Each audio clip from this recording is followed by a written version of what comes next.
your only source for rigging, lifting, and hauling products. Visit titansupply.ca.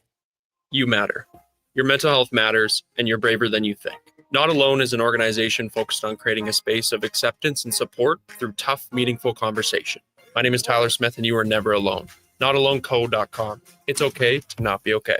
Missioner Allen Auctioneering's Calgary, Edmonton, Winnipeg Public Unreserved Heavy Truck Auction is next Thursday at 9 a.m. with Tridom, tandem, and single-axle trucks, including tractors, decks, dumps, plows, vacs, man lifts, pickers, refuse trucks, and more. Info at maauctions.com. Weekends were made for Oil Kings Hockey at Rogers Place. Family fun that's second to none, starting at just $20 a seat. This Family Fun Sunday, your Edmonton Oil Kings take on the Saskatoon Blades. Enjoy the kids' fun zone with face painting and bouncy castles. And it's Crazy Hair Day. Sculpt your wackiest hairdo and you could win prizes like teddy bear toss tickets, a team-signed jersey, and more. Plus, score Calmont Kids food combos for $10 or less. Oil Kings Blades. Crazy Hair Day, 4 p.m. this Family Fun Sunday. Save on day of game pricing now at oilkings.ca. At Fountain Tire, get up to 15% off select tires, up to $125 off a set of 4 select Goodyear tires, and $50 off $150 service until December 13th. Restrictions apply. Book today.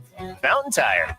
We're on this road together, Canada. From the local rinks to homes and businesses across the province, Alberta's rural natural gas utilities are here to fuel life affordably, reliably, and safely. We're members of the Federation of Alberta Gas Co-ops, providing natural gas to keep our rural neighborhoods warm and connected every day. It's local, dependable, and it's ours. To learn more about the Federation of Alberta Gas Co-ops there, he caught him kind of playing that puck. He popped right through him, and then he got into his soft convention and was trying to go such a big guy himself, but up by 5 goals.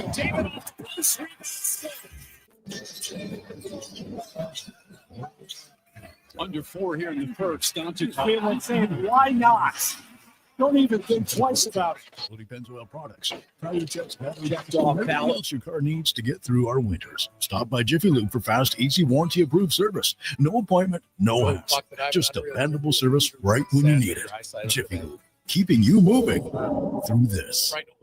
Missioner Allen Auctioneering's Calgary, Edmonton, Winnipeg Public Unreserved Equipment Auction is next Friday at 9 a.m. featuring graders, excavators, forklifts, loaders, man lifts, skid steers, plus commercial trailers including 3 unused 2023 Timmins 55-ton tri-axle lowboys. Info at maauctions.com. Battle won by Yaremchuk up top. Person is shot.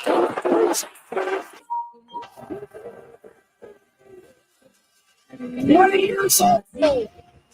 He'll never forget it. Almost right away. Remember, you can order Noodle at noodle.ca. The offer there.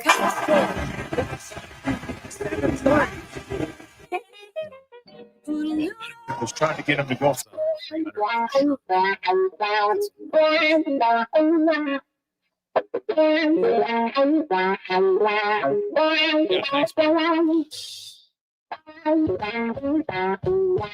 The Jason Gregor Show. I was trying to get him to go back some big guy himself, but up by 5 goals.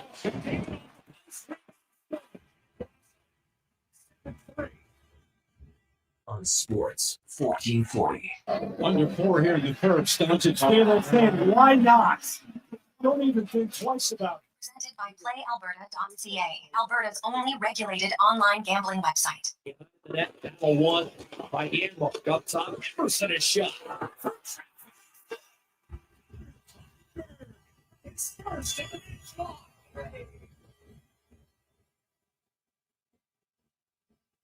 20 years old. He'll never forget it.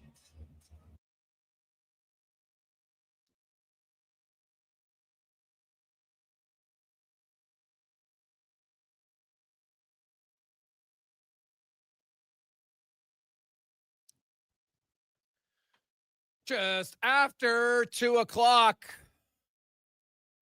I know how you're doing. You're frustrated. You're upset. Maybe you're concerned.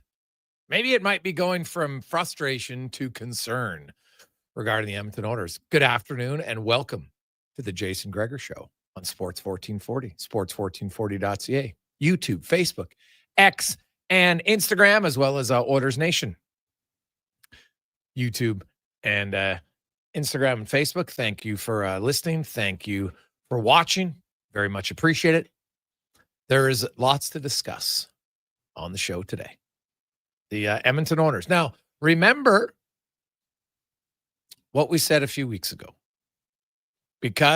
And it was not my insight, but it was a great reminder from one of my friends who I had never looked at it that way. And he really opened my eyes up to a saying that many of us in sports use without maybe thinking if it's actually true. So we'll get to that in a second. Gregor Show is always brought to you by PlayAlberta.ca. Remember the Jason Gregor Show daily specials get you some odd boosts if you're interested. And Oiler fans, if misery likes company, this one's for you. It has the Lightning beating the Flames and the Ducks beating the Canucks. So Flames and Canucks lose.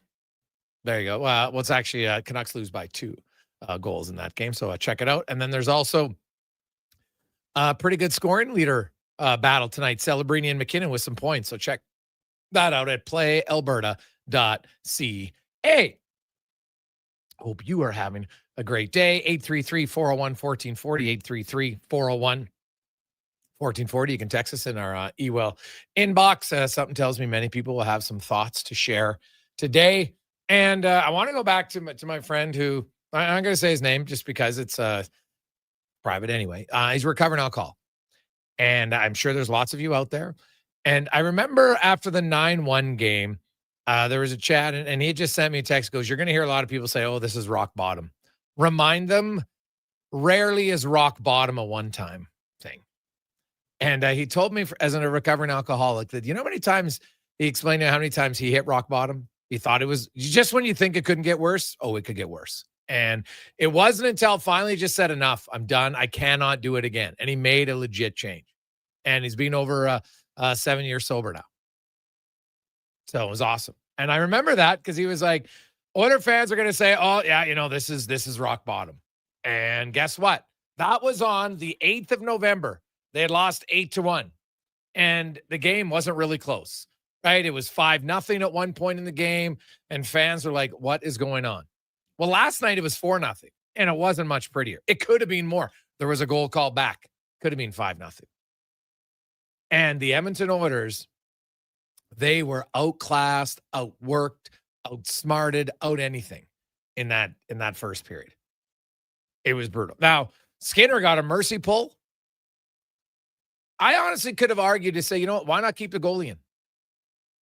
Why does he get the free pass?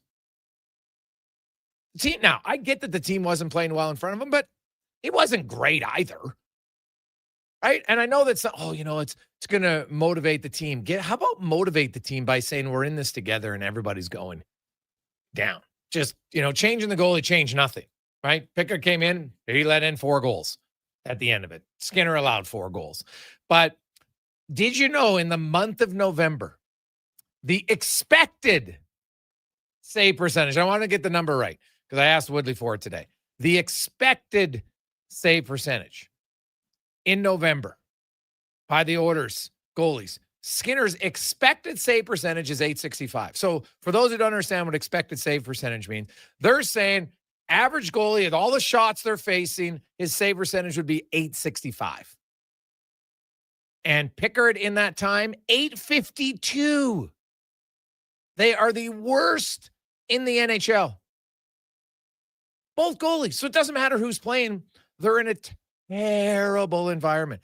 Now, and that's why I've been arguing for a week with people. Everyone's like, oh, they changed it. No, they didn't change their system. They're just not playing well.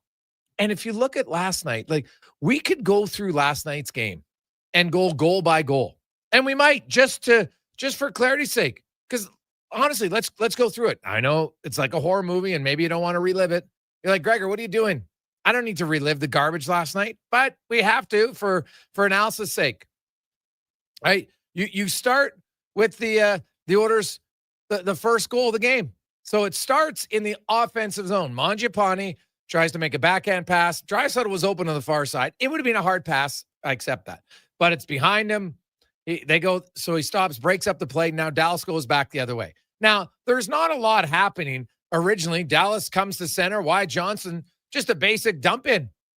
Flips it in behind the net. Right? You got Sam Steele and Bouchard going for it. And then Ekholm comes in. And guess who comes up with the puck? The Dallas Stars. It comes out in front, and boom, Jamie Benn, back of the net. It's 1-0. Jamie, goal 400. Oh, no, by the way, I didn't see the Dallas Stars leave the bench. Sorry, Boston Bruins. That was the worst look I can recall. Leaving the bench for a 400th goal, fail. Anyway, so Jamie Benn gets goal 400, 3:48 in. Ouch. Now they go on the power play. Now, that power play goal, you know what? Dallas right now, their power play is really good. Matt Savoy, if you want to get super nitpicky, right? He came across, got a little bit kind of tripped over himself. Skinner came across, made a nice save on Heiskanen, who had slipped down, right? But then he put himself completely out of position for the rebound. So I didn't if you want to make the first save, great.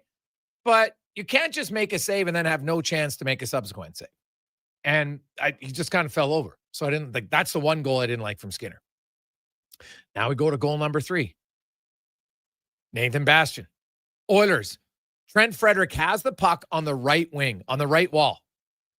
He has it in control. There's no one pressuring him in the offensive zone, just inside the blue line. Now, he's near the end of his shift. It's important to note that, right? So now McDavid comes off the bench. He tries to hit McDavid. The pass isn't even close. The Stars get it. Again, not a dangerous play, but it's a turnover. If you dump it in behind the net, now it's safe. You change, maybe nothing happens. But he doesn't. Dallas gets it. They push it up the wall. Draisaitl actually knocks it down, which slows the puck down. Now it goes in front of the bench. There's a battle between Kulak and the Stars. Kulak loses it. Bastian comes in, walks in. Basically, as a breakaway, comes down the right side. All time in the world, right into the circle. But you give that, and you give most NHL players that much time, they're scoring. So that's another lost battle. That's 2 goals, lost battle. Now you get to goal number 4, and the first period has just been awful. It's a nothing play. The puck's in the defensive zone. Matthias Ekholm at the top of the circle has the puck on his stick, just mishandles it. Then he's like, oh my God, and I got to get rid of it. So he just throws it up into the neutral zone. All right onto the tape of Wyatt Johnson. So now Wyatt Johnson comes down the right side. He's taking his time. McDavid and Ekholm doesn't really go to him, but then Ekholm inexplicably decides, as the low defenseman, he's going to somehow try to slide and knock down a pass that's going back high in the slot. Well, of course, he isn't close to it. He slides out of the play into the corner. Jamie Benn's wide open in the slot. Skinner actually makes the save, gets a piece of it. Like, he's right down Main Street, gets a piece of it, goes off the post right there. There's Sam Steele, pride of our Drawson, says, thank you very much. It's 4-0. And you're just like, oh my God. Now, the highlight of the game for Edmonton Oilers. He was their best player. He's a 20-year-old, 5th round, 2 years removed from being a 5th round draft pick. And Connor Clattenburg, not a pretty play, but guess what? He's actually pretty good hands. He's right in front of the net, causes a rebound, takes it backhand, forehand, scores. Great celebration, as it should. It's your first. I don't care that it's 4-0. I love the fact that he celebrates. It's his first NHL goal. You never know if he's going to get another one. I really hope he is, but you never know. That's your dream coming to reality right there. I love that he celebrated. Who gives 2 squirts about the score? It's his first NHL goal, man. It's a big deal. So, it's 4-1, and you're thinking, hey, maybe there's life. But then 10 minutes go by, there's no goals. Then the Stars get a 5-on-3 power play. Now, this is the one goal I don't have any complaints on. It's a 5-on-3, right? Like, what are you expecting? You got the second best power play. They're moving around really nice. And Robertson goes the old Zach Hyman move right up against the post far side, sticks on the ground. It's either going to hit his stick or a skate. It goes in. Not much you can do, right? Like, some people might say, wow, Ekholm it's a 5-on-3. If you're moving in a wound, guess what? Guys are going to leave guys open. It's impossible on a good puck movement to have much defense. So I don't complain about that goal.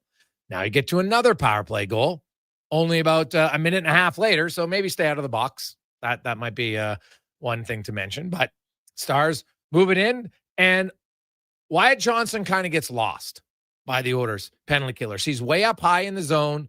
Everybody's looking over, right? They got guys in front of the net. You've got Sagan on the one side, right after Robertson had tried a quick little wrap around. It goes back to the point, Heiskanen. And Wyatt Johnson just kind of sitting in no man's land. Then he booms in. It's a set play because he hesitates up there. They wait. Everybody's focusing on the right side. He comes back door, Pickard actually makes the initial save, and then Wyatt Johnson, because all the Oilers are at what you would want to call the end of their stick. They're reaching. They're not leaning over the puck, and he taps home the rebound, and it's getting ugly. Now you go to the goal number 7. Now this is the one goal where I look and say, you know what, that's just kind of an unlucky play, right? It's a nothing shot from Bork, the blue line, bounces off his leg in front, and then they score. Sometimes you're going to have a goal where no one really makes a mistake. All right, you know what? It's a 7-2 goal at that time. Like, let's be real, the game was over anyway. And then Bastian, goal number 8 was one where, again, puck's in the neutral zone. They dump it in, and Leon Draisaitl's skating behind the net. There's no one on him. It's Leon freaking Draisaitl. And he just mishandles the puck. Literally just overskates it, mishandles it, bing, bang, boom, into the back of your net. It's really hard to recover from a turnover giveaway behind your net because your teammates are anticipating you to ring that puck around. They are. Everybody is. So guys are spreading out. You can't recover. It's impossible. So, but that play by Draisaitl illustrates the struggles of the Edmonton Oilers right now. Do you know how many defensive zone giveaways Leon Draisaitl had last year? 22. The year before that, he had 20. The year before that, he had 24. It's pretty good. He has 17 already this year. Remember, the last 3 years, he averaged 22, 20, 24. 3-year average, 22. He's got 17 through 25 games. He's on pace for 51. Like, some of their best guys, like, look at Ekholm on that 4th goal.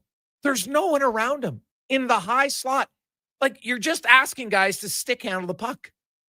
Nope. Slides off his stick. He panics. 15, not even 8 seconds later, it's in the back of the net. These are not systemic problems. This isn't like, oh my God, the Oilers, they just can't stop a cycle. No, like, go back through every goal last night. And that's how a lot of their games have been. Unforced errors, bad passing, puck management in the offensive zone, through the neutral zone, into the defensive zone. Fail, fail, fail. So how does it improve? It's a great question. I don't know. The players, you know how it improves? You got to work harder. Like, honestly, you just have to bear down. Like, for Leon Draisaitl to skate behind the net, not even pressured, and just literally overskate the puck. I don't know if I've ever seen that before. Matthias Ekholm, like, how many times a game is Matthias Ekholm at the top of the circles in his defensive zone with no one around him, get the puck in his stick, make a good play, and put it out? Like, that's what you expect. And they're fighting the puck. Like, it's mind-blowing to me. It's mind-blowing. So they've got one game in the next 6 days. They were scheduled to practice today, and the coach came today. I think they're mentally exhausted. I think they're physically exhausted. I think emotionally they're exhausted. They're not playing well. They've got no confidence. Like, it is a perfect storm of everything that sucks for them right now. So they say, hey, day off. They will practice tomorrow, and maybe you have an early practice Friday, and then you will fly out to Seattle, not a far flight. And then you play, you get to bed a good time. Like, you could leave here at 2:00 in the afternoon. That's only 1:00 Seattle time. Like, you get in there with ample time. So you skate Thursday, Friday, and then you got a game Saturday. You have a day off Sunday, then you practice Monday. So you only play one game in the next 6 days. So this has to be the recharge. But make no mistake, folks. Anyone claiming that this is the bottom and it only goes up, that's what we were saying after the 9-1 game. And I said, not unless they want it. Like, you got to really want it. Think about anybody out there who has, is a recovering alcoholic and a successful one, right? You give up alcohol, you give up drugs, you give up cigarettes, you give up sugar, whatever. Some people, really overweight, and you got to commit. And it is hard. It is a daily battle. Right now, sports isn't that level. I understand it. But they got no confidence. And right now, their emotion, their physical play, their mental play is not at the level it needs to be. So there's no magic tonic. I know everybody's like, oh, trade this guy. You could trade for the goalie. Sure.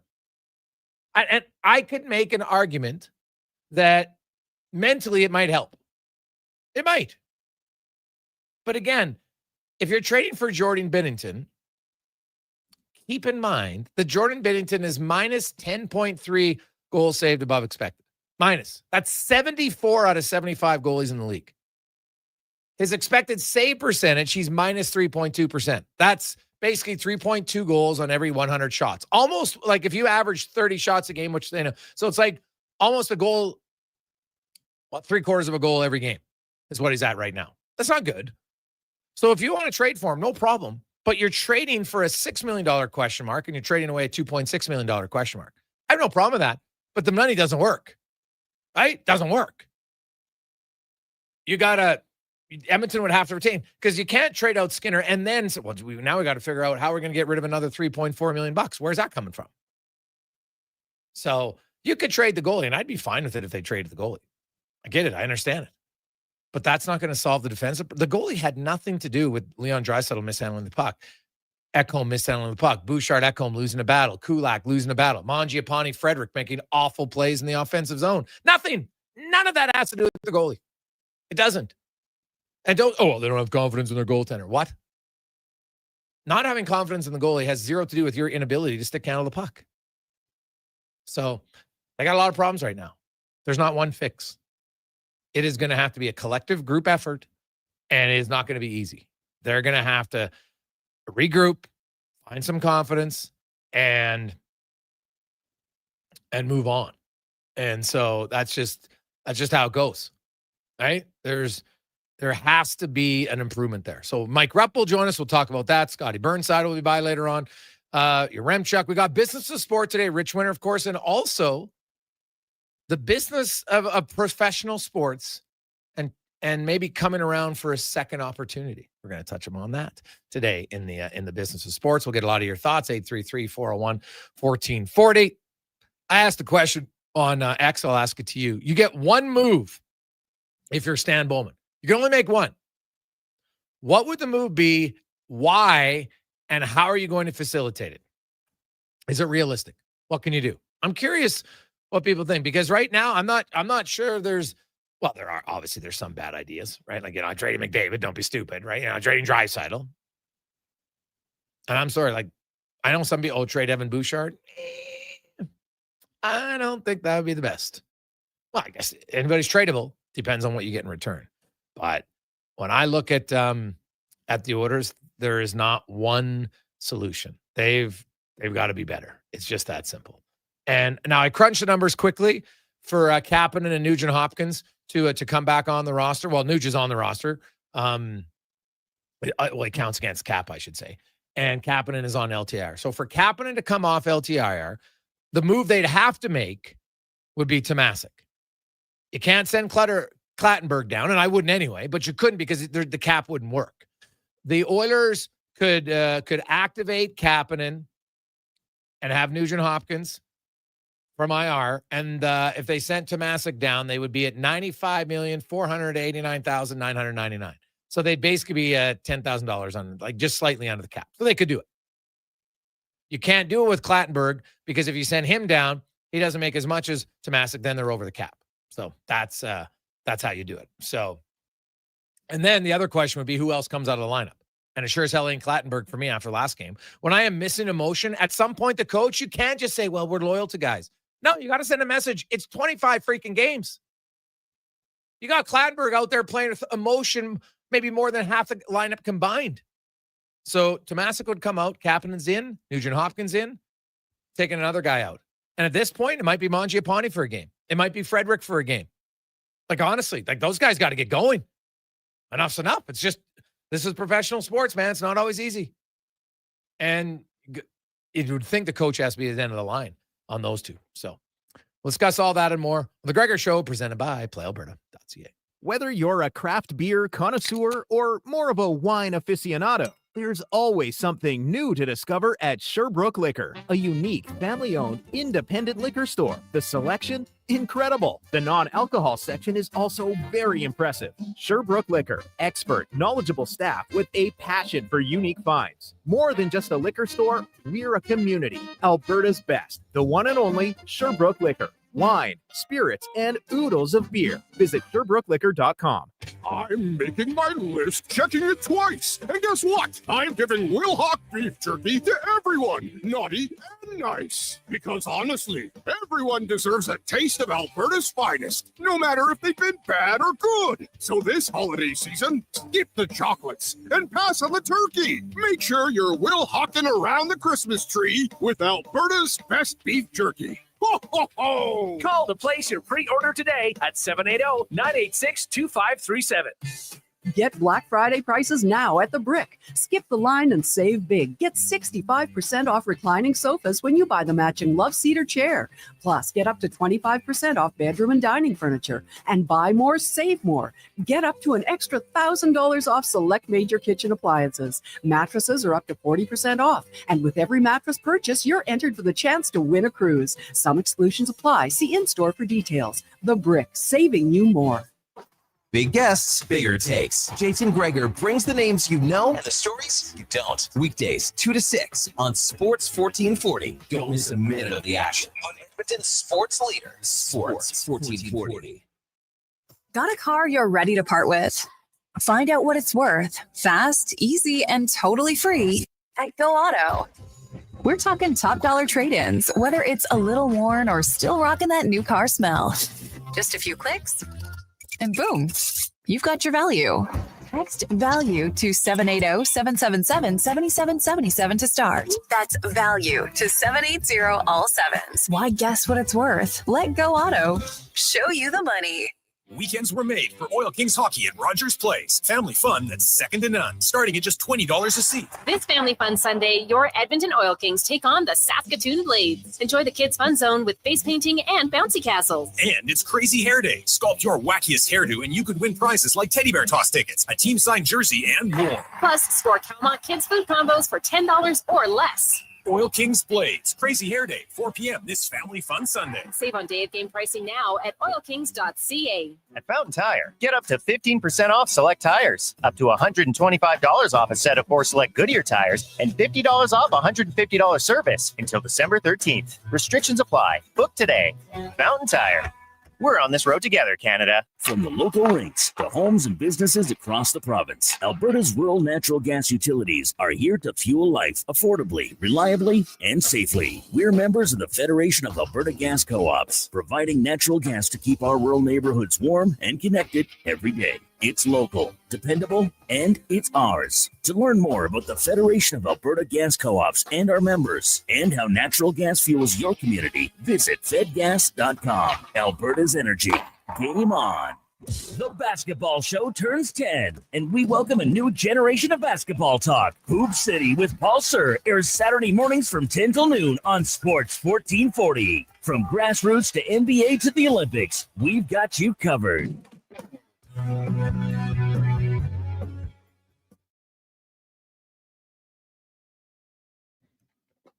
Portions of this hour brought to you by Northwest Crane, available for all your lifting and equipment needs, specializing in selling and servicing cranes. Get lifting at northwestcrane.com.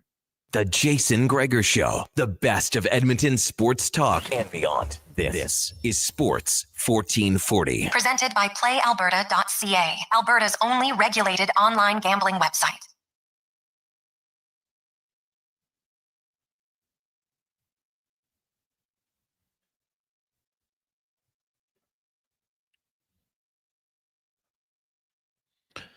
.226. Welcome back. Wednesday afternoon, the Gregor Show, presented by PlayAlberta.ca. Hope you are having a fantastic Wednesday. I know it's hard, Order fans. Go for a walk tonight. Serenity now. Or maybe you're like, you know what? I want to watch an entertaining game. I'm going to watch another game. Well, that's fair too. I could understand it because last night, well, unless you're a Stars fan, there wasn't a whole lot of entertainment. Well, Connor Clattenburg scoring, I guess that was the one excitement for Order fans, because there was not a whole lot of good vibes in that game, because it was an ugly performance by the Edmonton Oilers, and not the first. And unless they figure things out, it's not going to be the last. This I don't buy to the theory. Oh, they've reached this. It can't get lower than this. Yeah, sadly, it can.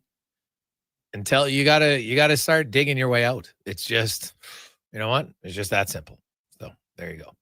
Let's get to our big guest of the day, brought to you by the Spruce Grove Saints. Back-to-back exciting BCHL action this weekend at the Thompson Family Arena. You have, of course, Friday night, Surrey's in town, and then Black Falls on Saturday. Get your tickets, sgsaints.ca, or go down in person. Fantastic barn, man. They've been getting great crowds there. It's people love it. It's a great building, so check it out. As we welcome to the show, former NHLer, Stanley Cup winner, ace analyst on the NHL Network, as well as my co-host on the DFO Rundown, Mike Rupp, joins us. Rupper, good afternoon. How you doing?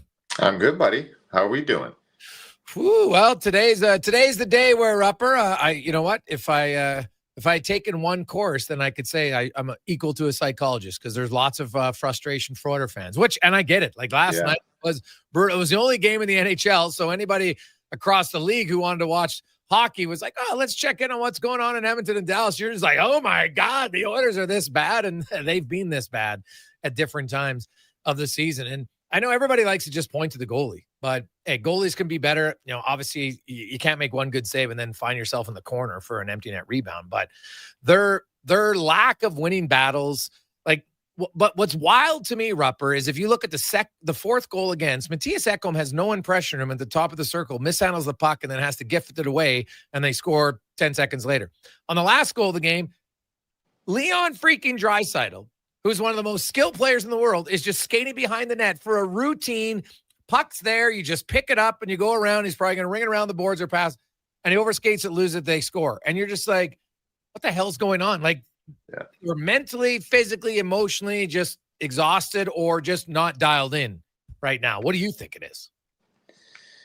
Yeah, I mean, it's sometimes when a lot of things are going wrong and it just seems like those things just snowball. That's what those mishaps, I would say, from like an Ekholm and a Draisaitl, not to give them a free pass, but it happens. I mean, those plays happen. It's just unfortunate it's all happening, it seems like, at once right now. And the things I'm more concerned about are the decision-making, the defensive lapses, those types of things that should be controllable, or you'd think would be controllable going into a game against the Dallas Stars.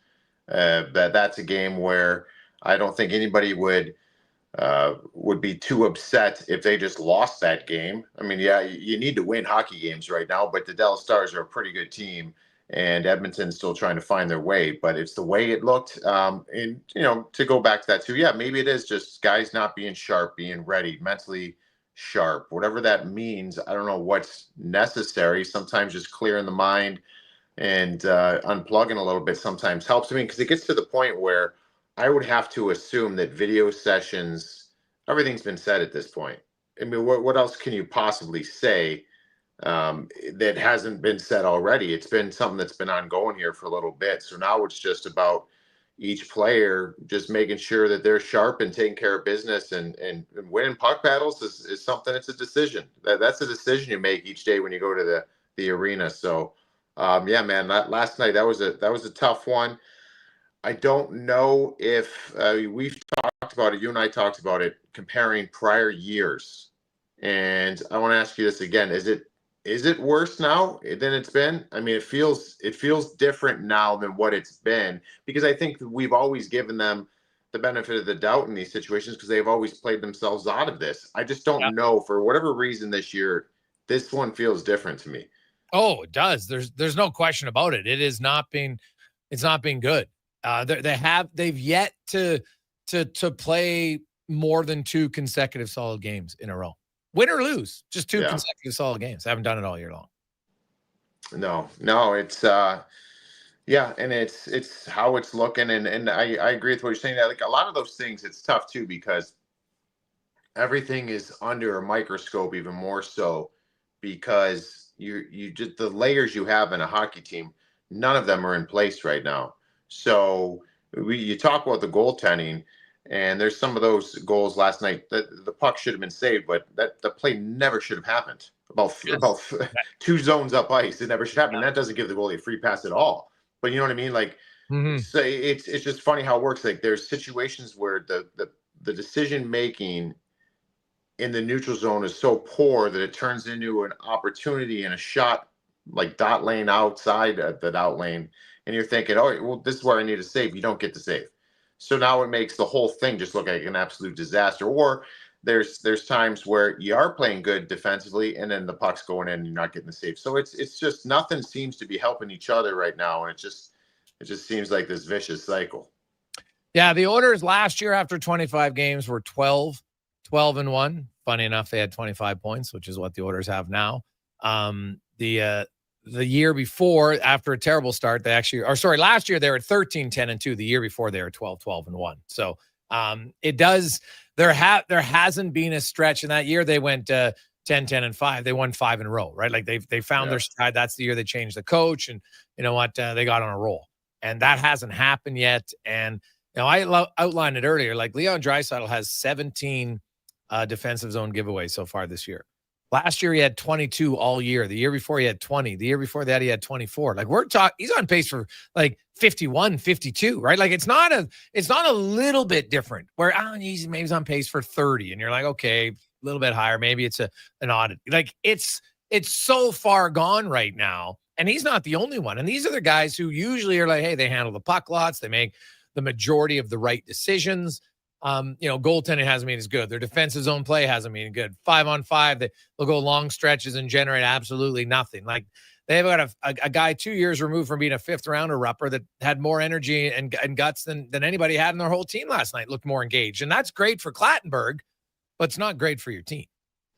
No, it's not. And I heard you say before I came on, and I think you're right. When you get to a situation like this, and I've kind of already said that there isn't much more to be said as far as in the room. It seems like, I think Connor McDavid seemed a little exasperated after the game, deservingly so. But this is the time where, all right, well, the only thing you can control here is who's bringing effort. And if it's going to be somebody else, like put those guys in the lineup, whoever they are, elevate them in the lineup. I mean, that's something that is will speak volumes. You need more from guys on this team. And you mentioned Mangiapane, Frederick. I mean, that's the start of it. But there's everybody. Everyone's got another level, and you got to start just rewarding the guys that are bringing puck battle wins, going out there and giving a good, honest effort. I mean, these are the types of things, as dumb as that may sound, like that's what you're working with right now. Like we are going to reward guys who are ready to play each game. So. I don't know where this team goes, but I mean, you're basically stripping it down to the studs here, and like that's what you're looking for. Yeah, well, 100%. And so hey, I understand the human element. I do think that mental and physical and emotional fatigue can be a factor, but the truth of the matter is, that's a factor, but it's not you know what? We'll just wait till game 40. By game 40, you could be so far out that then you got to play great, and then you have some bad luck. And then you're out anyway. Like they gotta find a way to start stringing some wins together here, Rupper. They only have one game in their next 6 days. They have today, tomorrow, Friday off. They play Saturday afternoon, then they don't play again till Tuesday. In your experience, can one game in 6 days, can it make you feel that much more refreshed? Or because you're so frustrated, can the break end up being just as bad? You got to get away from it. I mean, you've got to find a way to, whatever that is for you, to unplug. I mean, in the past, I mean, I've been on teams where they give you the team credit card and say, go out and have some drinks together and hang out and just have a good time, and is just to not talk about hockey, just go out there and just have a good dinner and have a night and make that almost like a turning of the page. I'm not necessarily thinking that that's what the mindset is nowadays, but it's something similar where get away from the rink, but also maybe there's a team function you could work in there of some sort, just to kind of have fun again. Because this isn't fun. I mean, it's not fun for anybody. None of the fans are having fun watching it. The players going to the rink. I mean, you're excited because you're living your dream of playing in the NHL. But as soon as that puck drops and you start getting pushed back on your heels, it all comes back again. How much pressure is on the line here? So I think that it's something that you can look at it. I don't think many do now, but I think you can look at it and say, oh, well, we've got a lot of days. I mean, you've got some practice days. That's huge. But they can't be long. They can't be grueling. Not long video sessions. Like get work done and then get out of the rink and just unplug. I think that's something that you absolutely have to do if you want to dig out of this. Okay. Rupper, we look at a few other teams, and the San Jose Sharks started 0-4-2, and people are like, oh my God, this is going to be a brutal year. And suddenly they're 11-5-1. Celebrini's playing great. They've turned it around after a really slow start. Now, tonight they got a huge test against the Colorado Avalanche, the best team in the NHL. You're the Sharks. Like, how much can youthful exuberance carry a team, and just, the excitement when you have that many guys who just, seem like they're having fun more than anything else? Yeah, I mean that there's probably, not probably, there's less pressure on those guys. Those guys are high energy. I mean, they're kind of learning on the fly here as a group. But it's something that it will get harder as the season goes on for them. But I think if you're in their situation, you're banking points whenever you can, and they're sitting in a pretty good spot right now. I don't think anybody thought that they would be where they're at. I mean, the way they looked last year, they're a fun ticket to watch. I was excited to see what next steps they take this season, but to be in consideration here for a playoff spot is kind of nuts through whatever 23 games or whatever they've played. So we'll see if they can kind of keep that up. I'll tell you what, though, they're getting some good goaltending. That Ascarov's been incredible. So, that's something where if you can keep putting up numbers like that, and they could keep seeing the success from some of these young players, they're a dangerous group because they are kind of playing with house money. They're going out there, and it's very tough. And we talk about it all the time throughout. It's hard to play teams that, I don't know how to explain it, especially later in the season. It's non-playoff teams where we talk about those being trap games, because they're doing things that are just a little bit different. They're not where they're supposed to be. They're finding ways to maybe even cheat for offense at certain times. It's just an unorthodox way of playing, and they're having success kind of doing that. So, they got a bunch of young bucks that are willing to run up and down the ice, and they're pretty dangerous if you let them play that game. Yeah, they're an exciting team. No question about it. What about, I know that we've done it. Where does Logan Cooley, does he push his way into Team USA? Do you think there's a chance?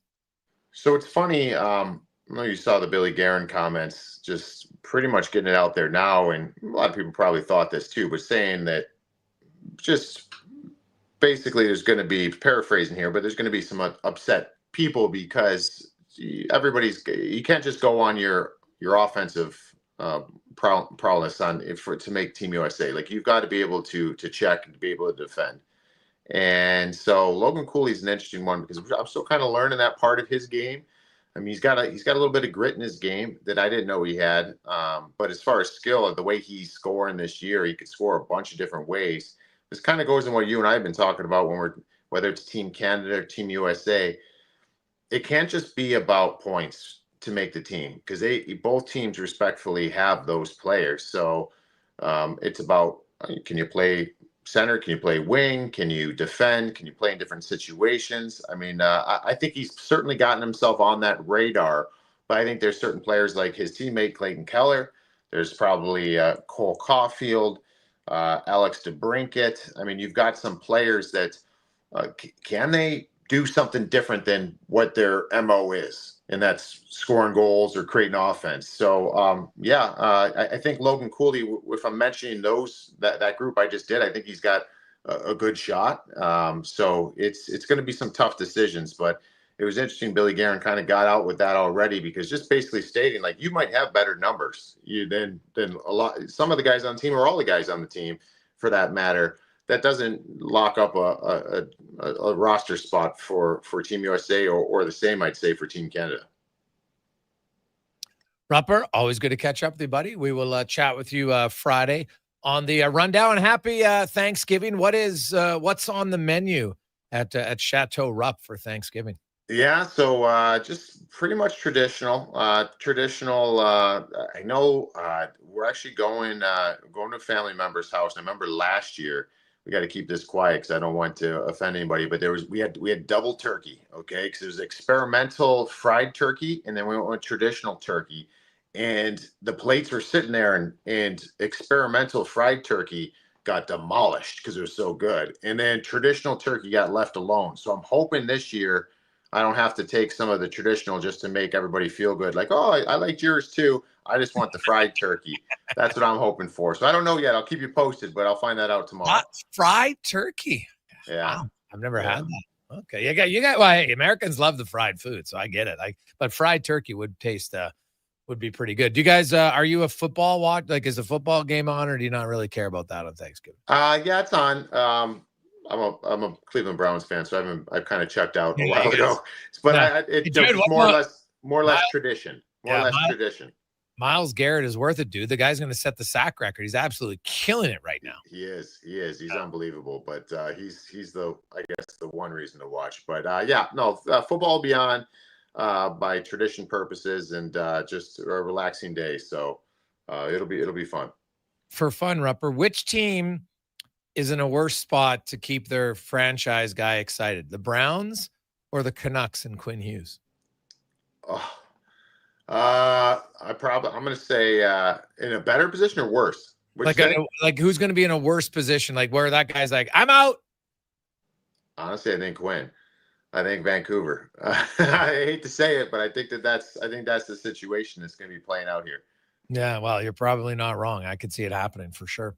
Rupert, thanks for this, buddy. Have some fried turkey. We'll talk to you on Friday. All right, awesome, buddy. Thanks. There you go. That's Mike Rupp from NHL Network, as well as DFO Rundown. Quick break. It is 2:43, and we got some one event that is like it's the event of the event for hockey fans every year. We'll talk about it next on the Gregor Show, presented by PlayAlberta.ca. We want orange. Give us the orange. We want orange. Bring back the orange. You got it, Canada. Booster Juice orange smoothies are back by popular demand. The original, the marathon, and orangesicle smoothies are back and bursting with tangy zest of oranges. They're Canadian favorites. Orange, you glad they're back? Only for a limited time. So squeeze the day, smoothie lovers, and head to a Booster Juice near you now. Booster Juice, Canadian born, blending since 1999. Stories are told to make a point, and GS Construction takes them very seriously. We're not talking about fairy tales. GS Construction looks at the story old pipes tell us, a tale of time and pressure and endurance. So when those old pipes are ready to end their story, GS Construction starts a new chapter by repairing or rebuilding, or in some cases, renewing the underground infrastructure that supports our modern lives, making sure every community's story continues on safely and reliably. For more, visit gsconstruction.ca. You've got a go-to coffee spot, a trusted barber, even a lucky game day jersey. But when it's about looking your absolute best, there's only one name you need. Mr. Dirk. Family run since 1939, we're experts in crafting impeccable tailor-made suits and offering a wide variety of everyday styles. Pair that with personalized one-on-one fittings and the convenience of on-site tailoring. Mr. Dirk elevates your style game. Visit our Edmonton store or explore MrDirk.com. Score big on style with Mr. Dirk. I'm Grant Fedork from Leading Edge Physiotherapy, and people who suffer brain fog might think it's just going to be part of their life. But listen, I've seen a 38-year-old mom managing a concussion read her kid a bedtime story without losing the plot, all because of cognitive rehab that rewires the brain like a GPS reboot. Your brain isn't broken, it's buffering. One missed beat in focus, memory, or balance snowballs into frustration, falls, or forgotten keys. Stroke, concussion, long COVID, even aging can all lead to brain fog. Cognitive rehab works. Check us out at leadingedgephysio.com before your next "where'd I put my phone" moment. The future of female hockey is here. It's season 2 of the Female Super League, the first ever female-only independent hockey division in Western Canada, with teams from British Columbia, Alberta, Saskatchewan, and Manitoba. Featuring 16U, 14U, and 12U divisions, the FSL brings showcase weekends packed with thrilling games, and our 14U and 16U have been pioneering the advanced body checking rule, empowering young players. The Female Super League, where the best in female hockey takes center ice. Details at femalesuperleague.com. Vinny and Don in Hockey are dedicated to skill development for all hockey players. If you know a student athlete interested in growing as a person and a player, register for a free shadow day. Beginner or experienced, this program develops a student athlete skill in a supportive environment. It's a great opportunity for prospective student athletes entering grades 3 through 12 to see what Vimy and Donnan have to offer. Visit vimmyridge.epsb.ca or donnan.epsb.ca for more info and to sign up. Across rural Alberta, volunteers and community groups work hard to make life better for their neighbors, creating new playgrounds, better rinks, and gathering places that bring us together. Vision Credit Union is proud to lend these local heroes a helping hand. Apply today for a Helping Hand grant up to $10,000 to support your community's next big idea. Let's make great things happen together. Applications are open until January 31st, 2026. Learn more at whatsyourshare.ca. Friday is on now at GMC. Get a $1,000 Black Friday bonus on all 2025 and 2026 GMC models at participating dealers. Whether it's the bold Sierra 1500 Elevation Crew Cab, the rugged Sierra 2500 HD AT4X, the versatile Canyon, or the adventure-ready Terrain Elevation all-wheel drive, every drive delivers unstoppable performance and premium comfort. Get your $1,000 Black Friday bonus now. Conditions apply. Ask your GMC dealer for details. Hey, Gary, is that your dad? No, this is Evan, the new sales rep I hired. Oh. First impressions matter, but when hair loss takes over, it can feel like you're not being seen for the maverick you truly are. Hi, I'm Dr. Vance Elliott. At Advanced Hair and Skin Surgery, we know that hair loss is more than just a cosmetic issue. It's personal. Let's discuss all the cutting-edge options available so you can make a great impression every time. Book a free consultation today at drvanceelliott.com.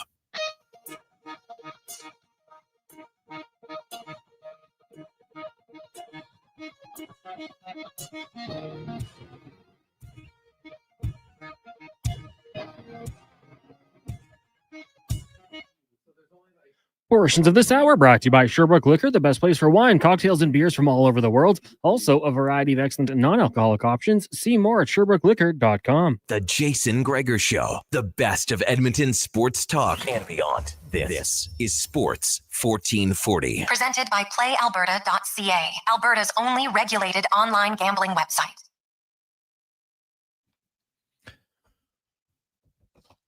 Rolling through Wednesday afternoon. Jason Gregor, Connor Halley, Sports 1440, sports1440.ca, YouTube, Facebook, X, and Instagram. Thanks for listening. Thanks for watching. Always brought to you by PlayAlberta.ca.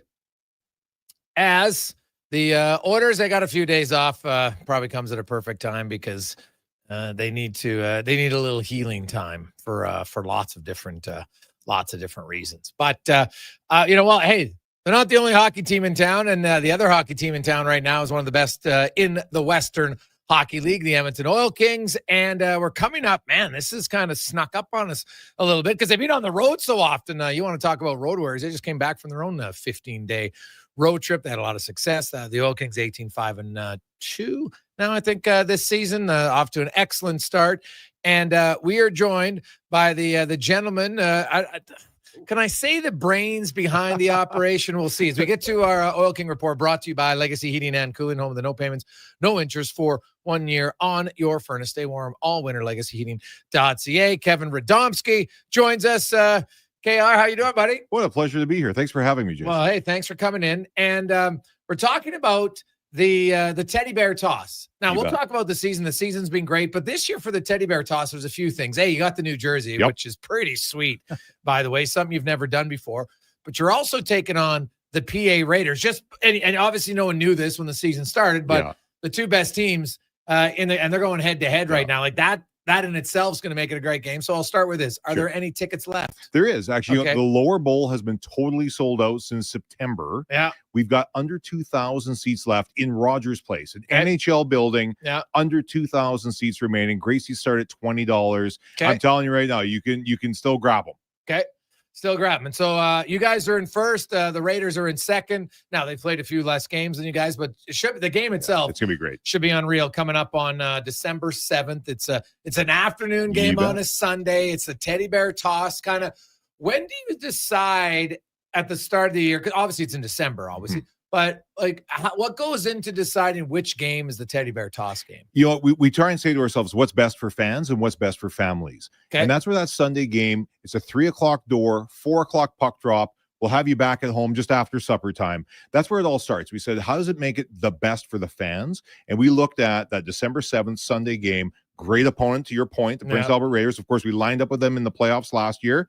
Didn't go our way, but we pushed a 2 seed as a 7 seed to 7 games last year. It's going to be great. So you start saying to yourself, great hockey with a great time for families, and it's the number 1 promotional game of the year, the Teddy Bear Toss. Yeah, well, it's the game that lots of people want to go to. It's growing. How many teddy bears were tossed last year? 15,500. 15,000. So that's the new record for you guys? It's second all time. For you, second all time for the Oilkings? Second all time. So what we've actually collected 17,000 bears one year. So since COVID, it's been the number 1, 15,005. Okay. So last year we had 17,224 fans. So our challenge is we want to sell out Rogers Place. Let's just start there. Okay. And then the second challenge is if you already have your tickets, you already know that you're coming next Sunday, which is crazy. Mhm. If you can bring more than 1 bear, we can help even more families in our community. Yeah, and because of course, all the stuffed animals go to Santa's Anonymous. That's right. All the money raised that day. And I'm going to get you to grab that jersey because you guys, this is something you've never done before. You call it the Hyper Edmonton theme jersey. So it's got on there, as I'm looking at for any of our listeners, people can watch on YouTube, but it's got Rogers Place in the background. It's got the Talus balls on one of the sleeves. Right there. What else you got? You can't be Edmonton without having the Talus balls, right? Mootart Conservatory. We've got the Art Gallery of Alberta. We've got the Legislative Grounds. Wow. We've got it all. So right now, if you're in Edmonton, you know every one of these marquee landmarks. Walterdale Bridge is on there as well. The only way to get your hands on these jerseys, we're going to be raffling them and silent auctioning. Okay. Meaning that for $5, you can get in on a raffle. Okay. And silent auction, it's wherever the market pushes it. But all of that money, every dime of it goes to Santa's Anonymous. And there's only basically 20 of these jerseys. 25. Yeah, 25? there's basically 25 Okay. of them. So even the players that are injured that aren't playing will have a jersey as well. Okay. But then the way it works is after you've won your either auction or your raffle, at the end of the game, we bring all of the lucky people down onto our bench. The players come out, take it right off their back, autograph it. So you get an autographed game-used worn. jersey. And it's a jersey that no one else is going to have. It's one of a kind. One of a kind. One of a kind. So, because you come up with new jerseys every year. Yep. How involved are you in the jersey decision? Very. Yeah. So very, like at the end of the day, I always say, if you're the one that's going to take the heat, then you better be happy with what the product looks like. Okay. And I can tell you that last year we were really happy with their jersey. For those who remember, it was like a Christmas tree with all the ornaments and decorations. The year before that was like a barrage of bears. It was just bears top to bottom. This one, we said, you know what? We love where we play. We are so lucky to be able to do business and do work here in Edmonton. And there's a lot of beauty here at Edmonton. And we threw on the Talus balls too for fun. Yeah. But there's also things like a hot dog from our Wiener Wednesday, just laying a strewn on this jersey. We've got popcorn and all kinds of teddy bears because the Edmonton Oil Kings are all about fun, family fun, great hockey. But you're going to come, if you're there for hockey, I promise you, it's going to be one heck of a game. Oh, yeah. If you're going to be there for the teddy bear toss, there is nothing else like it. No photo, no video, nothing does it justice. When we score our first goal and 15,000 plus bears rain down onto the ice, it is a spectacle unlike anything else. And it's funny. I've talked to the players, like they get amped up. They want to be the guy who scores the teddy bear toss goal. Like we had like Isaac Howard on. He's played in one and he actually scored the teddy bear toss goal. Yeah, he did. I love it. And so they're having the teddy bear toss coming up for the Condors. And he's like, well, I got to go 2 for 2 if I can. Like, right? Players want to. I get it. Like it's a big goal. The place goes nuts. And, you know, like, and the players, what's great about it is they know that there's going to be a 10, 50-minute delay because you got to clean up everything like that. And it's become a real big deal as we're joined by Kevin Radomski, the Director of Business Operations and alternate governor for the Edmonton Oil Kings. Teddy Bear Toss is next Sunday, December 7th. And as I said, it's the two best teams going at it in the Western Hockey League. Well, at least in the Eastern Conference. I don't want to disparage Everett. I was going to say Everett might have Yeah. something to say about Everett's that. pretty good. Yeah. But you guys and the Raiders are both off to a good start. So easiest way for people to get tickets for the game. Super simple. Starts at $20, oilkings.ca. Okay. Really, really simple. Don't delay though. Like literally, I know some promoters come out and say, oh, there's only 5 tickets left. We have less than 2,000 seats left. We're so happy about the support we get. And you want to make sure you don't miss out on this game. Yeah. And it is, it's fun. The players get into it so that the jerseys are raffling. Anything else you got special coming in for the Teddy Bear Toss? Yeah, you know what? Every Sunday, with our Teddy Bear Toss game being on a Sunday, we have a kids carnival zone that's also part of the ticket price. Like for no extra charge, your kids can go out in the bouncy castle, balloon artists, face painters, that kind of thing.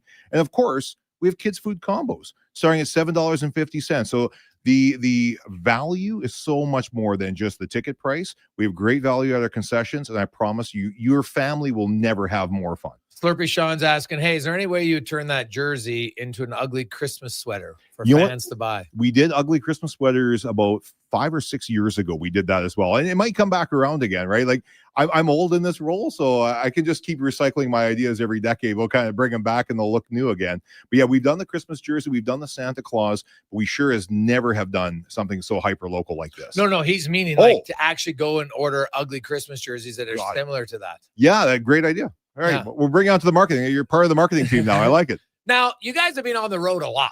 Yes, so sir. you have a lot of home games coming up December and January. Now, this is obviously the big marquee event, but what are some other events coming up for Oil Kings? Well, it's so crazy to say that next week is December, right? Yes. Like, that's crazy. But I can tell you on Sunday, December the 14th, we're going to have photos with Santa. Sunday, December 28th, Dino Day. We're going to have dinosaurs, those inflatable dinosaurs roaming the concourse. And then, of course, New Year's Day, special puck drop time of 2 o'clock. We're going to have fireworks set to music after we're done playing the game. So if you've got young kids that maybe they can't stay up till midnight the night before ringing in the new year, I promise you we'll have a lot of fun ringing in the new year on January 1st. It's a Thursday, and we're going to do a pyro show to music after the game. Oh, that's nice. The other thing I should mention, not only is the tickets $20, you get kids food combos starting at $7.50, but they max out at $10. That's right. Everything's under 10. Yeah. So it is, if you're going to go with your kids, so if there's a game to go to and you're like, your son or daughter's been saying, hey, I want to go to an Oil Kings game. Like, all of them are great, but this is the marquee game of the year for sure. And less than 2,000 seats. And last year it sold out. So a really good chance it's going to sell out. So don't wait until next Thursday and then be like, oh my God, I didn't get tickets. Yes. So, there's some great upper bowl seats still remaining. You'll be nice and low in the lower rows of the upper bowl. I promise. You're going to love watching your bear that you throw journey to the ice. It's awesome. It's awesome. Because that is it. Because usually it's rare that a bear gets just one throw. Oh, right? Very rare. And that's part of the beauty of it is the people who kind of sit in the splash zone, for lack of a better term, they're getting bears hammering them and they're throwing. We actually have a fan. She's a season seat holder. Her name is Hillary. Wears a helmet to the teddy bear toss because all the teddy bears are coming. She's row 1 right against the glass, and she loves it. Oh yeah, she's getting bombarded. Dialed in. No question. Now, I know you're heavily involved. Obviously, you're not the GM, but you watch the hockey team very closely. And 18-6-1-1. Yeah, really good start considering how many road games you've had this season. Like this is. I knew the team was going to be good, but probably playing even better than maybe people thought. Yeah, Kurt Hill, our general manager and president, done a great job. The drafting and the development of the players. And of course, new head coach Jason Smith. You never know how the new head coach is going to meld with the team. I would say this is beyond our expectations for the performance of the team. And there's been so many players that have really stepped up. And that's what happens is you have a lot of great players, but then some players that even overachieve more than that, right? And it's thrilling. This team, they can score. I can tell you that right now. No. That goal horn goes off. Yeah, you guys lead the league. You got 114 goals so far. Now, you've played a few more games than some teams, but still, like PA is the second best team, and they're 28 goals behind you. Like they'd have to average 6 goals a game to catch you. Just to catch us. Yeah. So, no, you guys can definitely score, and you don't give up a ton. But the other thing is, not only is the teddy bear toss fun, like this is the marquee game of the year. Yep. PA, I think, comes here twice.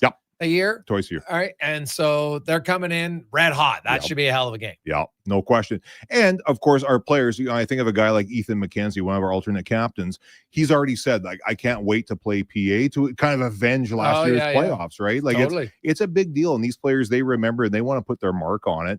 And the fans are the ones that win and win again. You got a great game with teddy bear toss, but then the game on the ice is going to be phenomenal. Yeah.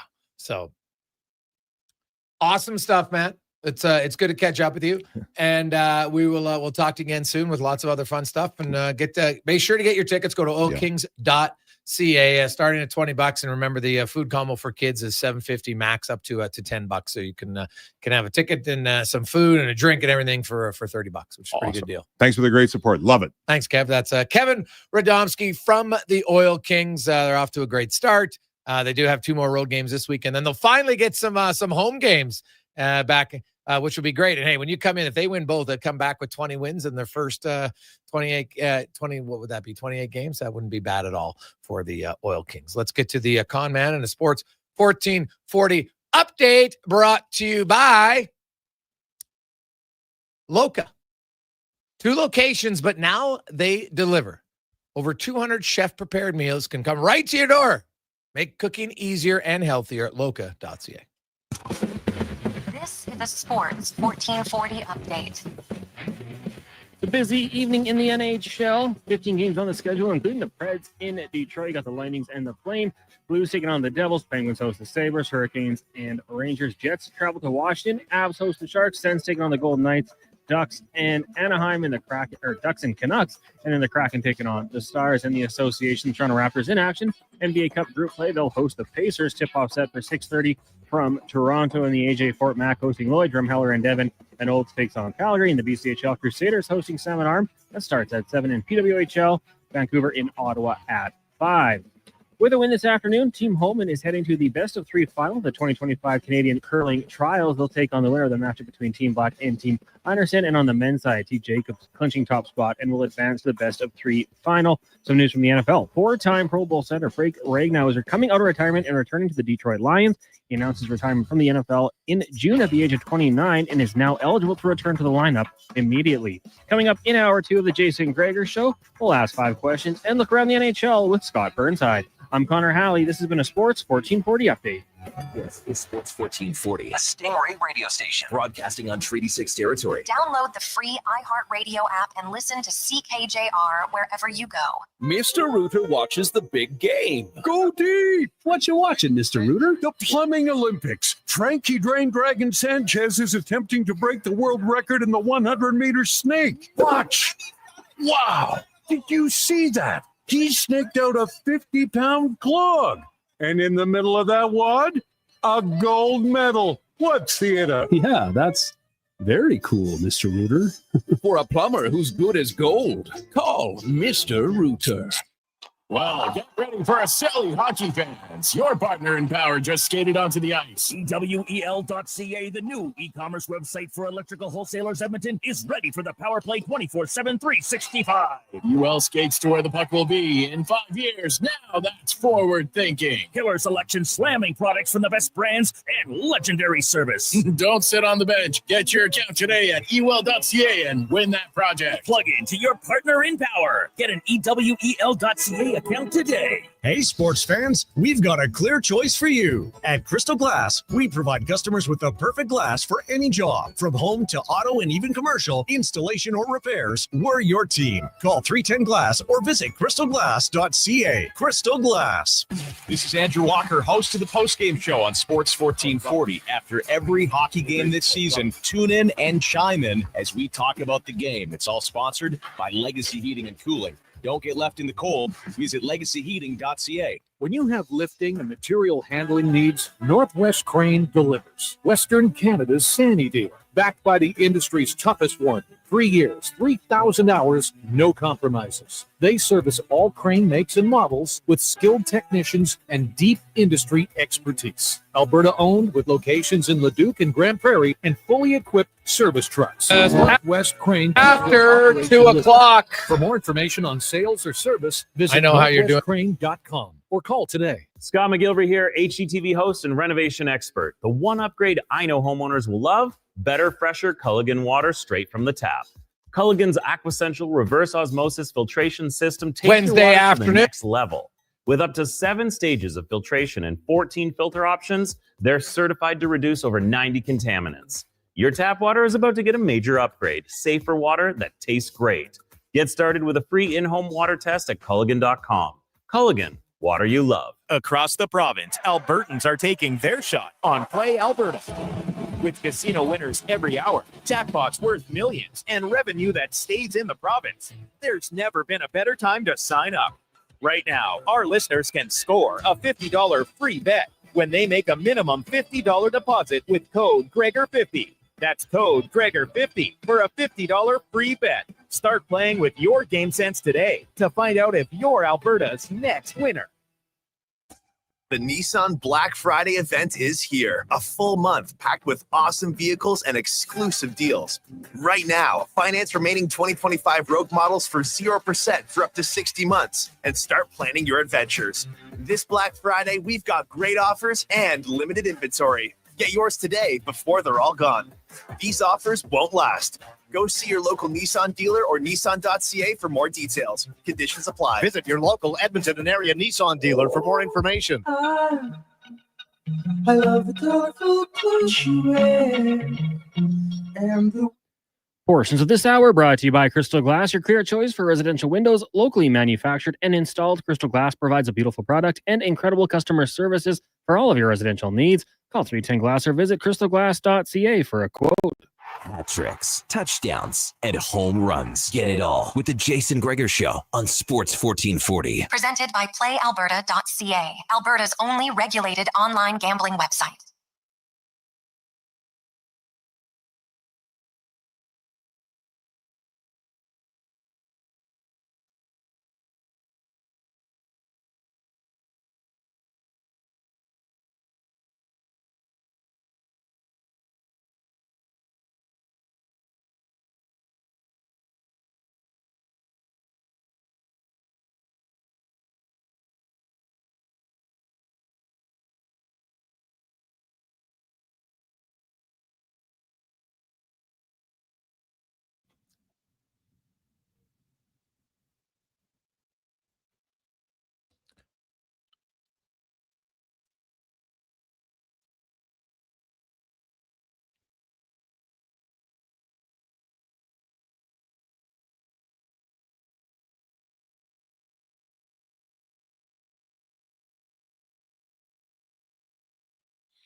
.308, welcome back. Jason Gregor, Connor Halley, Sports 1440, sports1440.ca, YouTube, Facebook, X, and Instagram. That's where you can say hello to the Deckmeister. So check it out at Sports 1440 YouTube. Be sure to hit the subscribe button when you're there. We'll appreciate you. We get more content for you, which is fantastic. The Oilers, they were the opposite of fantastic last night. And now the big question is what happens going forward? Because you're reaching the point now where you can't just say, well, they've come back in the past. Yet the past is the past. There's no guarantee they're coming back, right? I think we all know that. There's no guarantee that they're magically going to get especially all the way back to Stanley Cup final. That's pretty hard. But this was a year when you can look at how Vegas is playing and even LA. Like, this should be the year that Edmonton should have won the division, honestly. And they're not coming close to playing up to their potential. They're not, right? Like, the goaltending we think is probably average, maybe slightly above average.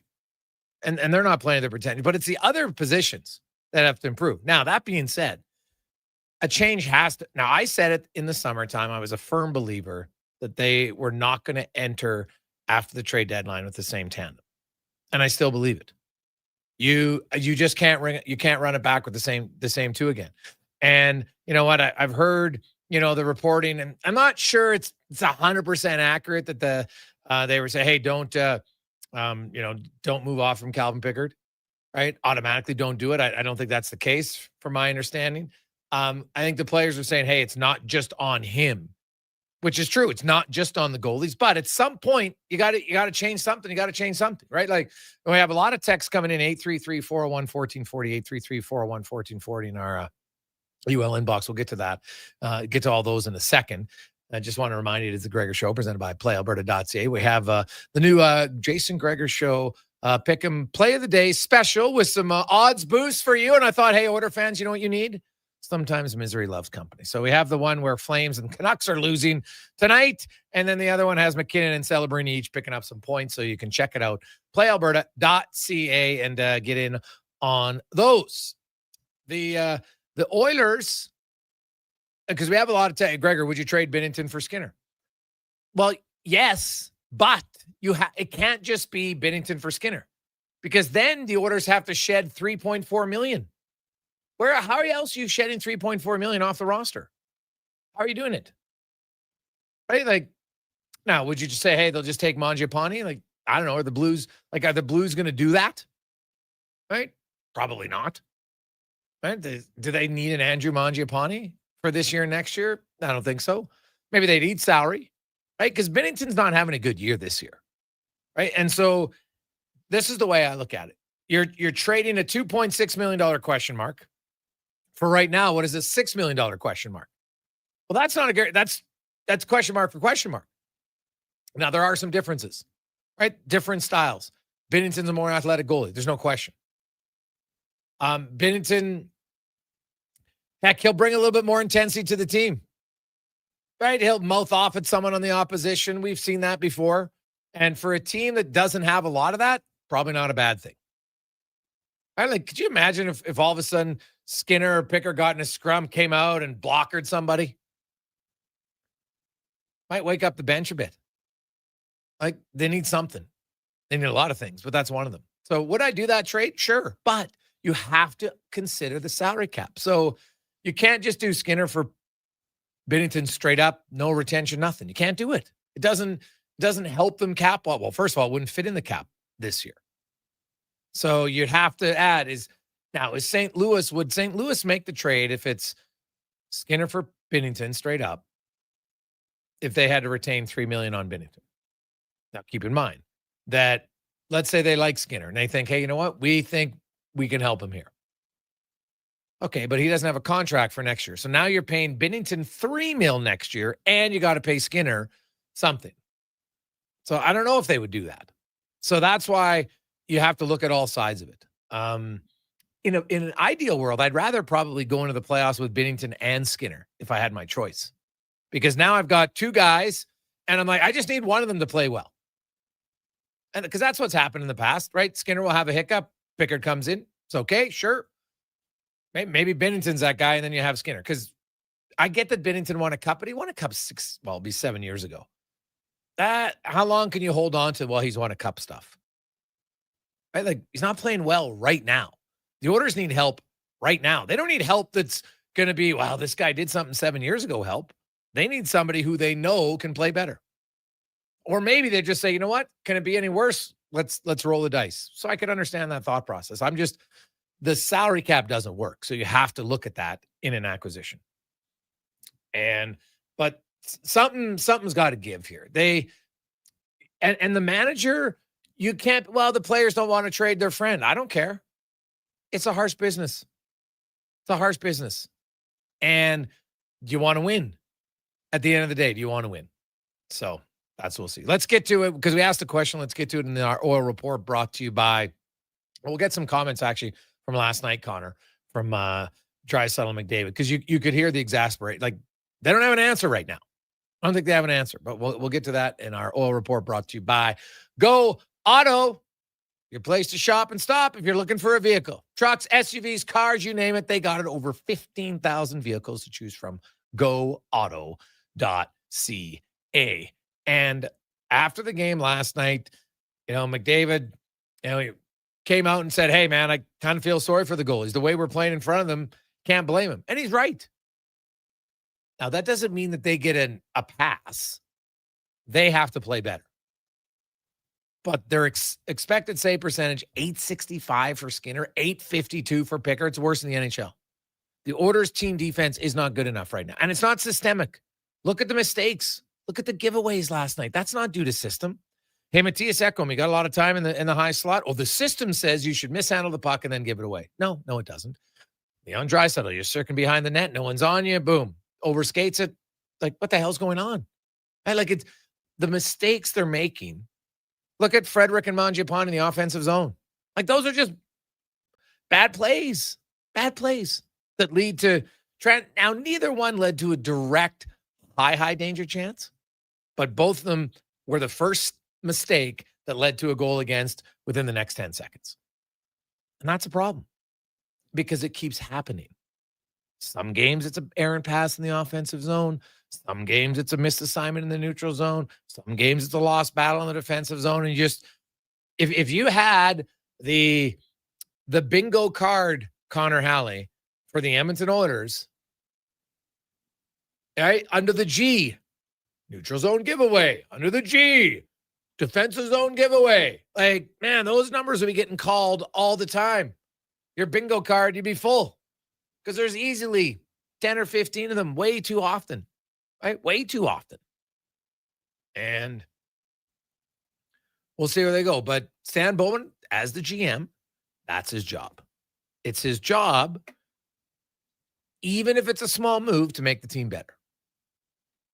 So Nugent Hopkins, Kapanen, they should be returning to the lineup on Saturday. Should help them, but it can't solve all their problems. Guys got to play better. Right? It's just that simple. And maybe you got to ruffle the feathers. but like their mental focus really from opening game of the season hasn't been at the level necessary to win. You go back to the first game, right? Look at that play Skinner made. Now, 25 games later, look at the play Draisaitl made. Look at the play Echo made. They're still happening. Different players, but they're still happening. And a lot of them, cons, are unforced errors. And then, like, you make the errors, but there's no redeeming qualities, that then you let the player, like last night, how many goals did Dallas score where it was just a player, in or around the blue paint untouched? Like, if you go to the blue paint at the NHL level and you score a goal, you're probably thinking, I probably have to pay the price one way or another. I'm going to get cross-checked. It might be a slash, might be, who knows, a shove at the very least, They didn't get any of that. It was just going there untouched and burying it. And it wasn't just once or twice, like more than that in that game. That first period, it was loaded with it. So, yeah, I think that's kind of the discouraging thing. Like, mistakes are going to happen. But what do you do to, get back and try to prevent it from getting up in the back of your net? And it's not happening with the Oilers right now. Hey, boys, anyway, this Oilers can make a deal with Buffalo for Luukkonen and Byram from Sean. Well, hey, like I've said, any trade is plausible. Depends what you want to give up. And then do you have assets that they'd be interested in? Right? Like, would Luukkonen for Skinner, like, if I'm Buffalo, I'm kind of like, man, we just signed Luukkonen. Are we going to give up on him right away? Now he makes $4.5 million. Skinner's making $2.6 now, but could he make more extra with the way he's playing? He might be taking less. Like, so who knows? But it is it's something to consider. Hey guys, when do you look at healthy scratching players? Well, he adds Nurse could say he's been consistently bad. Vinny. Well, Nurse can't sit because they don't have a healthy defenseman to sit him right now. Number one. Number two, yeah, it is more than time. Like I said it. If you're bringing Nugent Hopkins and Kapanen into the lineup for Saturday, that means 2 forwards have to come out. Now, in order to bring Kapanen off of LTIR, then Tomasic's the guy who has to go down. Doesn't require waivers, and his cap hit, there's enough money to do it. If you send Clattenburg down, then you have to send another player on top of him. Plus, I wouldn't send him down. He's played well. I have no issue with his game. So I'm not taking him out of the lineup. So if I'm not taking him out of the lineup, now I'm taking Tomasic out. That leaves, there's Janmark, but I haven't really seen Janmark make many big mistakes. Have you? Have you seen a Janmark turnover? I don't really see it. On a team that is turning the puck over all the time. Now, he doesn't score a lot. I totally agree. But got a point last night. That line was fine. I had no issues with it. Like Tomasic, I don't think he's even played poorly the last few games, but unfortunately, it's a numbers game. So he'd have to go down. Then you look at and say, okay, well, if I'm picking 2 wingers that I would have to healthy scratch for a game for Kapanen, right now it's going to be Frederick or Mangiapane. And, that's optically, it's not great, but I don't really care about optics. Optics, schmoptics. Right? You sign a guy to a contract, you want him to play better, he's not playing well. Just because you get healthy scratch for one game doesn't mean the organization's given up on you. It shouldn't cause a rift because you got to look in the mirror and say, I got to play better. It's just that simple. All right, Andrew Mangiapane, he hasn't been beyond awful by any stretch, but he hasn't been good enough, especially lately. So, like, he is just, I can't be surprised he's losing this many puck battles. He's not very big, but he's always been a little bit more intense, a little bit more ratty. Haven't seen any ratness from him. So those would be the first 2 guys I would look at if it was me for one game. And then guess what? After that, it's, hey, who's ever going's going. If you're not going for that night, hey, you're going to have to sit in the press box. Now, obviously, there's exceptions. McDavid, Draisaitl, I'm not putting them in the press box. Can we agree with that, right? I think Jack Roslovic has earned the opportunity. If he has an off night, he's not going to the press box. I mean, Zach Hyman's not going to the press. Like, there's obviously it's a select group of players. I think we agree with, but we'll see. Hey guys, Mangiapane just gives me Arvidsson vibes. Doesn't fit our play style. Well, I don't know about that, Trey. What's the Oilers' play style? Like, Mangiapane should be able to possess the puck and just not make bad giveaways. Now he's not a Zamboni like Arvidsson was last year. I don't see that as much. Hey guys, Luukkonen needs a high needs a change of scenery, has a high ceiling. Just not sure any team wants to take on Skinner at this point, Sean. Well, Skinner's a UFA at the end of the year, right? If he might just be part of a deal that makes the money work if you're willing to give up more to do it, right? And there's teams out there that probably think, hey, goalie, he wouldn't be the first goalie who went to a second team and played well. Far from it.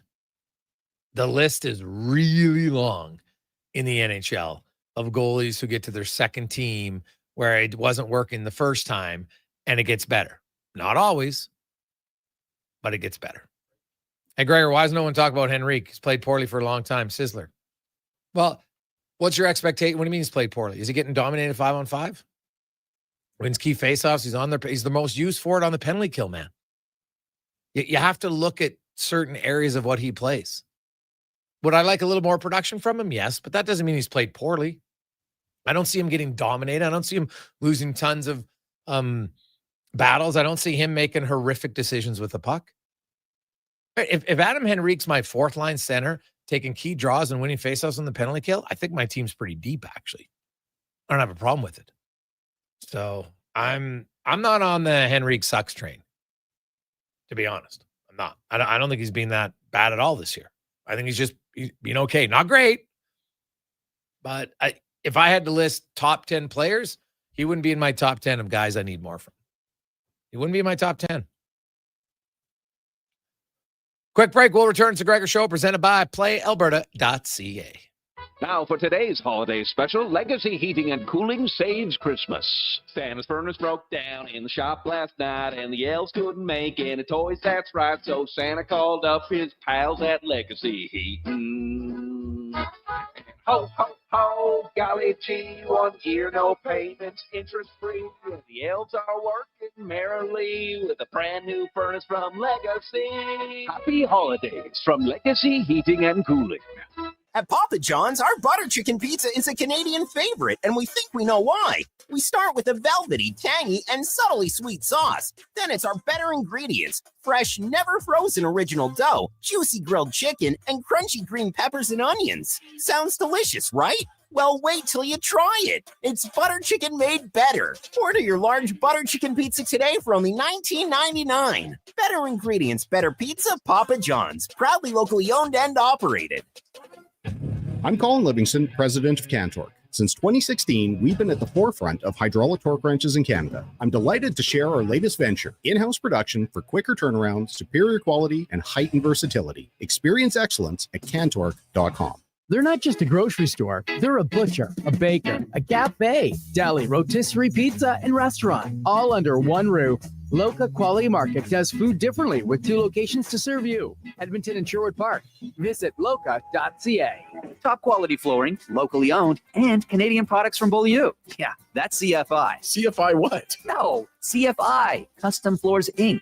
From free estimate to professional installation, contact Custom Floors Inc. at customfloorsinc.ca. Edmonton's only 24-hour-a-day sports radio station can be heard anytime, anywhere. Sports 1440 is streaming on your phone, your tablet, your computer. Download an app today and listen to Sports 1440. The Hockey Super League is proud to launch its 9th season, delivering independent, borderless hockey. This year, over 125 teams will compete across Alberta, Saskatchewan, and for the first time ever, Colorado, USA, which showcase style action, cross-province rivalries, and a strong commitment to player development. The HSL is the premier destination for families seeking balance and athletes chasing the next level. The Hockey Super League. Hockey without limits. For athletes born in 2013 to 2018, visit hockeysuperleague.com to learn more.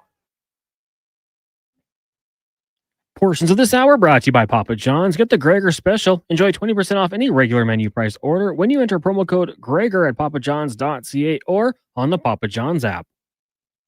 Hat tricks, touchdowns, and home runs. Get it all with the Jason Gregor Show on Sports 1440. Presented by PlayAlberta.ca, Alberta's only regulated online gambling website.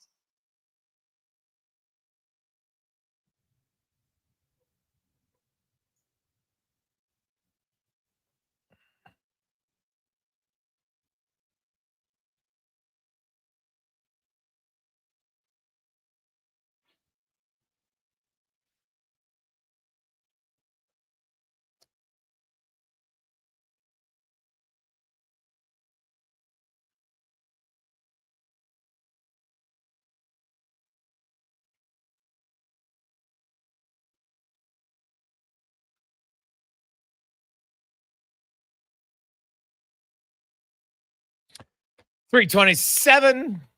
Man, texts are flying in. Actually, some good ones. We'll get to lots of those on the Gregor Show, presented by PlayAlberta.ca. We got Business Sport coming up with Rich Winter, also Chris Stashnik joining us today on the show. But first, it is time to go around the NHL, brought to you by McDonald's. Stop in at McD's today because it's you can enjoy about $9.99 with the McChicken, small, medium fries, medium drink for only $9.99, as well as a fillet of fish and more at McDonald's.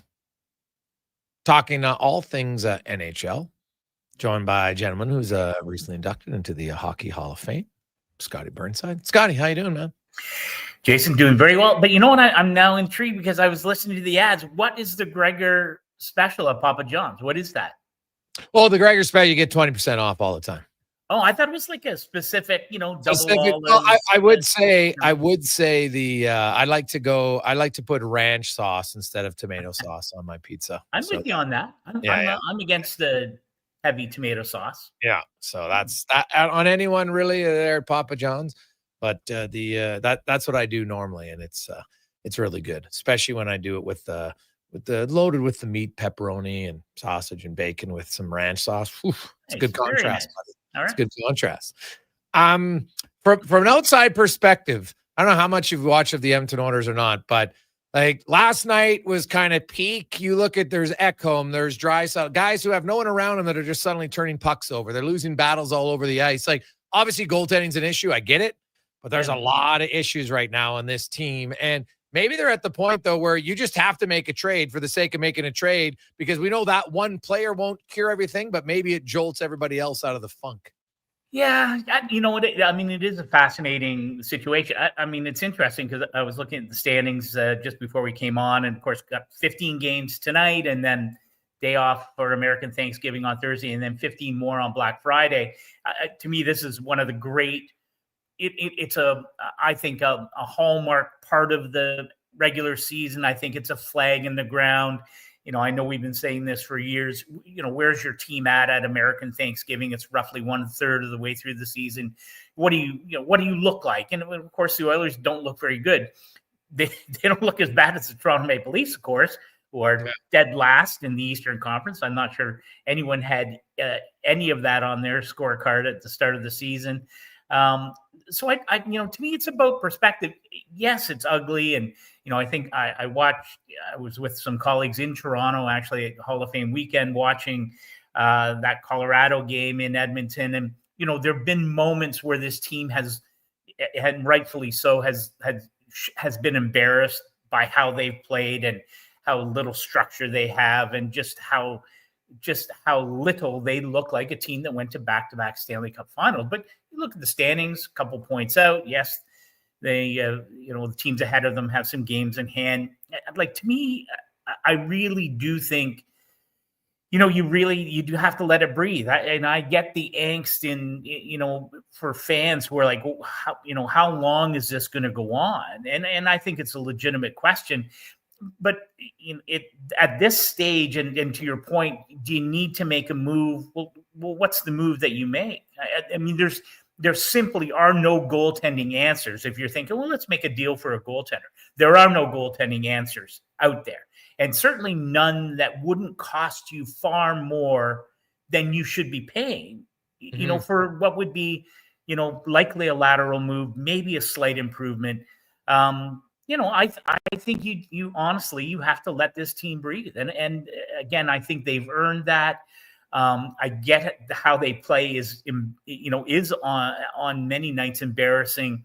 Where they are at the standings is also well below expectations, what they should be. But I don't know. I think when you talk about making a move, you'd be talking about a bottom six move anyway, likely.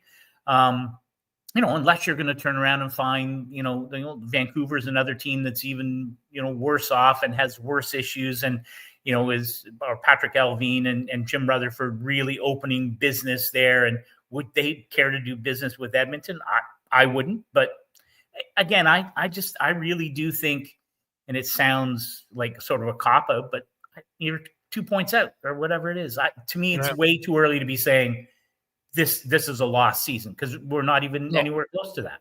Yeah, no, I would agree with that. It's not a lost season, but it almost turns from a frustration point to a concern point, right? Like you can be frustrated with the slow start. Oh my God. And then you're like, okay, like it's 25 games here. And like the Oilers on November 8th, a lot of people thought, okay, that they bottomed out. Okay, now they're going to come up, right? They got spanked by Colorado 9-1. And honestly, last night the score was a little bit different, but it was the exact same game. They were down 5-0 Colorado, 4-0 with a goal disallowed. Like it was basically a carbon copy game for the Oilers just 3 weeks later.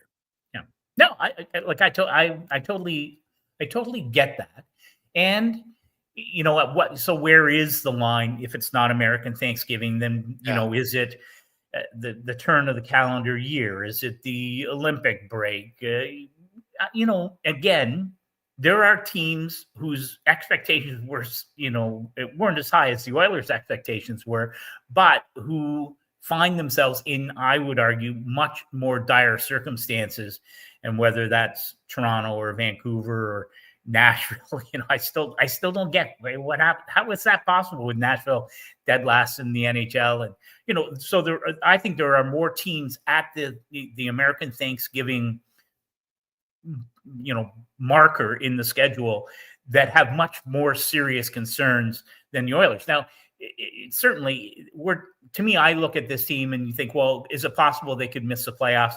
I still think that's highly unlikely, and really isn't all that matters, right? I mean, Florida's in a, you know, both teams have had injuries. They've had to, you know, sort of stumble through, and the Panthers are in worse shape injury-wise, but I'm sure they're looking at it going, geez, you know, I wish we had 5 or 6 more points, but certainly I don't think there's any kind of alarm there. And when you play that much hockey over the last, both those teams have over the last couple of years, I really do think you know, the perspective is so important, because every single person connected with both those teams really does understand how all that matters is whether you finish in the top 8. That's all that matters. Yeah, well, that's true. Like once you're in, anything can happen. And maybe this year more than ever, outside of Colorado, who looks like a juggernaut. But just because you're a juggernaut in the regular season doesn't mean you're a juggernaut in the playoffs. We've seen that numerous times in history, but they look really good right now. The Tampa Bay Lightning, very quietly, Scott, find themselves in first place in the Atlantic Division. They've had some key injuries. I actually had picked them. I thought this is the year Tampa would get back. They look really good. My question to you is this the year John Cooper finally gets recognized for Coach of the Year? I don't know. You know what? I bet, you know, I know John pretty well. I remember interviewing him during a lockout. God, it's got to be 12 or 13 years ago. And he was coaching the AHL and went on, I think it was like an 18-game winning streak. And he was in Norfolk. And that was the first time he and I chatted. And I always enjoy my conversations with him. I have to say, you know, to me, one of the interesting parts about the Tampa Bay Lightning and GM Julian Breezewall, and you look at the Lightning the last 3 years, and it has been, I swear, every year I'm like, I think they could go on a deep run, and they have been iced in the first round three years in a row, twice by Florida, and in both those series looked totally overmatched. And again, listen, Florida, they are who they are, right? You know, 3 times in a row to a final, back-to-back cup wins. They've made lots of teams look silly. But I have to, I wondered to myself, you know, at what point do Julian Breezewall and John Cooper sit down and say, boy, it's, you know, the man's going to the Hall of Fame, right? He's a Hall of Fame coach in my books. Yeah. He's likely, you know, does he win a gold medal in Italy in a few months? Anyway, he's an incredible coaching story. But it's, you know, the sands run out for everyone, right? They just run out for everyone. And I wondered when's that time for John Cooper in Tampa? And I'm not suggesting that Julian Breezewall is ever going to get to a point where he fires John Cooper. I can't imagine that happening. But I do think there's probably a time when the two of them sit down and, you know, again, if they played like they did the last couple of years in the playoffs and just looked so just not really close in series. I thought that they had really good chances to win. When do you have that discussion? But to your point, Jason, they are a team that they haven't been very good at various points this season, had all kinds of injuries, Victor Hedman. They've been missing some key pieces, but very quietly have moved to the top of an Atlantic division that is like all over the map, right? Like it's, at one point in the last couple of weeks, if I'm not mistaken, I think Detroit, Boston, and Montreal were 1, 2, 3 in whatever order that was. And I was like, well, geez, I don't think I would have had that.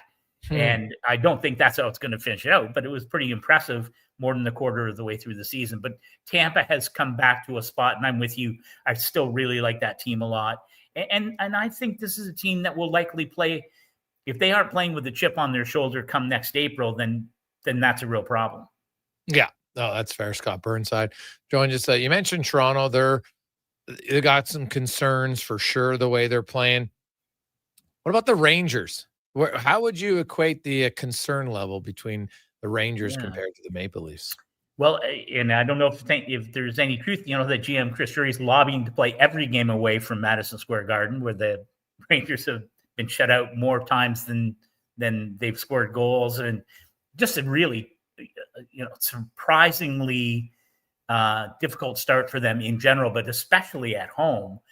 And that the personnel changes that have gone on with that team over the last year and a half under Chris Drury, the GM, I have been curious, and I wonder, whether you'd like Jacob Trouba or Chris Kreider or Keandre Miller, who has found, I think, a pretty nice home in my mind, one of the best teams in the NHL with the Carolina Hurricanes. And he was hurt a little bit, but to me has fit in seamlessly with a very good Carolina team.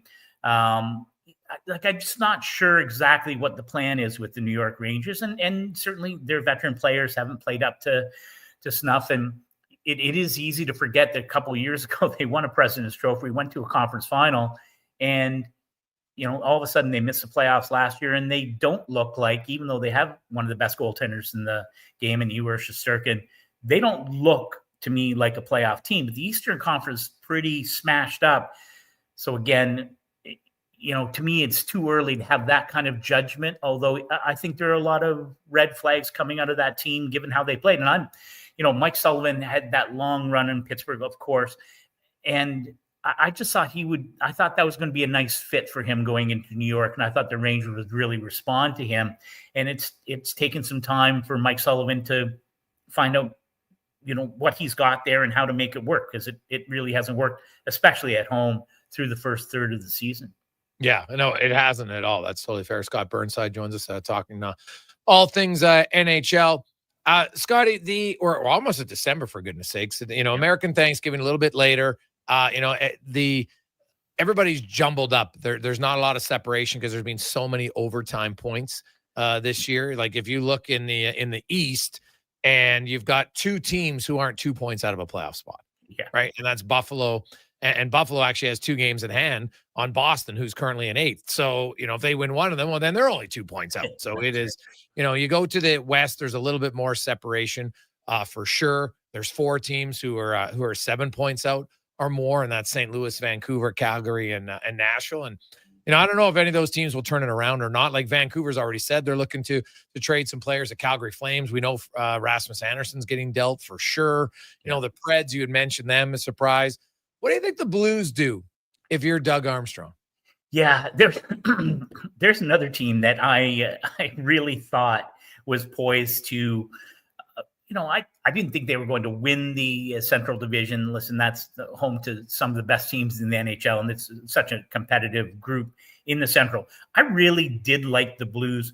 You go back to last spring, and they're a second or 2 from eliminating Winnipeg in the first round, and they let that game get away from them. But they were, again, that a team that continued to get better and better, and were hard to play against. And I like some of the moves that Doug Armstrong made in the offseason. And I really like that team to be really in the mix, and they really aren't. And, the problem, and it's a problem that, I'm sure it's the same in Edmonton, where no one should be talking about a coaching change in Edmonton. And I know they talk about it in Toronto, Craig Berube, what's going to happen with Craig, in my mind, Brad Treliving is not going to fire Craig Berube, right? He just got there. He won a round. So, it's not happening. Same thing in St. Louis, right? I mean, Doug Armstrong may not be happy with what his team is doing on the ice, and their goal differential's horrific, and but they're not making a coaching change. So it goes back to this idea. Well, what can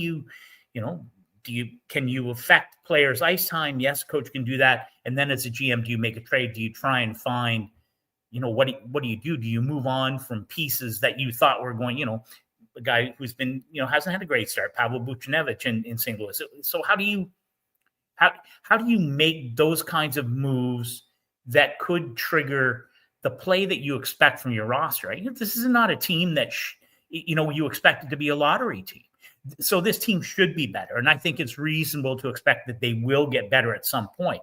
But you're right, that they're, to me, one of the greatest underachieving teams as we approach the first third of this season. And it's got to be eating Doug Armstrong alive, because he is absolutely unafraid to make a move. He will do it. Yeah. And that, to me, that's a team that you really have to watch. I know Vancouver's in the headlines, especially in Canada, given their disappointments and what's going to happen with Quinn Hughes down the road. St. Louis is really fascinating to me because Doug Armstrong is completely unafraid to swing for the fences if he thinks he can turn this team around. And the history has shown, of course, when you go back to 18-19, dead last in the NHL in early January of 19, and ended up holding up a cup in June of that year. So we'll see. Binnington, because in Edmonton, maybe trade Skinner for Binnington. Binnington had a brutal year this year. I know 4 Nations, he showed up huge, and I get it. That was 4 games. What do you make of Binnington? And if you were Edmonton and you could make the money work, would you do Binnington for Skinner? Yeah, yes, I would if you could make that work. And I think, again, it goes back to, again, I don't worry about Jordan Binnington. If you're thinking about the Canadian Olympic team, guys locked into a spot there. I don't know if he's your starter, and when the tournament opens in early February, my guess is he's likely your starter in the first elimination game. And to me, he's earned that in many ways, given his play at 4 Nations. He may be the single of all the players who took part for those 4 teams in Montreal and Boston. He is the player who made the greatest impact. And regardless of how difficult it's been for him through the first third of this season, I don't think any of that matters. I'm projecting here, but I'm guessing for Team Canada, they probably wish he was better. Certainly Doug Armstrong wishes he was better in St. Louis, but I don't think it really impacts how they view him in that sort of the pantheon of Canadian goaltenders or guys that might be on the team.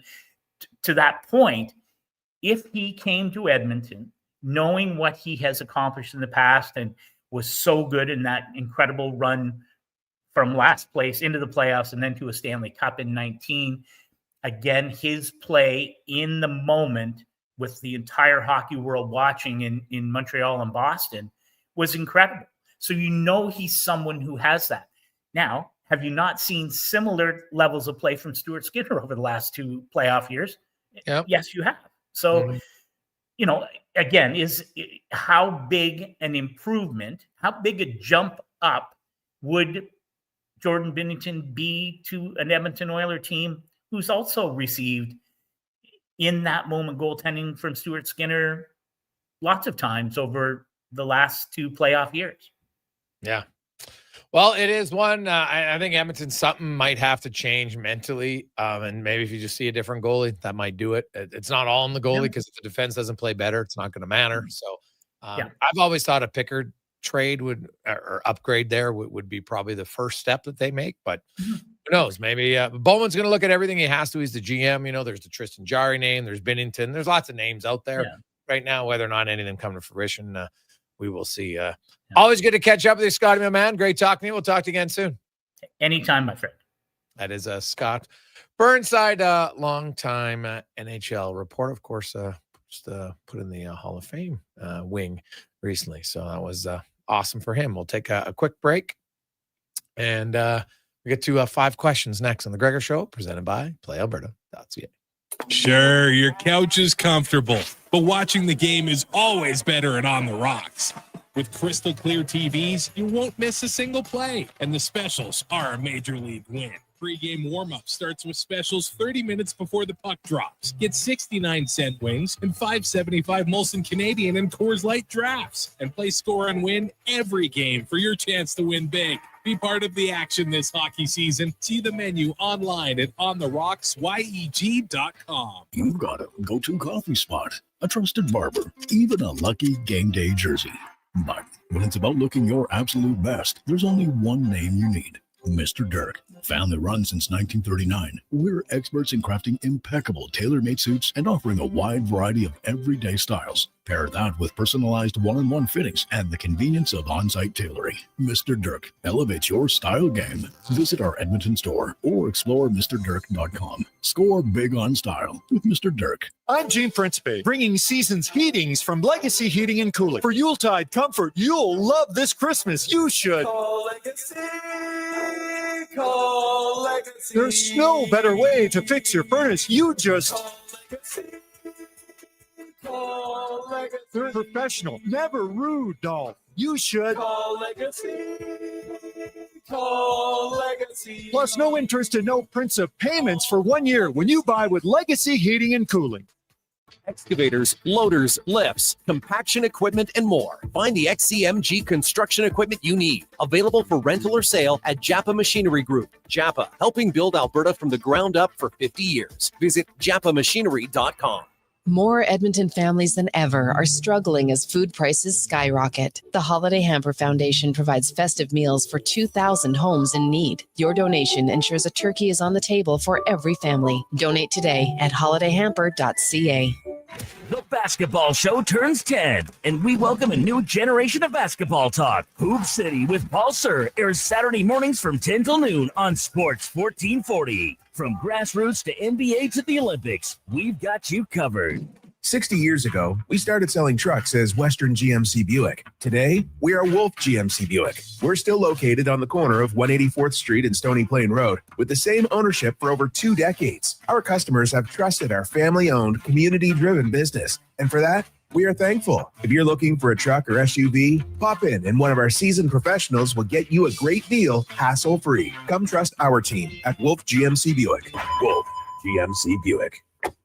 We're making it easy. At Papa John's, our butter chicken pizza is a Canadian favorite, and we think we know why. We start with a velvety, tangy, and subtly sweet sauce. Then it's our better ingredients: fresh, never frozen original dough, juicy grilled chicken, and crunchy green peppers and onions. Sounds delicious, right? Well, wait till you try it. It's butter chicken made better. Order your large butter chicken pizza today for only $19.99. Better ingredients, better pizza, Papa John's. Proudly locally owned and operated. Aloha Edmonton, it's back.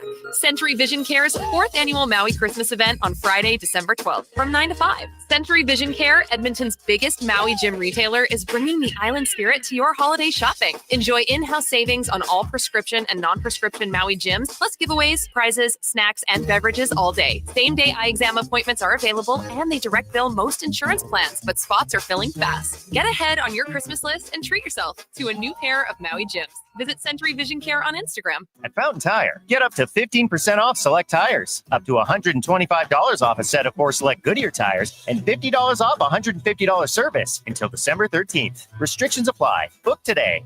Fountain Tire. We're on this road together, Canada.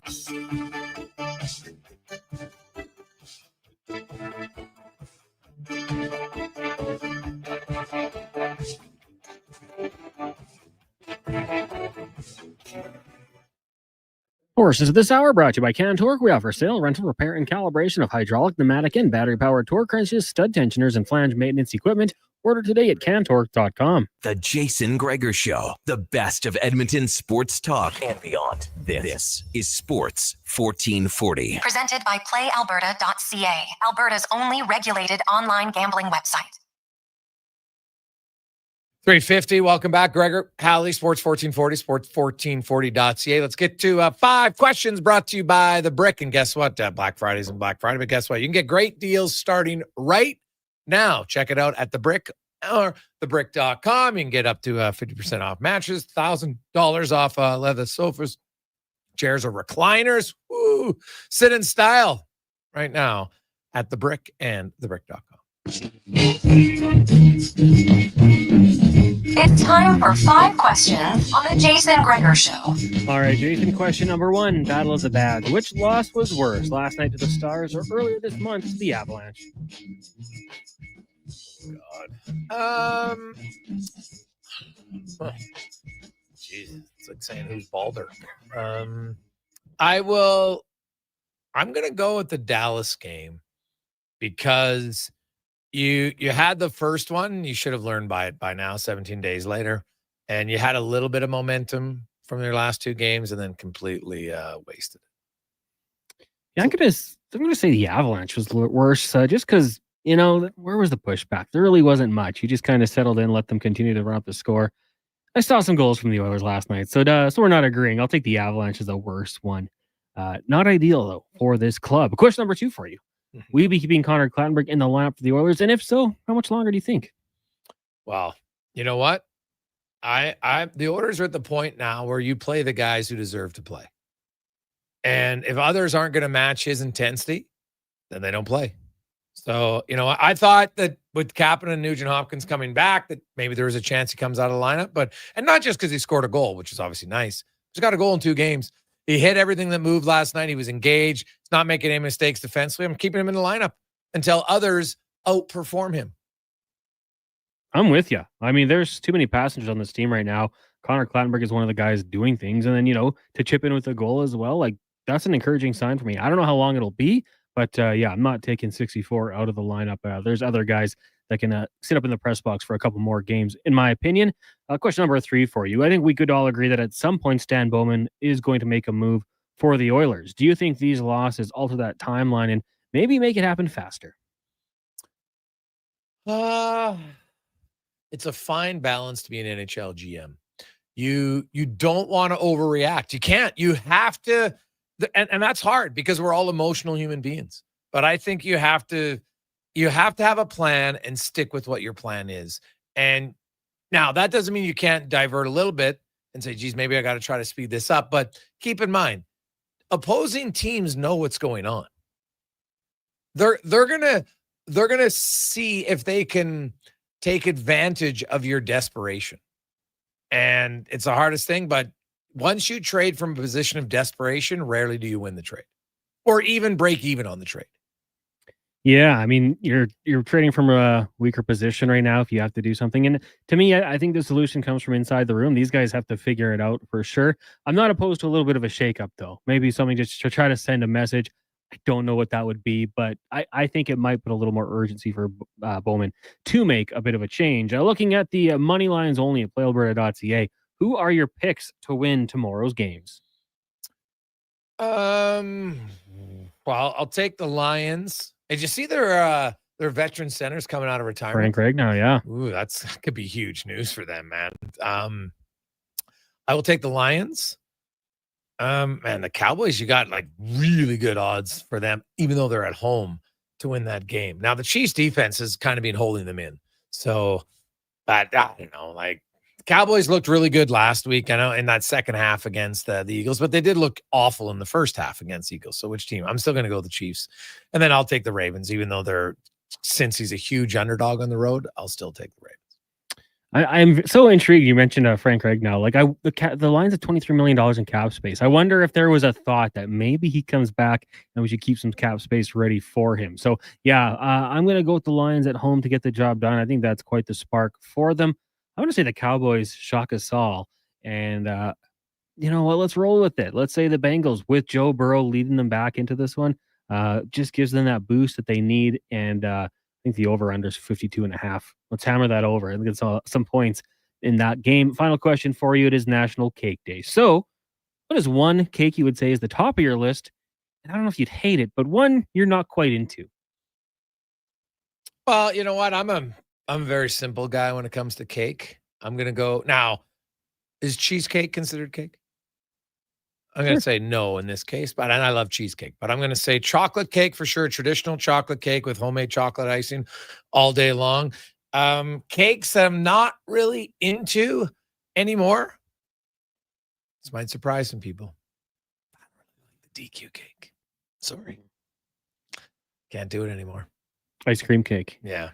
Not into it. For me, similar to you, like just a double chocolate cake would be probably top of the list. I'd have red velvet in there as well. And cake that's not for me, Black Forest cake. Oh, you don't like the cherries? Don't like the cherry. Listen, it's cake. I'll take it, but I would never want it for my birthday. Oh, well, no, that's fair. I can understand it. You know what's an underrated cake I don't eat often enough? And maybe that's why I like it, but carrot cake. Yeah. Good carrot cake icing. Oh, buddy. It's good. The icing can actually, that can be the game changer. Oh, 100% it can be the game changer. Yeah, I'd agree. I don't really love just plain white cake. Vanilla cake's it's kind of boring. I don't really like it. Nope. So, but I used to be a huge fan of the ice cream cakes, but I just can't get into it. I will say this, actually, you know what? Cake used to be the worst. And maybe I haven't had one in years, but the Safeway cake, that icing, I don't know what was on it, but it was awful. Right? It was just that blue and there was so much fake stuff in there. I'm like, am I just eating chemicals? But yeah. The sheep cake? Yeah, that's what it was. And if you ever got a corner piece at a house party, you're like, oh my God, this is not good. And I love sweets, but I would there was too much of it and I would scrape it off in the corner. It just wasn't there was nothing real in that icing. That's all I know. It wasn't I don't know what it was made of, but it wasn't good. It wasn't good at all. So we'll see. Coming up, business of sport. Whew, we got a classy edition. It looks like a sweater boy today, Rich Winter. He's got the sweater on. He's got the tie. He's looking real sharp. I don't know what it might come from a big meeting. Who knows? We'll find out with that. And also the second time around. Sometimes it works. Ask the Colorado Avalanche. We will discuss that in the business of sports and what you learned from the first time. Maybe can you bring it around the second time? Even though it probably shouldn't have left the first time because it was actually successful. We'll discuss that in the Business Sport and the Gregor Show presented by PlayAlberta.ca. But first we get to the Conman Sports 1440 update brought to you by Fountain Tire. You know what's coming. Stop delaying. You don't want to be sliding through the intersection, cursing, maybe screaming out of fear because you got no winter tires on. Get your winter tires 15% off right now till the end of the month. FountainTire.com. This is the Sports 1440 update. Busy night in the NHL. You got the Red Wings hosting the Preds, Flames in Tampa, Panthers and the Flyers. Bruins meet the Islanders, Penguins host the Sabres, Jets take on the Caps, Maple Leafs in Columbus, Avs will host the Sharks, Now taking on the Canadians, Golden Knights host the Sens, and the Canucks in Anaheim. In the association, Toronto Raptors are in action this evening, taking on the Pacers. Tip-off 5:30 from Toronto. One game underway right now. Celtics and Pistons tied at 35 with 7 minutes left in the second quarter. In the AJ Fort Mac hosting Lloyd. Drumheller takes on Devon and Olds up against Calgary. In the BCHL, you got the Crusaders hosting Salmon Arm. That one gets going at 7 in the PWHL. Ottawa up against Vancouver. That starts at 5. With the win this afternoon, Team Holman is heading to the best-of-3 final at the 2025 Canadian Curling Trials. They'll take on the winner of a matchup between Team Black and Team Anderson. And on the men's side, Team Jacobs clinching top spot. They'll advance to the best-of-3 final. News from the NFL, 4-time Pro Bowl center Frank Ragnow is coming out of retirement to return to the Detroit Lions. He announced his retirement back in June at the age of 29. He is now eligible to return to the lineup immediately. Coming up in Hour 3 of the Jason Gregor Show, it's another edition of the Business of Sport with longtime NHL player agent Rich Winter. I'm Connor Halley. This has been a Sports 1440 update. Sports 1440, Stingray radio station. CKJR broadcasts from West Edmonton Mall and Wetaskiwin. Download the free Stingray music app and listen wherever you go.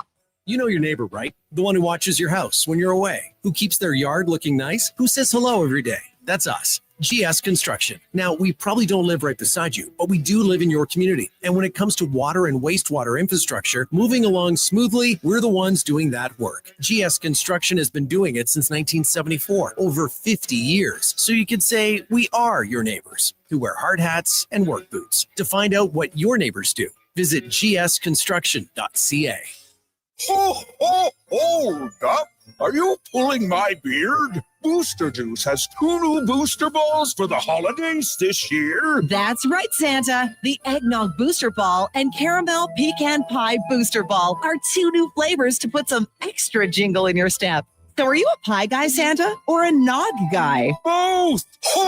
Good call. That's extra jolly. Happy holidays from your friends at Booster Juice. Canadian born, blending since 1999. Across the province, Albertans are taking their shot on Play Alberta. With casino winners every hour, jackpots worth millions, and revenue that stays in the province, there's never been a better time to sign up. Right now, our listeners can score a $50 free bet when they make a minimum $50 deposit with code Gregor50. That's code Gregor50 for a $50 free bet. Start playing with your game sense today to find out if you're Alberta's next winner. Sports 1440 is proud to support the Camrose Kinsman Radio Auction. Tune in Friday from 6 p.m. to midnight, live from the Bailey Theater on our sister station, New Country 98.1.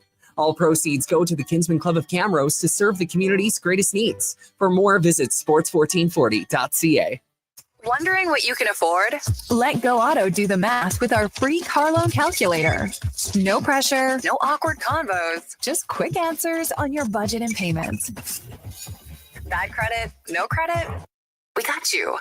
Text CHECK to 780-777-7777. That's CHECK to 780 all 7. Find out what you qualify for and start shopping with confidence. Go Auto. Drive what you love with payments that make sense. Actions speak louder than words. Japa Machinery Group puts your construction plan into action with XCMG construction machinery you need. Available for rental or sale. Learn more at japamachinery.com.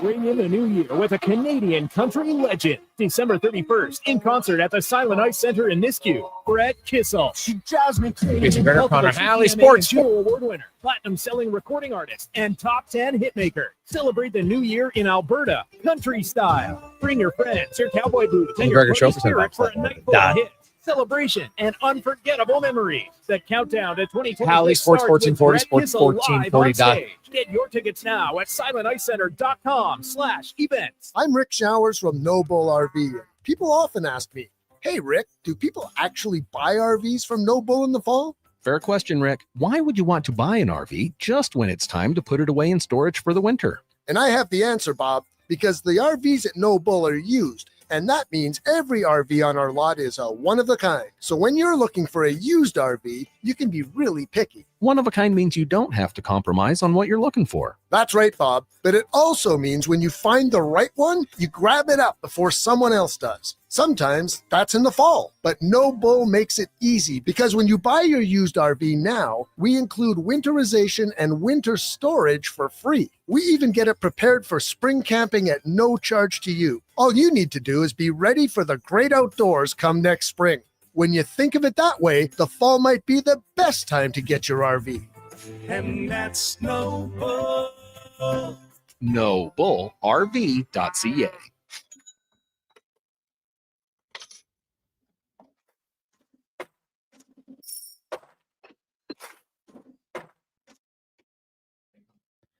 Portions of this hour brought to you by Leading Edge Physio, from weekend warriors to professional athletes, kids playing soccer to grandparents in the garden, rotator cuff tears and tendonitis to post-surgical knees and hips. We fix your body. Life shouldn't hurt. LeadingEdgePhysio.com. The Jason Gregor Show, the best of Edmonton sports talk and beyond. This is Sports 1440. Presented by PlayAlberta.ca, Alberta's only regulated online gambling website.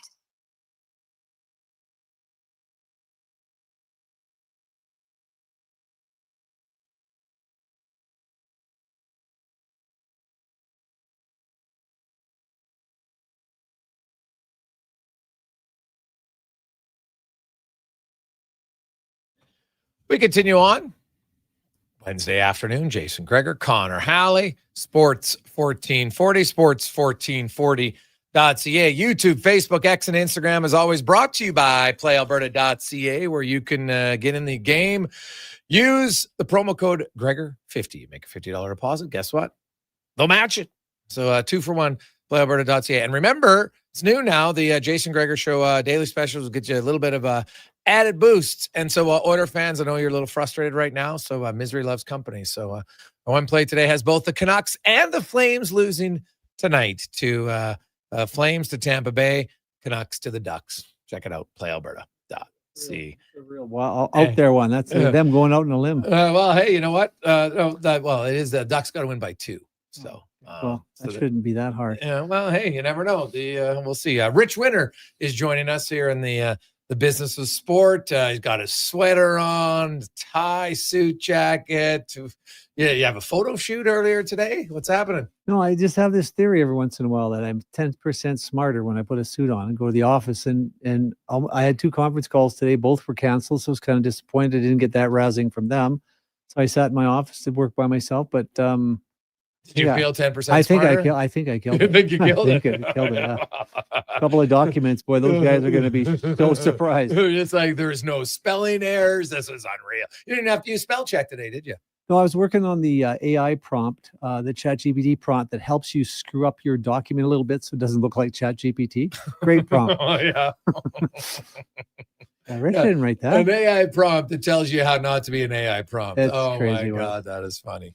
I want to chat. We are going to talk about because it's a business of sport. We're going to talk about a lot of different businesses. And we're going to talk a little lacrosse league later on today. But I do want to start with as an agent here, and because obviously you've had tons of European players over the years, right? And you also now have some young guys that you send to Europe. But each league has different rules, Rich, right? Like there's some, and you've been in the industry long enough to know that like some places are better than others. And so how do you kind of keep track of, and is there a rule or like payments that's different from one league to the next that's kind of obvious to remember? Well, I got an interesting one today because I sent a player his bill last week and he goes, "Hey, aren't the team paying my agent fees like they did last year?" And I said, "I'm sorry, new Swedish rule." Oh, he was disappointed. But no. So in Sweden, they had a team that would pay your agent teams, fee. but teams quite often pay our fees. Yeah. Like in Europe. Yeah. It's starting to change now where they're getting some it's under the table still. There's some places where the rules aren't that, but the Swedes are pretty serious. Like there's a million Swedish kron fine if you pay me $1. So they're kind of paying attention to that now. But no, I mean it's really the rules aren't dramatically different. Like you'd be surprised. They have a CBA in Russia. They have a salary cap, and a lot of it gets modeled after here, right? And ultimately, it's really not a whole lot different. It's just you're trying to evaluate, from my perspective, where's the right development opportunity. I grew up in Drumheller, so one of my young clients is the only player ever signed to an NHL contract out of Drumheller. And Talon Boyko, he's the 5th goalie in New York, and we just sent him to Finland, and he's sort of like they signed Spencer Martin, right? So they're looking for a 3rd, and it's really Grand and him fighting out for 4. But Grand has a little bit of head start because of his play. I mean, historically, I don't know that he's any better now. So we just said no to an East Coast League assignment, and so the poor kid from Drumheller has never been west of Hartford or east of Hartford is now going to be playing in Finland. But it's a great life experience. Well, it's a great life experience, but it's also great goaltending development, right? Good goalie coach there. I mean, and we do a lot. I don't follow the Finnish league that I could barely say the name Kalpa, or it's just west of Helsinki. But he, talked to Jarmo Kikalainen and did a little research. Then Talon talked to one of his teammates, said it's a university city, small town. And really, it's like at this stage, you've probably heard me say this before, but I always think there's 2 things in every contract. There's money and opportunity. I think you always chase opportunity because it either leads to cups or more money, right? And in this case, I get a little more money, but more importantly, he's going to compete for the number 1 job. They've got a college goaltender there. They won the championship, but last year's pretty good. Tiring out this year. Their second guy was just a kid. They didn't play them all. They're burning the other guy out. He might come out of there with winning the number 1 job, maybe get a shot at going to the World Championships with Team Canada, sort of AKA Mark Giordano, and then who knows where it goes. But such a great kid, so those are the kind of things that, you can imagine a kid's never been past, Hartford, and he's going Finland. Like, so what is the food like? I said, when you first go to Europe, it's really challenging especially if you're going alone, because everything's different. Doesn't seem different after you're there for a while. Light switches are different. The toilet seats, everything flushes different. You go to the grocery store, it looks like Spam. I don't know what it is. So I got it, didn't like it. And hot dogs are different. It's just, I think it's kind of unsettling. So it's going to be interesting to see. But I think more of So how do you help then for players when it's like, do you send them like an email with here's things to do to make the transition easier, having had so many guys do it? Well, it's not very difficult because they provide apartments, fully furnished. They provide a car, in this case, if he wants one, because it's such a small town, he's only 4-minute walk from the arena. He may not even want to bother. They talk to a few of their friends, they're hockey players, so it's really, once you catapult or parachute them into that spot, it's a dressing room. Yeah. It's an ice sheet. There's 5 guys in front of me. 2 are screening me. I got to talk to them. I don't understand their language. So those kind of things are a problem. But the Finns will speak, the Finns speak really good English. Well, not really good English. They speak English, but it's, I still can't understand Estetikkanen. Wow. Okay. But Tikkanese is a little different. Well, but it's like, I think with the European, people don't understand. It's like the guys who are married, it takes them a long time to learn English, right? Because the guys who are single, they're chasing Canadian girls, so they gotta be able to communicate. So and plus they're speaking all the time. You get a guy. I mean, Dom Hasek still has a really bad accent, good accent, bad accent. But it's because he'd go home and speak Czech to his kids, Czech to his wife. Half the time at the rink, he's speaking Czech, and then he'd speak a little bit of English. Even though he's been here for a long time. So, but I think a lot of that has to do, like, I thought I read somewhere about your accent that once you're to the age of 13, wherever you grew up to that point, that's the accent you're going to have. Now you can move away and then live, because I still have cousins who have lived, they're Brits and they moved back here. And the 2 youngest ones definitely have a stronger accent still than their older siblings, just because they didn't come back until they're I think they were 13 it's or 14. funny you say that, because I've got players that I think came over 18, 19, 20, perfect English. No, they can speak English, no, but no there's accent. still no accent. Richard Smelik, you went and dropped your dog off to his compound there. He's bought a little dog training business. You would know if he came from Edmonton, Calgary, New York. Well, New York probably, but so no, it just depends on. Some guys work at it harder too. Well, it's like anything, and right? It depends on the team, because you get a some guy. people care. Like some people want, some guys like, I'm an introvert. I don't need to say much. No, so they don't learn to speak too much because they're quiet. But learning Finnish is hard. I've talked to Finn, Finns say, man, like if you try to learn our language, it's a tough language to learn. Yeah, I like Czech and Slovak. They're fairly easy because it's phonetic, right? Yes. So J sounds like Y, and that's the only difference. Everything else kind of sounds the same. So once you figure that out, and then the C's got a chika over the top, it's pronounced CH. You got that figured out. You can at least go, that's where I'm going. Yeah, okay, turn left. So it's not so bad, but oh, the Finnish words, man, it's unbelievable. It's like Heiken. Oh God, yeah, it's long words, and it's vowel city. They love their vowels. A lot of them. Yeah, there's a lot of no vowels. need to buy a vowel in the Finnish version. So when you turn down an assignment to the ECHL, does the player just sit in limbo until that point, or do you turn it down knowing you've got the other option first? No, we didn't have another option. Like I remember I said to Ryan Martin, the assistant GM there, we would get along and know with very well and know him for a long time. And I said, it's not, they want to keep him in the East because if they have an injury, right? Yeah. Oh no, I get why. But and lots of goalies have actually I'm going he said to me all summer, look, you don't have any arbitration rights. You this is kind of the deal. And I said, you don't have any assignment rights. So you know what? We got to find a different deal. So to Ryan's credit, he talked to his scouts. They found this opportunity in Finland. I didn't find it. Okay. And it was a really good one. In fact, Ryan at the end was saying, geez, this was a really good idea. This is going to be great for talent, and I'm like, yeah, it's worked out well. So, sometimes the easy thing in hockey is just to do whatever they tell you to do, right? No, I don't want to do that. It's not good for my development. Mm-hmm. It's like Giordano went to Russia at 23. Just wasn't good for his development. We didn't think to take the risk of playing for Mike Keenan and maybe playing 3 minutes a night or 35 minutes a night. We don't know. Probably would have been closer to 30, but he, worked out pretty well for Gio. And, it'll be interesting. Tal's only 23, so, we'll see. He's a big goalie, 6'5", good structure. I think he's going to come back, prove them wrong, and come back and compete for that number 2 job next year. Really? Okay. And how old is he? 23. 23. Well, goaltenders historically. It's yeah. Dom didn't even show up till he was 25.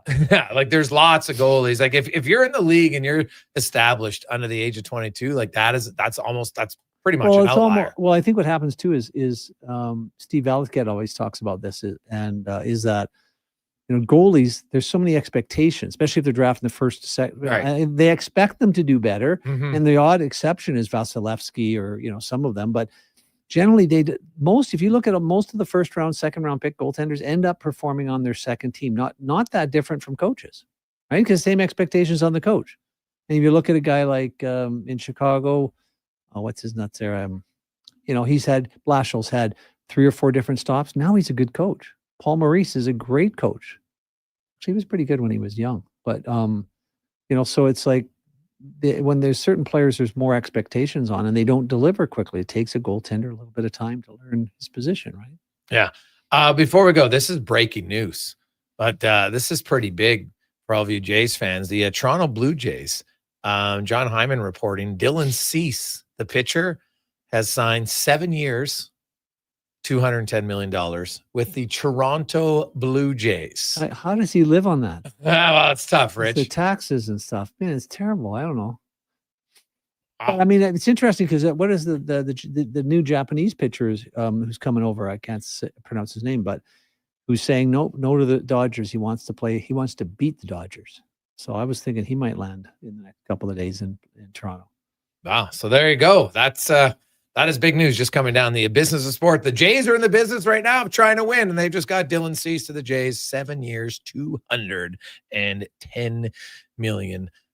We can all do the math on that. That is some of us can. Some of us can. I would say 30 mil a year. Pretty. You know what? He won't be missing. Take a look at the Ilya Bryzgalov interview of a bunch of guys at the LA All-Star game when he asked them a math question.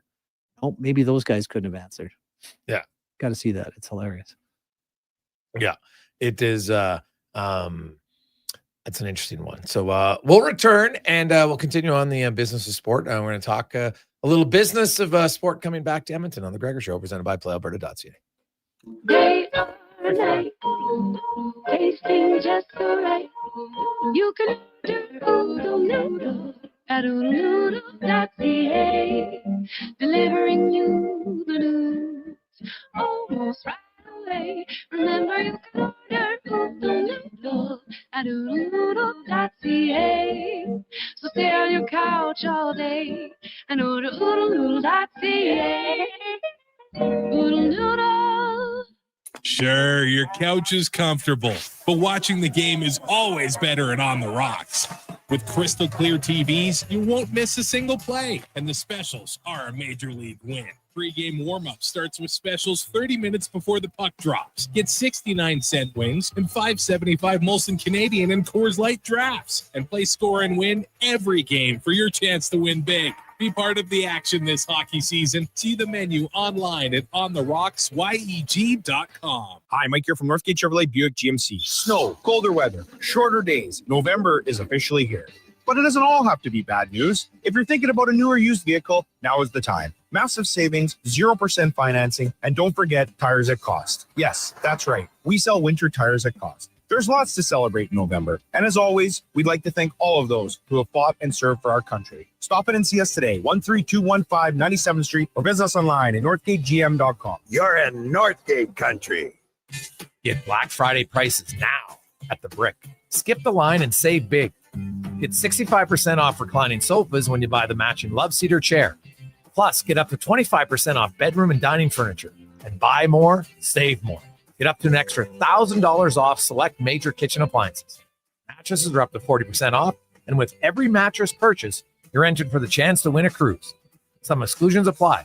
See in store for details. The Brick, saving you more. The job isn't done until the last load is hauled, and having a semi-trailer out of commission is not an option. Whether replacing or adding to your convoy, Edmonton Trailer has a huge inventory of new and used semi-trailers, trusted by the gravel, logging, oil field, fluids, and freight industries. Find a trailer right for you online or at one of their 3 locations. For sales, service, parts, rental, and finance, when you're in it for the long haul, Edmonton Trailer. This Friday, 6 p.m. till midnight, don't miss the 71st annual Kinsman Radio Auction. The Kinsman Club of Camrose invites you to join the fun and support their largest fundraiser of the year. Bid on a huge selection of items donated by generous local businesses. All proceeds will help the Kinsmen serve our community's greatest needs. The Kinsman Radio Auction. For details, find them on Facebook. You can also join the bidding in person this Friday night at the Bailey Theatre on Main Street, Camrose. Details on Facebook. Across rural Alberta, volunteers and community groups work hard to make life better for their neighbors, creating new playgrounds, better rinks, and gathering places that bring us together. Vision Credit Union is proud to lend these local heroes a helping hand. Apply today for a Helping Hand grant up to $10,000 to support your community's next big idea. Let's make great things happen together. Applications are open until January 31st, 2026. Learn more at whatsyourshare.ca.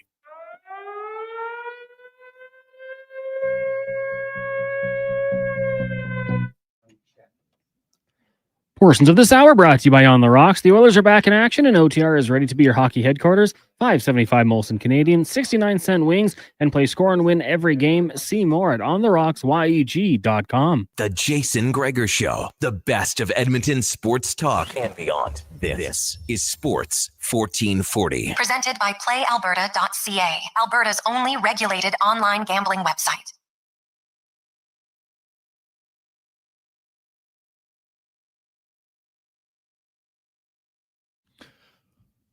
We roll through Wednesday afternoon. Of course, Oiler fans, you get a few-day break.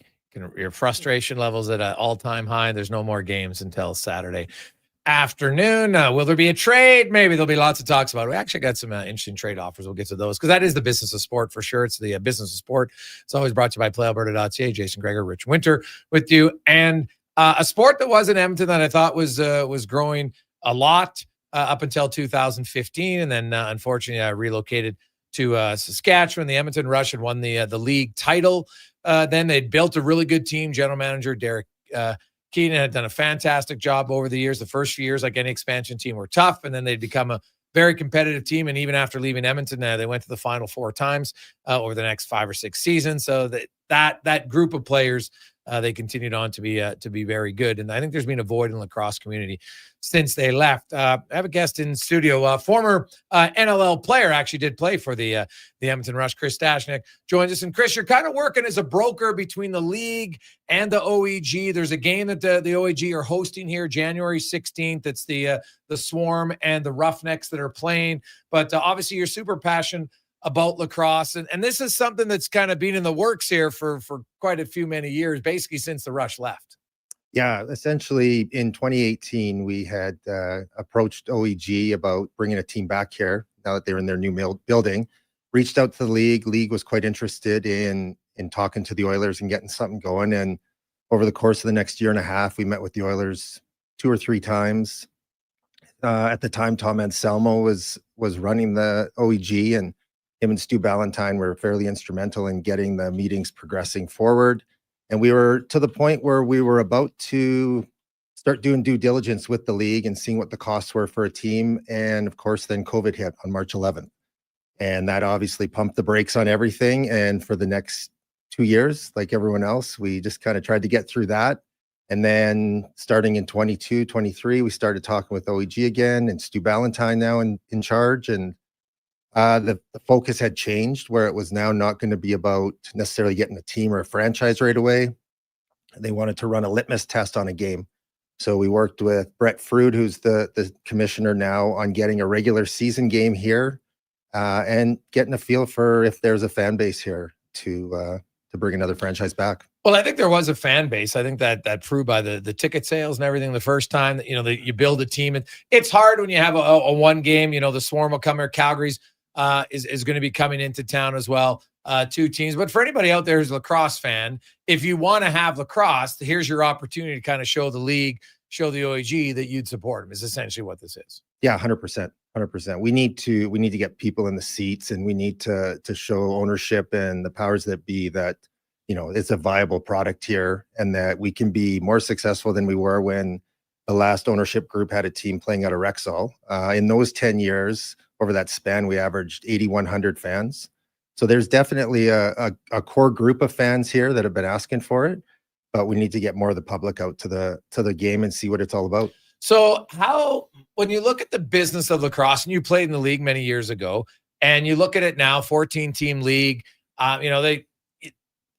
NHL ownership groups in certain they seem to be like Calgary. Obviously, if I just look at Calgary's numbers since they were taken over by the Flames, their ticket base has increased significantly. right? Vancouver just took over the Vancouver team. There's other teams in the league that are owned by that. Is that kind of the model you think the NLL is going to? Not 100%, but in a lot of their markets, is that going to be the plan? I think that model makes the most sense because for a third-party team to come in and lease the building and pay those dollars, it makes it real tough to justify having a team with OEG owning the building and having, the marketing team and the sales team and everyone under the same roof. I think it makes a lot of sense. The Buffalo Bandits, who are the flagship of the league, sell out almost every game, 18,000 plus. I'm sure they outdraw the Sabres every season. Yeah. And now in the NLL, Rich, from your side, there obviously the pay scale is not like it is in the NHL. It's more on the CFL level, even obviously a little bit lower from the high end guys. But the leagues expand. There's more games now. From even when you played, if you look at how the leagues run now, there's more opportunities for players. You can make more money. Number one, you have to train more. The season's a little bit longer, but even in 15 years. From when Edmonton first got their, I guess it's 20 years now, from when Edmonton first got their team, there's been a significant amount of growth in pay for the players, in just facilities and everything else that goes into it. The league overall seems to be in a better spot now than when Edmonton came in. I think there's more money. I think they have more sponsorship deals. It definitely in the States is where they're trying to promote it, obviously because of the population base. I don't know if the money's, it's not a lot of guys are using it as a full-time career. They're still having to work side jobs. That's why you see a lot of firefighters and teachers and, salespeople that are in that kind of position. I don't think it's not right there for a full-time job yet. No. What OEG had expressed to me through this process is that if the league it moves from a winter league to more of a summer league, they feel almost every NHL team would probably get that because they need to fill their buildings on Fridays and Saturday nights in the summer. And with, Oilers here and Oil Kings, those are tough dates to find room for lacrosse. And being in the league previously, Sunday afternoon games don't draw well, and you're not getting a lot on Thursdays. So you need those Friday and Saturday night games to draw the fans in. Do you think, feasibly, when you consider field lacrosse, and even some of the, the other summer box lacrosse leagues, could the NLL go to become a May to September league? Do you think that's feasible? I think with specifically the PLL, which is the American Field League, I think those two would compete directly. And I suspect the National Lacrosse League would win out just because it's in my opinion, a better product. Okay. As far as the summer league goes, right now, what happens are the players that are playing in the National Lacrosse League in the winter go back to their club teams, get paid a bunch of money to play in the summer. So summer isn't necessarily a full amateur game anymore. Yeah. I think if you move the program to the summer game, the Canadian Lacrosse League would become a pure amateur game again, and then you could pull players up from there. Oh, so it'd almost be like a development league a little bit more. That's the way I see it. I don't know if anyone else does, but yeah, I do. Yeah. And so in theory, from an outsider perspective, that might make it better because now you have a little bit more of a feeder system that's direct during that time, right? That they're going on. Yeah, I think so. I think it also gets more players involved and stay in the game longer because lacrosse is still a fringe sport from the minor sport level. It's getting bigger, but typically markets that have a team, we see a lot of growth in minor lacrosse. As you probably don't know, but once Edmonton Rush left, the numbers have dropped substantially because kids aren't seeing guys that they want to be like. Yes. Oh no, I saw it literally just on our show in 2 or 3 years, from 2015 till 2018, we'd still get a fair amount of texts. The Rush were playing. Obviously, they're in Saskatchewan, they're watching it, and then it just slowly went away because those kids got older. Now they're not watching, and there's something to be said about young kids don't think of the impossible. They look at it as possible. I'm 8 years old. I go to a lacrosse game. Well, I can play there. Yeah. Which is great. That's what you should have as kids, right? Mm-hmm. And so when you don't have that, it's no different than even in a small level when, kids in small markets like in Prince Albert, they're like, I can play in the WHL because they get to go to those games, right? And sure, they see the NHL, but the WHL is their first step. Right. And that's what they dream of. And so, yeah, I could see how it's hurt lacrosse. Have you felt it's hurt so the grassroots level, but what about at the junior and the senior level? Has that impacted in Alberta without having the Rush? Well, I can say we're probably almost on the tail end of feeling what the Rush's impact was when they were here. So they left in 2015. Obviously, some of the players who were on that team decided to relocate to Edmonton, whether they met a girl or they got a job here full time. And, we still have 3 or 4 players that are here. From 2016 to 2018, the Edmonton senior minors won 3 national championships because we had a bunch of the Rush players sticking around here. Okay. This game specifically coming up, we got 2 junior minors kids who graduated a few years ago who are playing for the Roughnecks. Right. Right. So Matthew Gauthier and Bennett are both, they were products of watching the Edmonton Rush play as they were growing up, and now they're in the league. Okay. But it's a vicious cycle because if there's no game here, there's no product in the stores, kids aren't exposed to it. It's not easy to find a stick or any of the equipment, right? So it just gets passed by, right? You got to get a team back here. And so looking at it, because I know the CBA was signed recently and it's signed through the 29-30 season.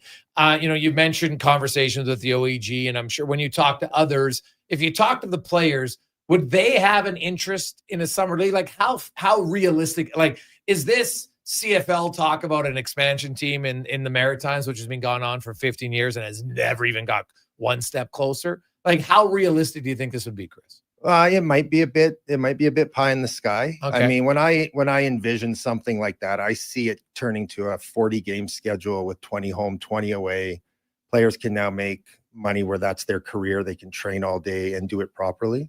Now, I don't know where the league is on this or where anyone else is, but to me, logistically, it makes sense to turn it into a full-time league. Otherwise, I think maybe we're getting 1 or 2 more games a year, and the money's not really going to come in for the players. It'd be interesting summertime. You could have a lot of really interesting outdoor game options, right?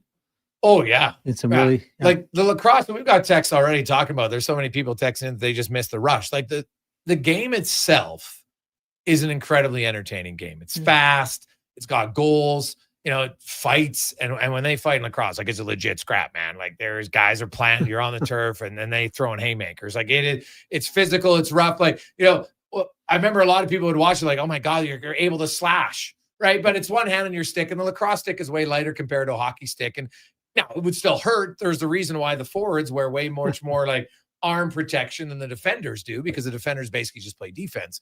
But having been in the league and being a lacrosse guy, Chris, growing up, and then seeing it in Edmonton come to fruition and play there, it's obviously had to be disappointing. But even, if we get away from the pie in the sky, but just looking at the OEG and this test market game that's coming up on the 16th, like, what are the things that need to be where you think that this can further the conversation? Well, I mean, our goal is to get to 10,000 seats. I think at that point we can have a conversation. So currently we only have the lower bowl opened up for sale, which makes sense. It's what the Oil Kings do, and you'd rather have a sold out lower bowl than half the lower bowl and half the upper bowl. That doesn't make any sense. Yeah. So I mean, I think break even is probably somewhere around 7,500 seats for a game. So I don't know what OEG is looking for as far as financial numbers to say this makes sense. I think the league would also have to really contribute and help them. Not help them out with the franchise, but they'd have to entice OEG and make it worth their while to work with them. Because right now there's 14 teams in the NLL, all in one division, right? 8 make it, 6 don't make it, which is, it's good. It's a competitive league. There's kind of like you mentioned Buffalo, like there's like the marquee franchise, and it's funny in the NHL, in the NBA, in MLB, like there's the top franchises, Rich, and you deal with them. And then there's the bottom feeder friend. It doesn't matter. And this year they flipped. Yeah. It's like, yeah. But you know what? Like, there's no league that has every team that's always on great. They got billionaire owners in these pro leagues. So you know what? They've got money. They're not in the risk of going out of business per se, but you're never going to have your entire league where everybody's even, because some guys are making smarter decisions. Rich, we talk about who's scouting better, who's using AI, who's not using AI, and everything in between. Buffalo is the marquee franchise for sure. Yeah. What's the gap do you find between the marquees and the bottom in the NLL? Well, probably 12,000 fan difference. Okay. Right? I would say Buffalo's up at 18, and then you have your Calgary, your Colorado, Vancouver's starting to get close to 9 or 10 a game. And then, we've had a few that have moved. We have a new Albany moved to Ottawa. So they're probably drawing like 6,000, 5,500 is what I'm guessing. So that's obviously from a business standpoint, there's a difference, right? Like Buffalo can players are going to want to go there. That's no different, it's Rich, fun, in any sport, right? You're an agent and your player comes to you and says, hey, I can make the exact same money playing on team A than I can on team B, but team B has 18,000 fans and the place is an unreal atmosphere every night. And I know that opportunity, if opportunity's even, you're going to go for atmosphere for sure. Unless it's a beach involved, and then you might take the lesser crowd. The taxes are lower. You might consider that. Yeah, small. And your wife's from that area, Yeah. so it might not be Buffalo. Now, what about the travel? Snash, has travel improved in the NLL? I think it's the same. Teams still fly in the day before, they practice that evening, play the game the next night, then fly out the day after. There's the odd time when it's back to back where they got to fly in, right? Right. Yeah. But it's still very similar to what it was when you and I were involved with the league, where they're still traveling the day before. They're only allowed to practice once a week because some markets have players living in it, some don't. Yeah. So the players can practice without the coach. Right. That's right. Which Correct. a lot of teams I find do. They do. They have captains practices quite a bit. Yeah. Which is, you can have one coach who's not a head coach running the practice. You do the exact same drills. The coach is on a video conference sitting on the bench now with technology. It's it's pretty easy way to do I do it. that Coach other isn't too. here, but I can hear him somehow. Why is he ragging me? How does he ragging me from where he is? Yeah, so it definitely makes sense. Chris Stastnyk joins us. Basically, the NLL, they're OEG and the NLL, they're looking. They have a game on January 16th in Edmonton for all the lacrosse fans. People are wondering how you can go. It's pretty easy. You can go to the Oilers website, go to the NLL website. I can just Google the Swarm and the Roughnecks game that's coming here January 16th, and you can get tickets. It's basically like a trial run again to see what the interest level is in lacrosse, because it was pretty high. I did the play-by-play for 10 years. I saw the crowds from the first years, and you saw it grow. Obviously, it helped as the team got more competitive, no question. I think the talent pool of lacrosse players, even from a decade ago, is probably bigger. It is. And it's much better lacrosse now than when I played. It's much quicker. It's much more skilled. It's less physical, but it's a track meet Similar to hockey in a way. Very similar to that. Yeah. It's incredible. It's an incredible product now to watch. So the business of the NLL, when you talk to people in it, is it in a better state, do you think, overall? Like when you look at it from, you need a good commissioner to run the league, and they've had a few different ones, and we can debate here whether or not, some guys are the right decision or not. That happens all the time. But when you look at the overall kind of health of the league, do you feel the NLL's maybe more stable than it has been in a while? I feel like it's moving in the right direction. I feel that Brett, who I think's been commissioner now for 3 or 4 years, I might be wrong, has really taken a pragmatic approach and focused back on getting the foundation strong, as opposed to just throwing teams in markets because someone wants a franchise. I think he's really looking to get quality ownership. He's really put a focus on the grassroots across North America. He's put a focus on getting it out to media. I don't think they're making a lot of money from the media, but I think they're really trying to get it more exposure. So I think he's really trying to build it from the foundation up and taking a pragmatic approach to putting franchises in cities. Now, this hosting a game, and this has been on the docket for a few years. Obviously, there was a Panther game. I think there was the Panther Lacrosse Club. There was timelines, and it just didn't work out. How did they convince the Swarm to have a game here?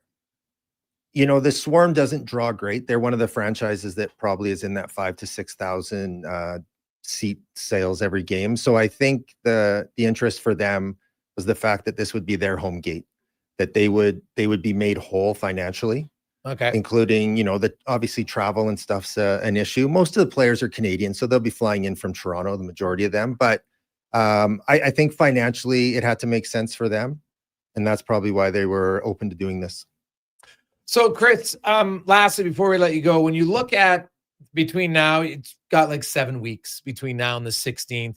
How do you drum up the interest to get the lacrosse fan who's maybe watched lacrosse before, maybe is interested? Do you go to the grassroots level? Is there a real big push to get the young lacrosse leagues and teams knowing that this game is here? What's kind of the next steps to ensure you get to that 75 to 10,000 seat capacity in that game? Yeah. So right now, all we've done is announce it. The league is going to be sending out and reaching out to every organization in Alberta, as far as schools go, minor lacrosse teams, offering them a promotion code to have the kids come to the game. We're also doing a promotion for first responders. That's already out. That code's out. And then OEG is going to start promoting the game a little heavier or more heavy before Christmas, trying to get the presents. What about lacrosse, kind of like the growth? You mentioned that registration's down, but are there more lacrosse academies? That seems to be something in sports in a lot of groups. Like, is there more specialized lacrosse now in Edmonton or even across the country that you've seen that gets like the diehard lacrosse kids, playing more lacrosse, becoming better lacrosse players? I can't speak across Canada. In Alberta, there's still a couple down in Calgary. We're down to one academy here. We still have Vimy Ridge. Jimmy Quinlan's still there.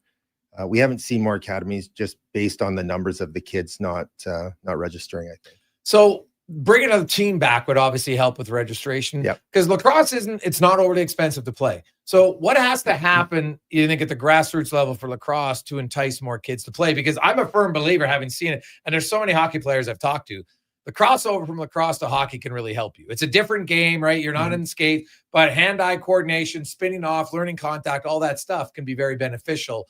What's lacrosse need to do just at a grassroots level, do you feel, to become more enticing for kids to play? Because it's not expensive. It's not. And that's been the challenge with hockey now going in year round. It used to be that you would get the hockey kids that would come and play. I think getting it into the schools is a big thing. If you can get it into the PE classes and kids get a stick in their hand and get to play, I think that makes a big difference. That'll get them out to local senior and junior games during the summer. But yeah, as far as academies, we don't have those. So I think in the schools is the biggest thing. Awesome stuff, Chris. We'll help you guys out as much as you can moving forward. We look forward to seeing, selfishly, I think the NLL is an unreal league. I had so much fun covering the game. I didn't know much about lacrosse, to be honest, when I started doing the play-by-play, but I fell in love with the game. The people were great that I met along the way, including yourself and many others. But just the game itself, I became a huge fan of it. I still find myself watching lots of the games from a broadcaster's perspective, and I've done play-by-play for football, hockey, baseball, everything. Lacrosse was, for me, the most enjoyment I had because the game was so fast. And I actually felt it was like the easiest one to call because there was just so much action. You just had to keep up to the play. You didn't have to, wasn't a ton of downtime. You did get to slow down sometimes when they cross over center. Now you have a transition rush and the guy peels off and he sets it up, and that gives you a little bit of time to set the play. But man, sometimes you go back and forth for, endless time. There was lots of goals and a few big hits and fights, and I loved it. So I'm looking forward to going to the game. I want to take my son. I've been talking to him. He's watched lacrosse with me. So anytime you see it live, it's different. Any sport's better live. Yeah. So Except football. Sorry. Yeah. Except for it is pretty slow live. Right. So tickets are starting at $29.50, and I think that's also an important thing. The price point has to be a lot lower than NHL pricing to get fans in the stands. That's the demographic we're looking at. So tickets in the lower bowl are starting at $29.50 base price and working their way up. Oh, well, that's yeah. Makes it economic because there's all that money left over for beer. That's very true. That's the business of sport. Yeah, Rich, you got to make sure you have that for. It's the only place popcorn. you go and get a cold hot dog, and you go back and buy another one the next week. It's the only restaurant you'll do that at. It's crazy. Awesome. Beer's warm. Thanks, Chris. Really appreciate it, man. Thanks for having me. I appreciate it. There you go. That's Chris Stashnik joining us here in studio. We'll take a quick break. We'll return. Business of Sport on Sports 1440, sports1440.ca. At Papa John's, our butter chicken pizza is a Canadian favorite, and we think we know why. We start with a velvety, tangy, and subtly sweet sauce. Then it's our better ingredients: fresh, never frozen original dough, juicy grilled chicken, and crunchy green peppers and onions. Sounds delicious, right? Well, wait till you try it. It's butter chicken made better. Order your large butter chicken pizza today for only $19.99. Better ingredients, better pizza, Papa John's. Proudly locally owned and operated.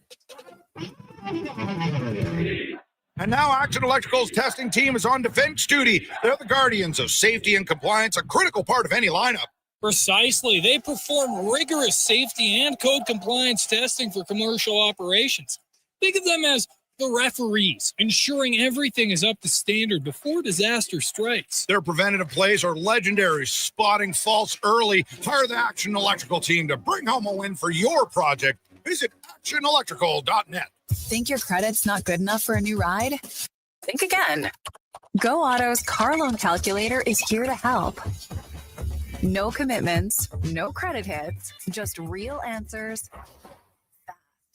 You tell us a few things, and we'll show you what you can afford. Text credit to 780-777-7777. That's credit to 780 all sevens. Go Auto. We do the math so you can do the driving. Planning your next event? Let Loca Quality Market cater. From made-to-order meals to gourmet platters to full chef tasting experiences, they make entertaining effortless. Visit loca.ca to start planning today. Want sports talk on the go? You can listen to 1440 on the AM dial or stream us on your mobile device through apps like Radio Player, iHeart, and Stingray Music. Edmonton sports fans, turn to Sports 1440. 1440. I'm getting McDonald's. You want anything? Oh, yeah. I'll get I'm obviously going to get the McVeggie, medium fries and a medium fountain drink for $9.99. It's my favorite meal, and it's new. Plus, if I get that, maybe he'll want it too. And then he'll always thank me for introducing him to the McVeggie. I'll be a hero. So, McVeggie fries and drink? How'd you know? You were thinking out loud again. Get yourself a McVeggie meal for just $9.99 plus tax for a limited time only at participating McDonald's restaurants. Mission Rail and Auctioneering's Calgary, Edmonton, Winnipeg Public Unreserved Equipment Auction is next Friday at 9 a.m. featuring graders, excavators, forklifts, loaders, man lifts, skid steers, plus commercial trailers including 3 unused 2023 Timmins 55-ton triaxle lowboys. Info at maauctions.com. Born from work, built for play. Carhartt's all-new Super Ducks tech jackets are built for hard-working people who can't sacrifice mobility for durability. This ultra-tough gear fights off wind, snow, and cold, while full-swing technology flexes with every move and still packs 3M insulation for maximum warmth. Try your new Carhartt Super Ducks at JobSite Workwear. 3 locations in Edmonton and online at jobsiteworkwear.ca. ShopSite Workwear, tough people, tough jobs. Mission Rail and Auctioneering's next Calgary, Edmonton, Winnipeg Public Unreserved Industrial Auctions are next Thursday and Friday at 9 a.m. These major events include multiple lanes selling a large selection of multi-purpose trucks, equipment, and commercial trailers. Info at maauctions.com.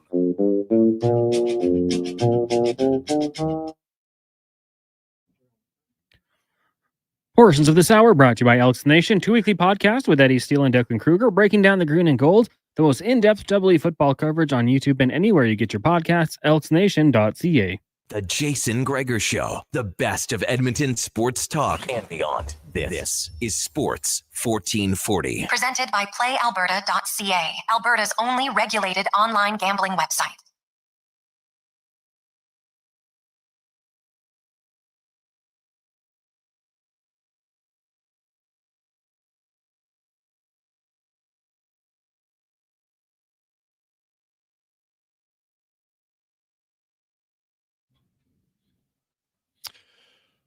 $4.49. We continue on. Jason Gregor, Rich Winter, Connor Halley, Sports 1440. We got a lot of texts on the. Hey guys, very interesting. I'm one who misses the rush. Realistically, what do you think the chances are of them coming? Honestly, I've said it basically since they left. I thought this was.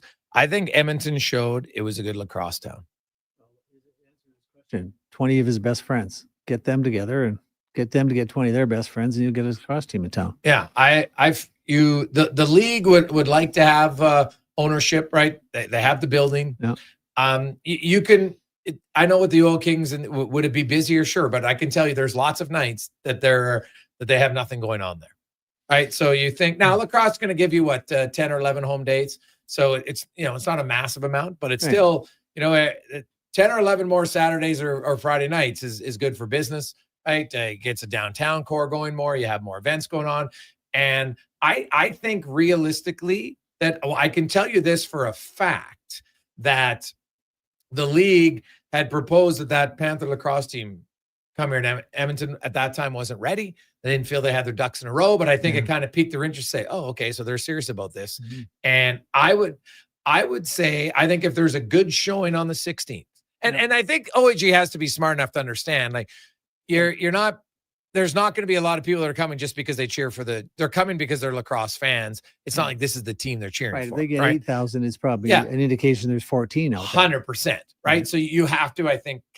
consider that when you do it. And I know that I think there's a passionate enough lacrosse community here that knows how much not having a pro team, because you didn't know how important the pro team was till you got it. Right. And then when it came here and lacrosse really grew and expanded, and it's a great sport. Lots of good athletes got involved in it. And just because they all play at young levels doesn't mean they're all going to become professionals. It's not the point. No, but it's a good price point Yeah. for families and stuff. Yeah, it's a good sport. And it's Hey, it's a good sport if you want a little bit more ruggedness, right? Speed, hand-eye coordination. There's lots of aspects of lacrosse that go into it. And hey, I'm a big believer. We see it more and more. The kids who play more sports, you're an athlete. Yeah. That can be much better. You don't have to buy in. Look at the Chicago Blackhawks pick, Rich, who just played his high school. He was the first round pick. And Who was that? What's his name? He just won his high school state championship. No, it's so. I mean, I still remember like the rites of summer started when you put I lived in a small town, so you put your glove on your handlebars and went to baseball practice. It just seems crazy that we're not doing that anymore. I honestly think, it's if you look at the some of the other athletes, that play other sports, it's better. Like you just get burnt out. Mason West, he was their third pick of the first round for the Blackhawks, right? Play from Medina and Minnesota. And you know what? He was like, hey, I really want to go back. He talked, and the organization wisely said, of course. Like, there's no guarantee this guy's going to be an NHL player. You hope he is, but there's no guarantee. And he's playing quarterback. There's lots of pressure. It's learning how to handle pressure in any sport is going to make you better athlete. Yeah, and it's just like, how is his vision as a quarterback help his, I don't know what position he plays, but if he's a defenseman. He's a center iceman. Okay, he's a center iceman, but how's that vision affect his ability to see the ice and see other players on the ice and understand the flow of the game? They're not the same game, but those players are tracking similarly, on the ice as they would on the field to get a pass. Yeah. I don't know how it affects them, but it can't hurt them. No, it would be very good. So I would hope to believe that this is something that's going to happen. For the OAG, for lacrosse unless nobody fans shows up, and then in that's an easy answer, right? Yeah, but I'd be surprised if no one shows up. I saw the crowds, and they were like, the Rush were having 15,000 at the end, right? Yeah, they do. The Oilers do a little promotion to their season ticket base and pick up 2,000 or 3,000 there, and they do the school thing. Like $29.50 a ticket for a professional league that's not a bad price point at all. They're not gouging you at that point. You get in. That's all lower bowl seating, so should be good. So hopefully the lacrosse community shows up, and people who maybe even aren't lacrosse fans. If you've never seen an NLL game live, I would tell you to go watch. You'll be surprised at the speed and the skill of the game. It's a very fast game, and it's a very entertaining, at least from my vantage point. Looking at a few other things, Rich, in the business side of it, and we've talked lots about the NHL. We were talking earlier about going to Europe and everything. I want to get to when the business of the agent responsibility. When you have a player who's in a funk, do you reach out to the player, or do you wait the player to reach out to you? Depends on the player. I mean, I think younger players, you reach out to them, because I think a lot of times younger players, they think we're too busy with the more established players, right? So I was on a tour last week on some of the minor leagues teams in Bakersfield and Palm Springs. Those kids need your support. And it's surprising how many times I'll be on the phone and someone like, Zach will call, or Marian Hossa, or some higher profile, I think, for Tyler Bertuzzi. And guys, I say, I'll just tell them I'll call them back. And the kids are really surprised. And when I get back on the phone with them, guys, you need our help.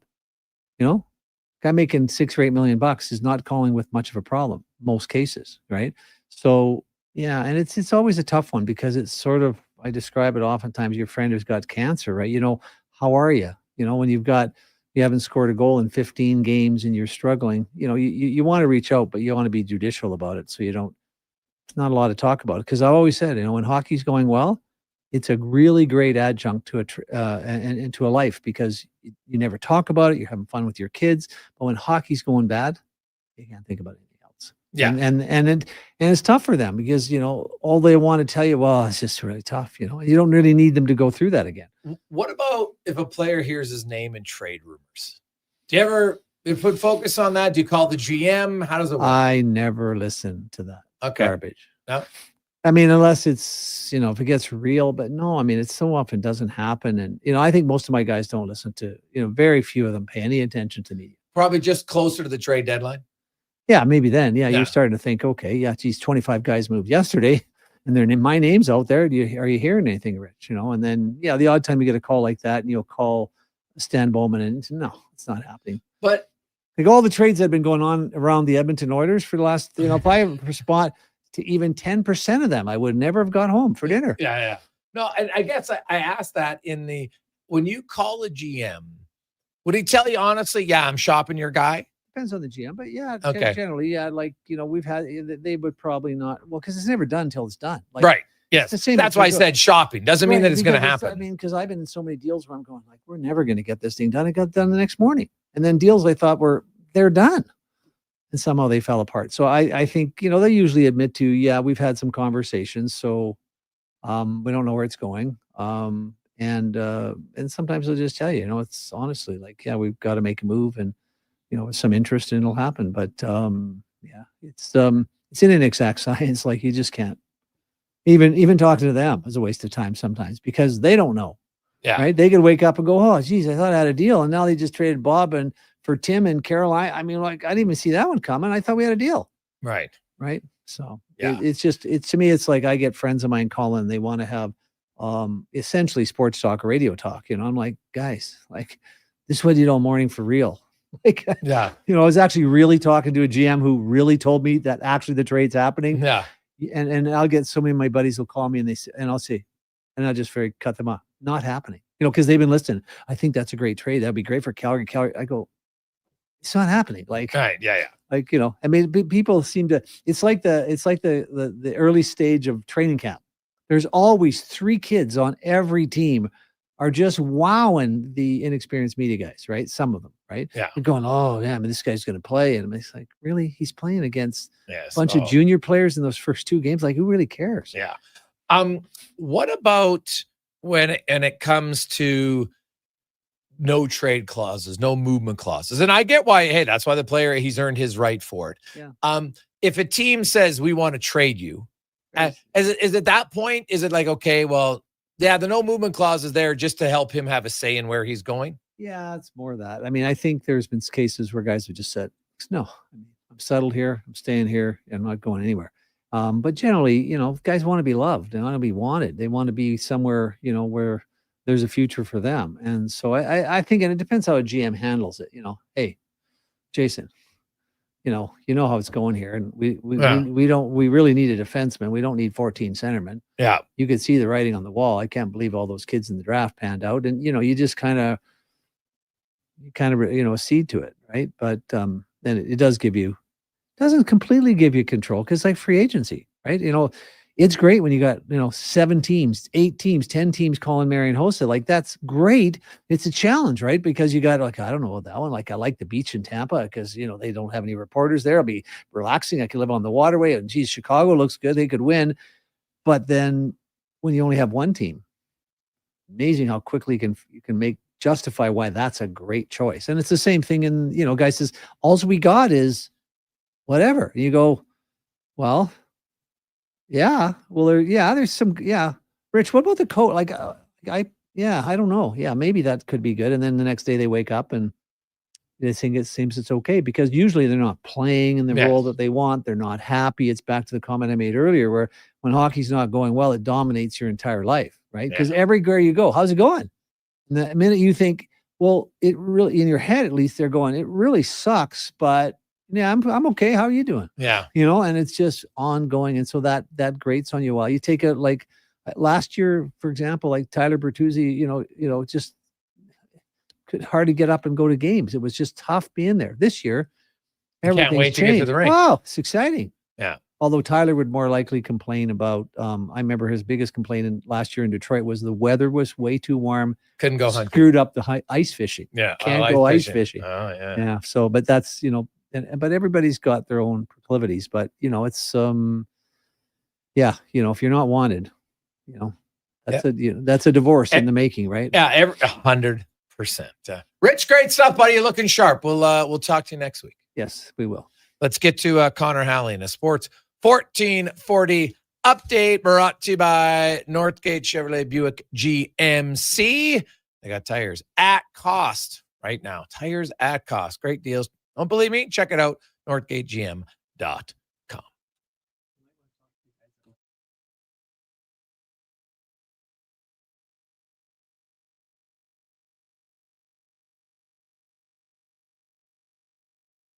Sports 1440 update.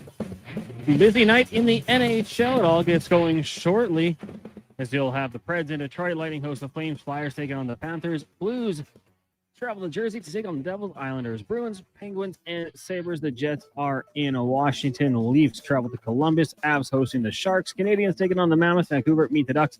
And it's the Golden Knights hosting the Ottawa Senators. In the association, the Toronto Raptors are in action. NBA Cup group play taking on the Pacers in about 30 minutes time right now. In the fourth, Celtics lead the Pistons 86-83.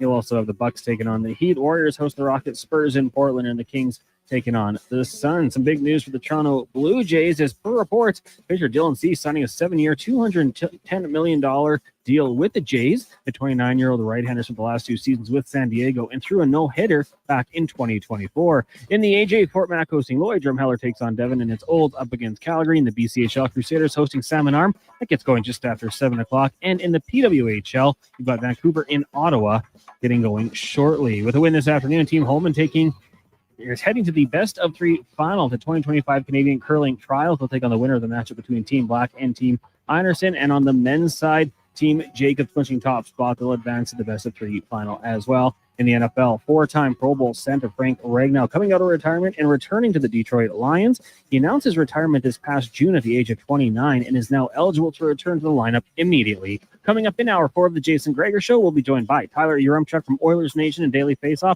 and we'll hear another edition of Cam Tate's 2-Minute Warning. I'm Connor Halley. This has been a Sports 1440 update. Across the province, Albertans are taking their shot on Play Alberta. With casino winners every hour, jackpots worth millions, and revenue that stays in the province, there's never been a better time to sign up. Right now, our listeners can score a $50 free bet when they make a minimum $50 deposit with code Gregor50. That's code Gregor50 for a $50 free bet. Start playing with your game sense today to find out if you're Alberta's next winner. Is your company drowning in paperwork and administrative tasks? Do you need more data to make better decisions? Nectar.io is your company's all-in-one solution for fleet and materials management, safety, time cards, and GIS-based project management. Now is the time to capture and transform field, site, and shop data into boardroom-level business intelligence, all with one login. Visit Nectar.io to book a demo today. Nectar.io, your business made better. Get Black Friday prices now at The Brick. Skip the line and save big. Get 65% off reclining sofas when you buy the matching Love Cedar chair. Plus, We get continue up to on. 25% off bedroom and Wednesday dining afternoon, furniture. Jake. And buy more, save more. Get up to an extra $1,000 off select major kitchen appliances. Mattresses are up to 40% off. And with every mattress purchase, you're Wednesday entered for a chance to after- win a cruise. Some exclusions apply. See in-store for details. The Brick, saving you more. You matter. Your mental health matters, and you're braver than you think. Not Alone is an organization focused on creating a space of acceptance and support through tough, meaningful conversation. My name is Tyler Smith, and you are never alone. NotAloneCo.com. It's okay to not be okay. More Edmonton families than ever are struggling as food prices skyrocket. The Holiday Hamper Foundation provides festive meals for 2,000 homes in need. Your donation ensures a turkey is on the table for every family. Donate today at holidayhamper.ca. It's the Nissan Black Friday event, a full month of excitement packed with awesome vehicles and exclusive offers. Right now, finance the Nissan Kicks for 0% for 24 months. Plus, get $1,000 Nissan bonus and enjoy an epic ride wherever you go. This Black Friday, we've got great offers and limited inventory. Get yours today before they're all gone. These offers won't last. Go see your local Nissan dealer or Nissan.ca for more details. Conditions apply. Visit your local Edmonton and area Nissan dealer for more information.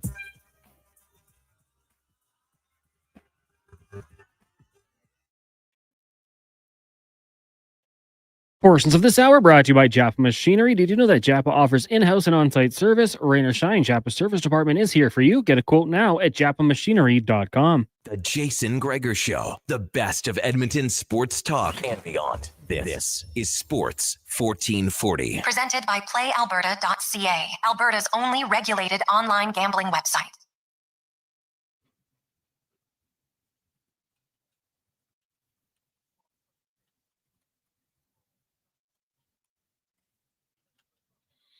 We roll through a lovely Wednesday afternoon. How are you? Jason Gregor, Connor Halley, Sports 1440, Sports 1440.ca. The Gregor Show always presented by PlayAlberta.ca, and our new Jason Gregor Show specials. The first one is already done because the Tampa game started. But if you want to get on the McKinnon Celebrini with an odds boost, check it out, PlayAlberta.ca, as you have the red hot Colorado Avalanche going up against the San Jose Sharks. Now, one little interesting tidbit of information for people when you look, because some people are like, oh my God, the season's over, the orders are done. No, they're not done. Do they have to play better? Yes, they need to play better. There's no doubt in my mind. You look, they haven't played a lot of games against the Pacific Division. In fact, only 4. And it's like right now, hey, the Ducks look good, but Seattle's not, they're not killing it. LA's not killing it by any stretch. Edmonton sure isn't killing it. Vegas isn't killing it. Like you're going to have a lot of games against your division foes here. The Oilers just got to figure it out. You got to, and I don't know how you figure out why you're mishandling pucks when no one's around you. Why you're losing, like you're making errant passes that go directly the other way for goals. That happened twice last night. Right? Mangiapane misses the pass of Draisaitl. They end up going up the ice. Now, it's a dump in that you can't lose that battle behind the net between Bouchard and Echo. There's no way. You just can't lose that battle. Like, I'm sorry. Not lose it as easy as it did. Boom, in the net. Right? You look at the Frederick pass. Mrs. McDavid not even close. They go back down the ice. Ends up battle loss at the blue line. Bastian walks in all alone, untouched, right into the low circle. Give most NHL players that much time and space, they'll hit their spot. They just will. And, Ekholm, Draisaitl, just literally mishandling pucks with no one around. It's wild. And that's not, last night wasn't the first night it's happened. It's not. And it's why we warn people on the show through the advice of our friend, the recovering alcoholic, when he said, don't tell me that Colorado and Edmonton's rock bottom. Because a lot of addicts will tell you they hit rock bottom numerous times until you finally make that decision that enough's enough. And that's where the Oilers are, because it was November 8th when they got spanked 9-1. And now it's November 25th and they got spanked 8-3. It's basically mirror games. Edmonton just scored a few more goals to make it look closer than it really was. 17 days, nothing's changed. The same mistakes, the same losing battles, bad defensive reads, average goaltending, not enough offense. It's the exact same problem. It's just 17 days later in the season. So now, are they going to wait and be like, oh, it's December 13th, and they get spanked 7-2 and all? Because if that keeps happening, guess what? Well, their problems will just persist, and they'll never be moving up the standings. So it just comes down to when they decide as a group, each individual, enough's enough. And we'll see if they do it. Now, let's get to the Speckless Report, brought to you by GS Construction, your underground infrastructure specialists in your communities. Not only do they help underground infrastructure, they do a ton. Obviously, we're a huge title sponsor for the Pizza Pig Out. So we thank them and more at GS Construction. As welcome in Tyler Yaremchuk to the show. Ty, how you doing? I'm doing pretty good as a Blue Jays fan. I got a little pep in my step right now after that news. Dylan Cease, we had a few people texting me. I don't really know who Dylan Cease is. And I'm like, well, you might want to. This guy is pretty much a guaranteed 200 strikeout pitcher, right? He's got, I think it's the last 5 years, he's had at least 200 strikeouts. And then, the guy gives you lots of innings, being a pretty healthy pitcher. He's been a Cy Young finalist a few times in his career, I think second and fourth, if it's not mistaken. Like this is a big addition for the Jays. Essentially, his money, $30 million. Scherzer was making 15. I think Bassett was making 12, if I'm not mistaken. So he's kind of basically covered off both of them. Yeah. And another thing too, like his ERA shot up last year, but I was digging into some of the metrics and reading a few people today. He had the 11th worst defense behind him out of any pitcher in Major League Baseball, like defensive performance. And they measure that with a whole bunch of things. But when you look at his fielding independent numbers, he's remarkably consistent every year. He's durable, he's consistent, and he's high velocity. He's like 88th percentile in velocity amongst starters. And the Jays didn't really have that up until Yasavage came up at the end, but now they got a fireballer who they can throw at the front of their rotation, and he's here for the next 7 years. So it's a great deal. And the thing I love too about baseball fans, you'll see people, oh, that's a lot of money. Who cares? Who cares if the Blue Jays are over the luxury tax? If they want to spend $210 million on Dylan Cease, it does not stop them from really doing anything else. I still think they can bring back Bo if they want to bring back Bo Bichette, for example. Oh, 100%. I think they could. Do you think they will, though? I think Kyle Tucker will be more expensive than Bo Bichette. Like, that seems to be kind of the common thing going around on baseball Twitter. So I think spending 210 on a pitcher maybe takes you out of the Kyle Tucker sweepstakes. But I've always believed that the smartest thing for Bo Bichette to do is to probably lock in, or not lock into a contract, but go with one of those deals with a bunch of opt-outs in it. Because listen, he'll probably get some offers in the $25 to $30 million range right now, or maybe $20 to $25 million range. But if he were to have a great season next year and the Jays go on another run and he stays healthy, I mean, maybe he opts out next winter and he gets more money than he could have this winter, right? So I wonder about a shorter term opt-out heavy deal with the Blue Jays. I think that makes sense for both sides. Okay. The Edmonton Oilers last night, different opponent, different score, basically the same as the 9-1 loss. They were down 5-0 to Colorado. They're down 4-0 last night. Dallas had a goal called back, which was a clear high stick. But it was not a good start again for the Edmonton Oilers. It didn't get better as the game went along. Edmonton scored a few more goals than they did against Colorado, but that was really the only difference. And it's virtually the same issues that were there in November and have really been there all year long continued. You have unforced errors where guys aren't even being pressured. Guys who, like, how Leon Draisaitl missed out on that puck makes no sense to me.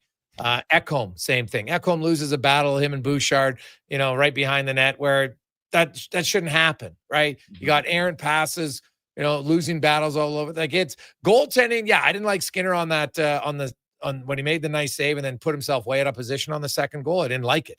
But it's funny, goaltending, I don't even think I would put in the top 4 problems. It's been a problem, but they got lots of other problems. And they got to maybe get a checklist and try to just start with one and say, okay, let's eliminate this problem.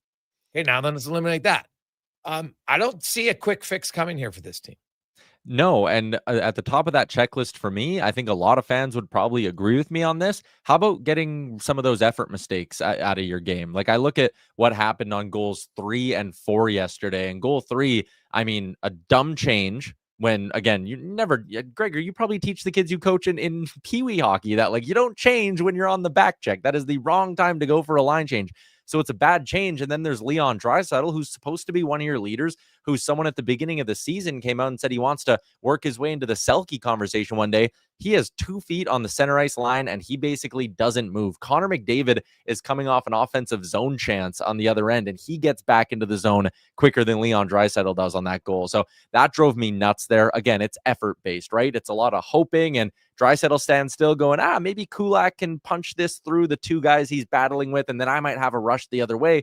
That's not how this team can be playing. And even the 4th goal, Connor McDavid comes into the zone, and is it a bad read? Is it not wanting to engage a guy physically? I don't know, but he doesn't take his man. It leaves Ekholm in no man's land trying to defend a guy. Like, everything is awkward. Everything is clunky. And a lot of these mistakes feel a little bit effort-based, and it starts at the top. Like, I can go on and on about Mangiapane and Frederick not really looking like they're 2 guys who are going to be able to help you come playoff time. But the fact that we can sit and point to 2 goals last night in the first period when the game was still relatively in reach, and it's like effort, execution, focus plays from Draisaitl and McDavid that end up costing them 2 goals. I think goaltending is a problem. I think a whole bunch of things are a problem, but I think a lot of fans would be less upset with this team if they weren't seeing these effort-based mistakes. Well, yeah, effort-based, lack of energy-based. There's a variety of things, right? Like focus, it's many, many different things. So I look at the Oilers, and I don't know where, like, they have to look internally, right? Like, you can tell the frustration. You heard it on McDavid and Draisaitl last night. I don't even know if they know where to look. Maybe they need to go on a team bender or something. I don't know what it is. Go to an axe throwing competition, do something. But what they're doing hasn't worked. And I get that they're confident that they feel they can get out of it, but right now they're not doing the work to get out of it. Yeah, and that's exactly it, right? There were a couple of goals last night that, again, just effort-based, wanting to win a 50-50 battle. The other team seems to have that extra couple of percentage points in their game that seemed to be the difference. So I don't know. You look back on that road trip, frustrating that it feels like you're starting to maybe build up some momentum, especially, and we can loop goaltending into this part of the conversation, Calvin Pickard is excellent against Tampa Bay. He is the sole reason you were able to get a point in that hockey game. And Stuart Skinner, even though he gave up 3, he was tremendous against the Florida Panthers. And the team had so much fight in that game against Florida. And it's like, all right, the goalies are each coming off of good performances. The team was more engaged in that game on Saturday against Florida than I think they've been in any game so far this season. And you're thinking you're back on home ice. That should rejuvenate a team that has been traditionally dominant at Rogers Place over the last 3 years. They're 5th, I believe, in home points percentage in the last 3 regular seasons.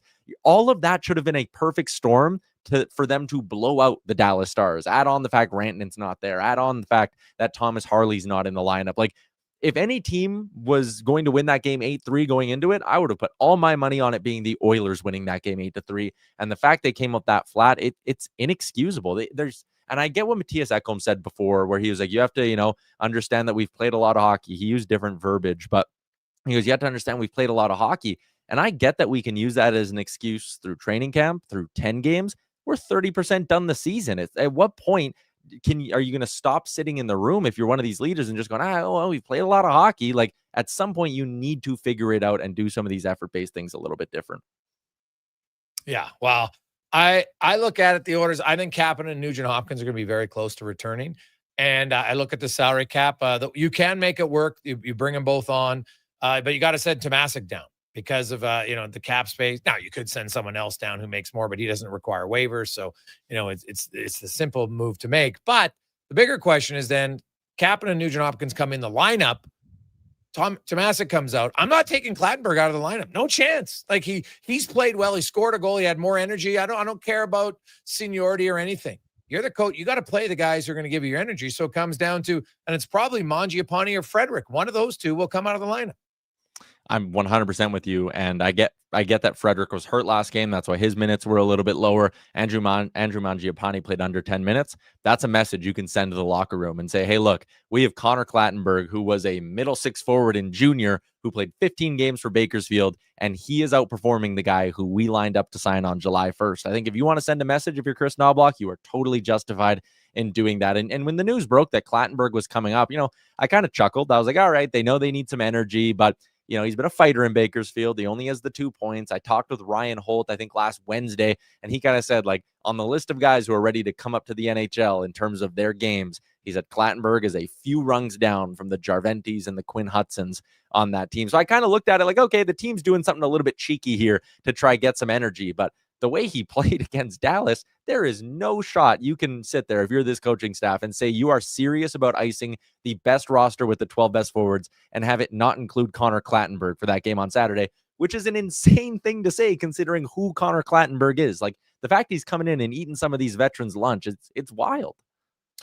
It just shows you, man, if you play with, right now on a team that's lacking, he's bringing something that stands out. And I know I'll say other guys might look more skilled, but Clattenburg wills you to get in the game every time. That's what he's doing. And, by the way, he has now played, if I count his preseason games, I think he has 3 goals in 5 games in the NHL this year. So guess what? He figures out how to score. And no one's even expecting him to score, but he figures out how to do it. So I give him a boatload of credit. I give him a ton of credit. He was physical. He's not changed just because he got his goal. It wasn't like he's like, hey, you know what? I'm not going to be a goal scorer. No, he was running around. He was doing everything that you wanted him to do. He just happened to produce a goal. And hey, nice set of hands. Picks the rebound backhand, goes to the forehand. But man, he is.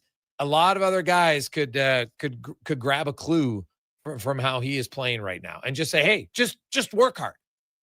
Yeah, totally. Liam and I always love to joke that in Edmonton, it's the easiest market in the world to become a fan favorite. Because if you go and hit hard and go to the net and have a big grin on your face, this fan base is going to absolutely love you. The other thing I liked about that goal, there were 3 blue sweaters parked real close to the blue paint, and a good thing happened. And I've been harping on this for a while. I don't think they create nearly enough traffic and chaos in front of the net, and it's Liam's project for our show tomorrow.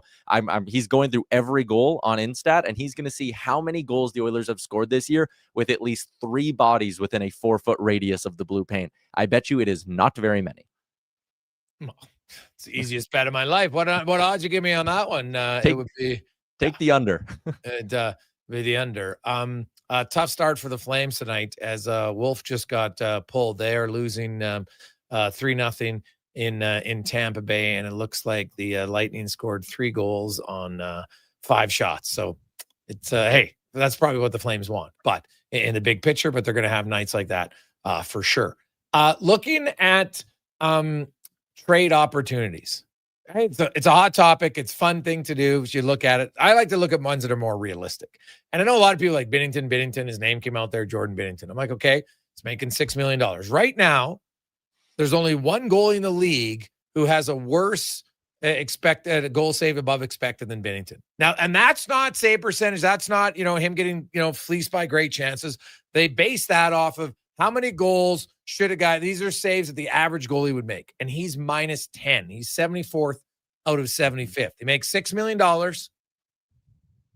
So to me, he's a $6 million question mark. Well, Stuart Skinner's a $2.6 million question mark. If you want to trade him straight up and St. Louis eats half of Binnington's salary, I could see that trade. Now, I don't see why St. Louis would do that, but I could see it. But I don't know if I'm trading, well, I wouldn't trade Binnington for Skinner and just absorb the $3.4 million, because now I got to make other moves to weaken the rest of my line. Yeah, the one name, I'm sure you saw it, Kevin Weeks throw out the Tristan Jarry thing a couple of hours ago, and Friedman in his most recent 32 Thoughts had a line about one, Stuart Skinner potentially not finishing the year in Edmonton, and then he had another line about how Pittsburgh is open for business when it comes to goaltending.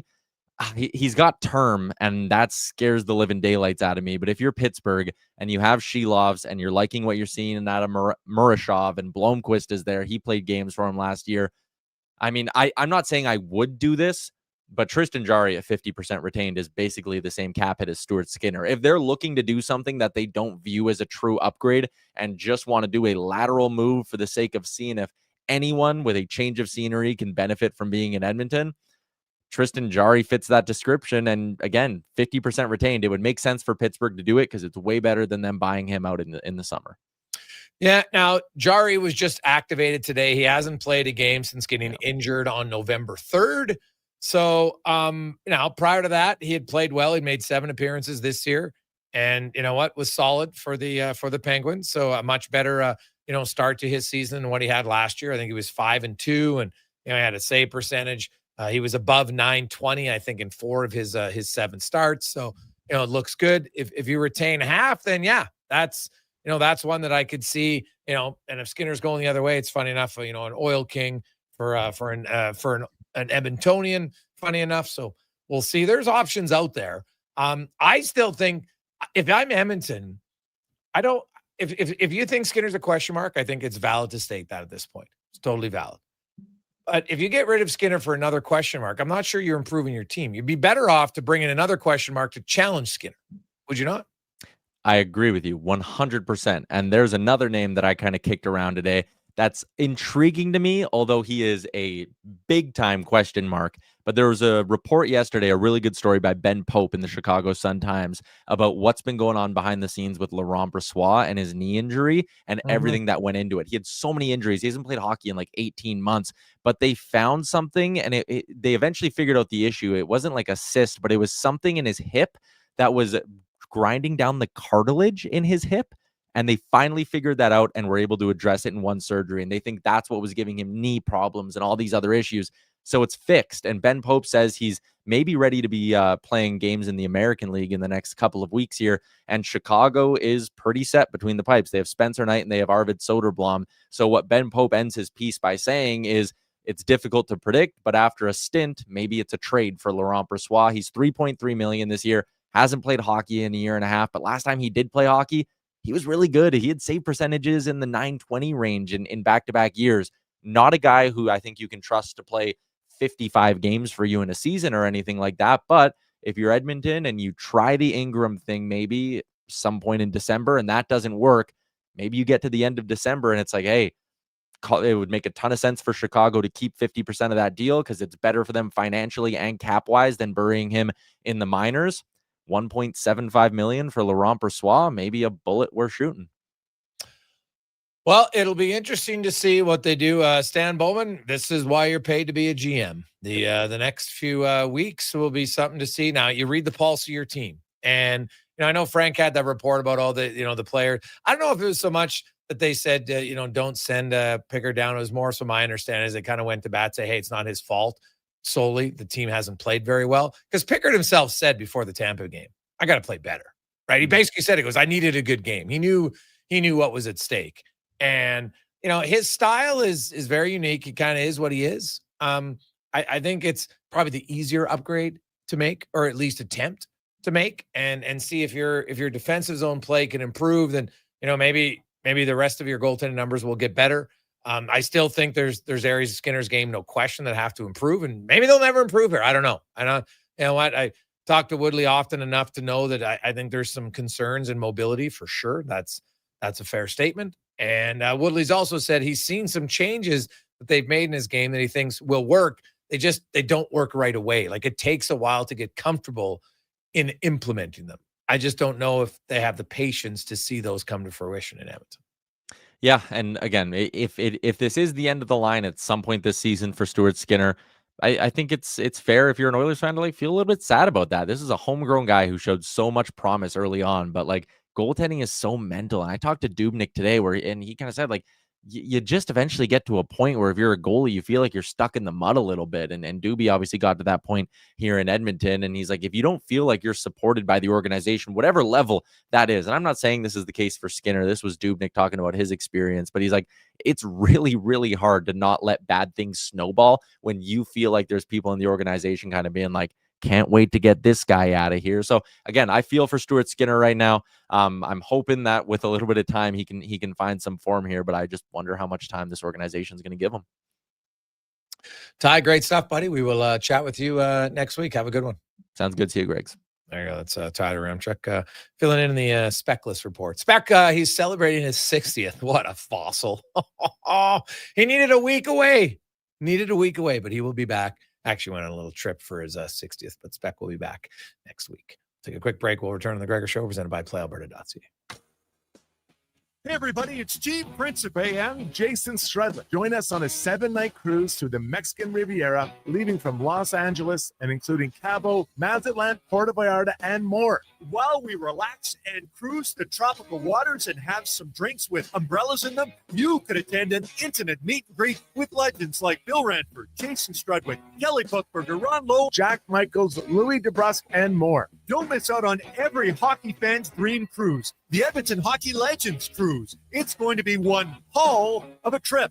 Price start at just $23.99. Part of the proceeds support the Ben Stelter Foundation and Kids with Cancer.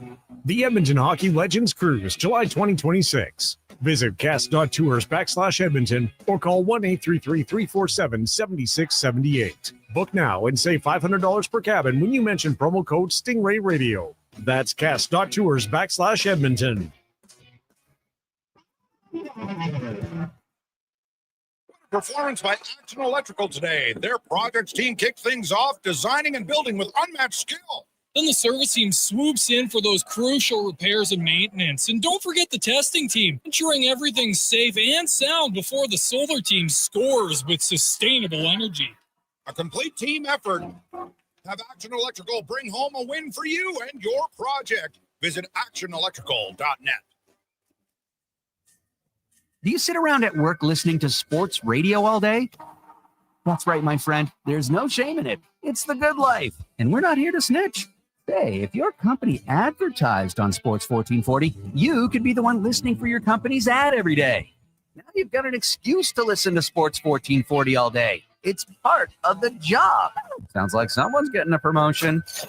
Email Gregor at sports1440.ca. And let's get to work for you. I'm getting McDonald's. You want anything? Oh, yeah. I'll get I'm obviously going to get the McVeggie, medium fries and a medium fountain drink for $9.99. It's my favorite meal and it's new. Plus, if I get that, maybe he'll want it too. And then he'll always thank me for introducing him to the McVeggie. I'll be a hero. So, McVeggie fries and drink? How'd you know? You were thinking out loud again. Get yourself a McVeggie meal for just $9.99 plus tax for a limited time only at participating McDonald's restaurants. The job isn't done until the last load is hauled, and having a semi-trailer out of commission is not an option. Whether replacing or adding to your convoy, Edmonton Trailer has a huge inventory of new and used semi-trailers, trusted by the gravel, logging, oil field, fluids, and freight industries. Find a trailer right for you online or at one of their 3 locations. For sales, service, parts, rental, and finance, when you're in it for the long haul, Edmonton Trailer. It's week 3 of Canadian Tire's early Black Friday sale. These prices won't go lower this year. Maybe too low. Amazing. Save up to 50% November 20th to 27th. Conditions apply. Details online. Missioner Allen Auctioneering's Calgary, Edmonton, Winnipeg Public Unreserved Heavy Truck Auction is next Thursday at 9 a.m. with Tridem, tandem, and single-axle trucks, including tractors, decks, dumps, plows, vacs, man lifts, pickers, refuse trucks, and more. Info at maauctions.com. Hey, you know winter is really freaking cold, right? So play it smart. Don't get caught freezing in your car with your pants down and no power. At Big Toy Shop right now, lead-acid batteries are just $129. $129 is a great price for a good start. Big Toy Shop.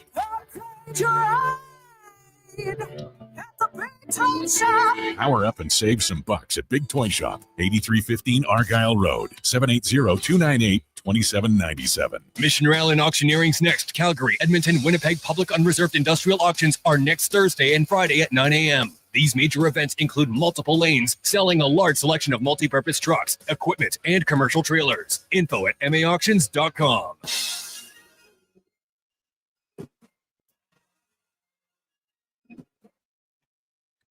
Portions of this hour brought to you by Cantork. What's the best way to beat the tariffs? Buy Canadian. Cantork's products are not only made in Canada, but right here in Edmonton. Save money, support Canada at cantork.com. The Jason Gregor Show, the best of Edmonton sports talk and beyond. This is Sports 1440. Presented by PlayAlberta.ca, Alberta's only regulated online gambling website.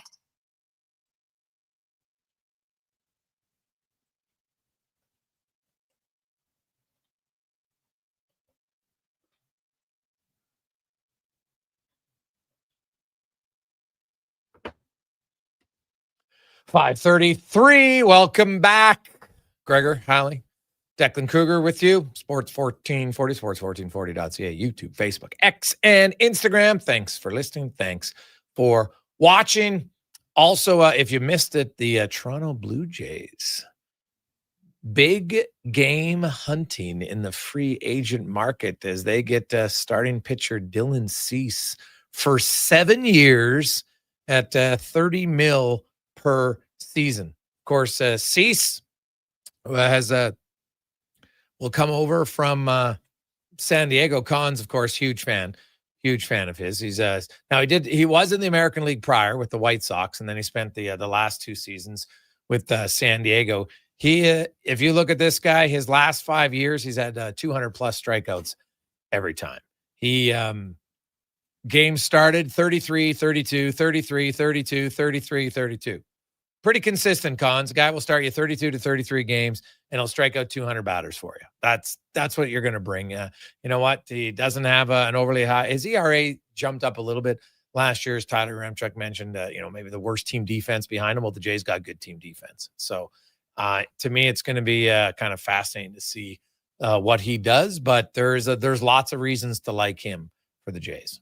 Yeah, I mean, and I like what you said there, especially with what Ty said about the team defense behind them. The Jays littered with Gold Glovers. They, won the Gold Glove Team Award last year, so we know how good they can be. To add it to the rotation, and I think it's just an encouraging sign from ownership and management that they're going out there and they're spending money. Last year was great, but hey, could an arm like Dylan Cease have helped them? Of course it could have. So go out there, bring him in, and you get a guy who's familiar with the Dodgers as a big rival with the Padres. So I like this move, Gregor. It's really encouraging to see. We'll see, what else they do and what else they look to improve. But to bring him in, a guy who had a no-hitter back in 2024 as well, pretty encouraging. Well, a lot of people wonder, what does this mean for Bichette? Well, supposedly a lot of the money is, well, not lots, but there's some deferred money, which should help the Jays get some other players for now. But do they have enough? What does Bo Bichette want to do? It'll be interesting. I don't think the Jays ever felt like it was one or the other. I think they believed that they were gonna be big players in the free agent market this year, and we'll see. But you look at their starting pitching now.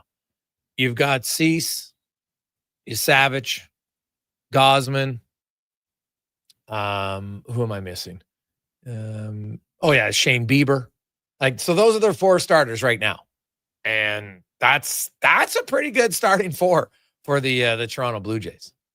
Like, that's a really good starting 4. So, Did you mention Barrios as well? no, I did not. So No. I guess right now He's healthy? He's their number 5. So if he could get back to pitching how he was, if he's their number 5, could be a good number 5, 4, sure. And they got some other options for sure. So yeah, interesting offseason. Like I still wonder, like, is Barrios going to stay in Toronto? Like my understanding was he was really frustrated with how he won or was used last year. So I'm kind of curious to see how that goes. Let's talk a little bit more orders. We're going to hear from the captain, Connor McDavid. And because I believe that when you listen to McDavid here last night, so he first of all was asked about, it looked like they had shown some positive steps in the right direction in Tampa Bay and Florida, and then completely threw that to the ditch. How concerning is that? Oh, not good. Yeah, I don't know. I don't have many answers for you here tonight. Yeah, I don't know. I don't have any answers. I just said. What about the defensive struggles? How concerning is it that it's now 25 games and there's not been an improvement? I think it stems from the whole thing. We're not good enough with the puck. And, it's leading to sustained, time in our D zone. Yeah, it's the whole thing, we're not getting up the ice, not forechecking pucks back. And we're playing too much in the D zone. There's not many D zone systems that hold up after, 30, 40 a minute in your D zone. It's tough to defend. It might have been the quietest I've heard McDavid. After, like, he'll be frustrated and he'll be angry, but man, like, that was one of those, like, just like quiet, like a frustrated calm right now. And then he was asked about the the goaltending and a lot of the criticism that's being heaped on the goalies. I really feel like goaltending is a team thing. Tough for goalies to look good when the group in front of them is not playing well. I don't really care who it is. When the team in front of them is not playing up to their standards, then tough for a goalie to look good. Felt bad for both of them tonight. So there you go. A subdued captain for the Edmonton Oilers. And there's a captain, I think, who clearly knows that it's more than just the goalie. Now, you can change the goalie, and I'm fine. I've said, now, I'll sit here and I'll pat myself in the back when I told people, and they say, Gregor, you're an idiot. You're a moron. You know nothing, blah, blah. How many times I hear that? Because I said John Gibson would be a terrible acquisition last year. Oh, lo and behold. Have you guys checked out his numbers in Detroit yet? Terrible. Okay? You think the Oilers' numbers are bad? Yeah. Well, go look at Detroit. And the difference is John Gibson, he's got an .870 save percentage and a 3.46 goals against average. .870. Right? It's lower than Skinner's, right? Goals against average is way higher. And Cam Talbot's almost .30 save percentage higher than Gibson, behind the exact same team. Exact same team. And it's not like he's starting way tougher games. John Gibson felt like his best. You were thinking John Gibson 2017, 18, 19, sure. But that's not the John Gibson you want now. So I know there's a lot of people, yeah, but Binnington's won a cup. Okay, in 2017. And Binnington won 4 nations. 4 games, yes. Has he shown an ability to rise in the big games? 1,000%.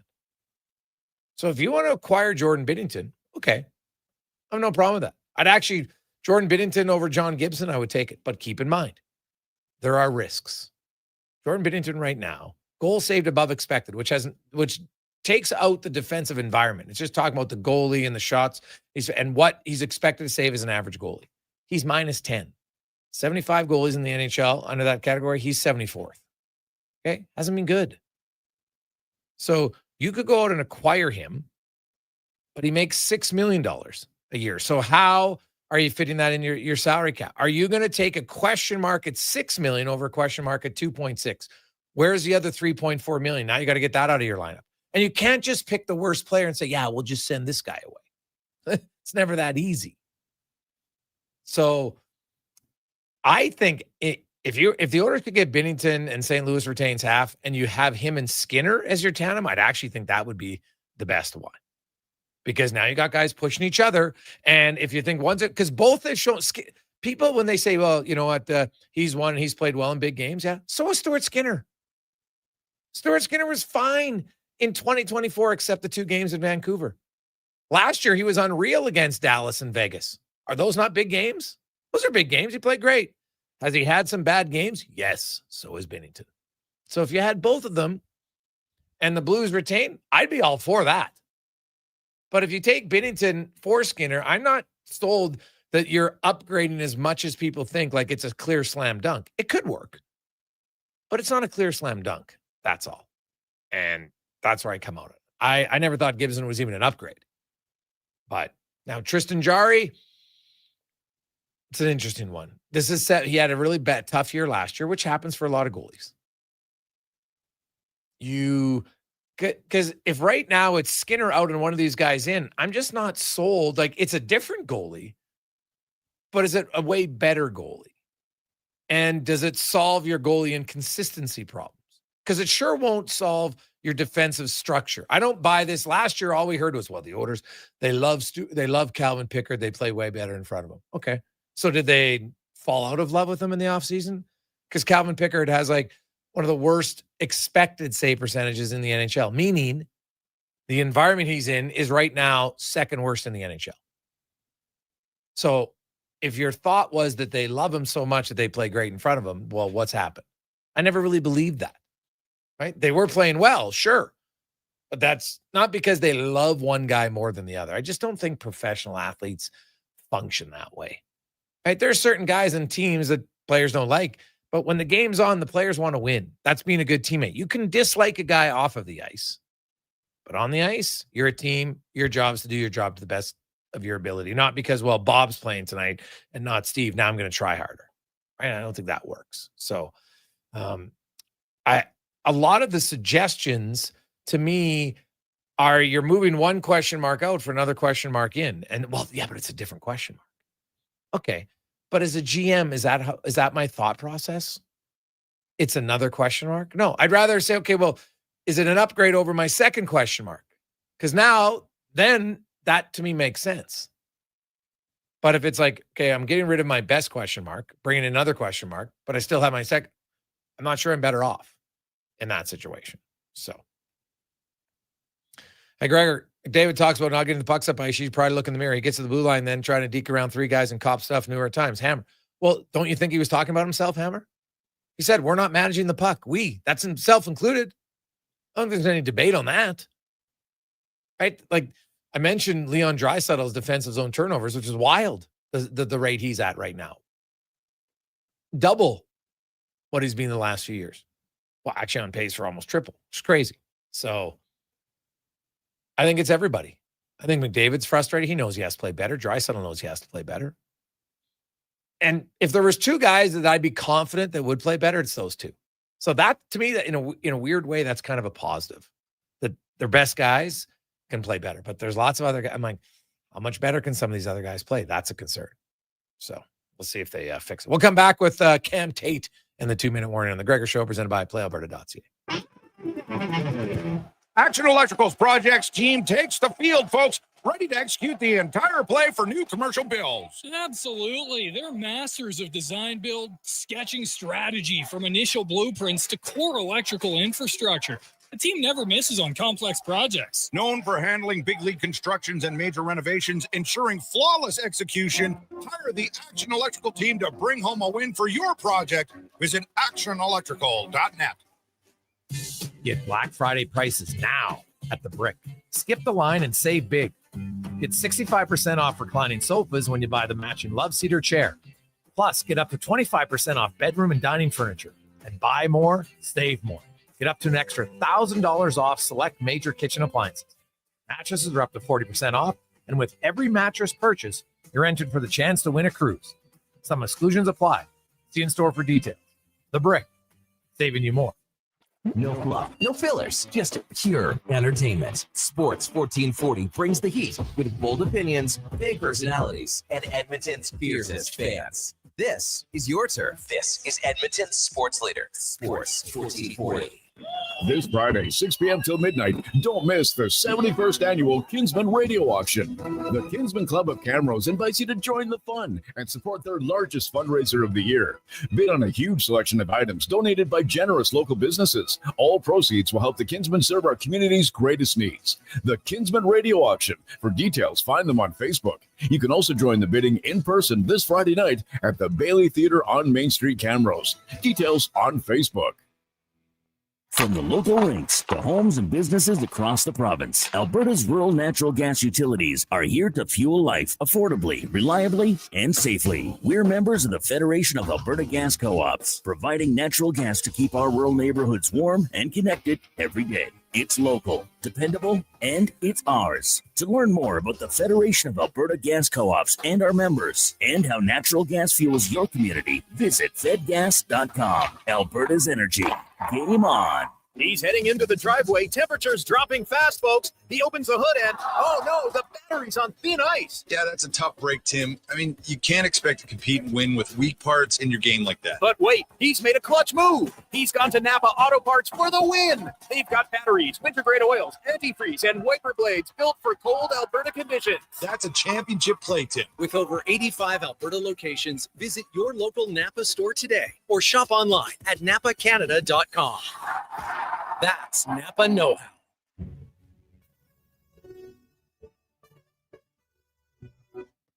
Portions of this hour brought to you by EUL. Get your power play amped up with EUL, supplying the city of champions and Alberta with quality electrical gear since 1975. EUL.ca is your partner in power. The Jason Gregor Show, the best of Edmonton sports talk and beyond. This is Sports 1440. Presented by PlayAlberta.ca, Alberta's only regulated online gambling website.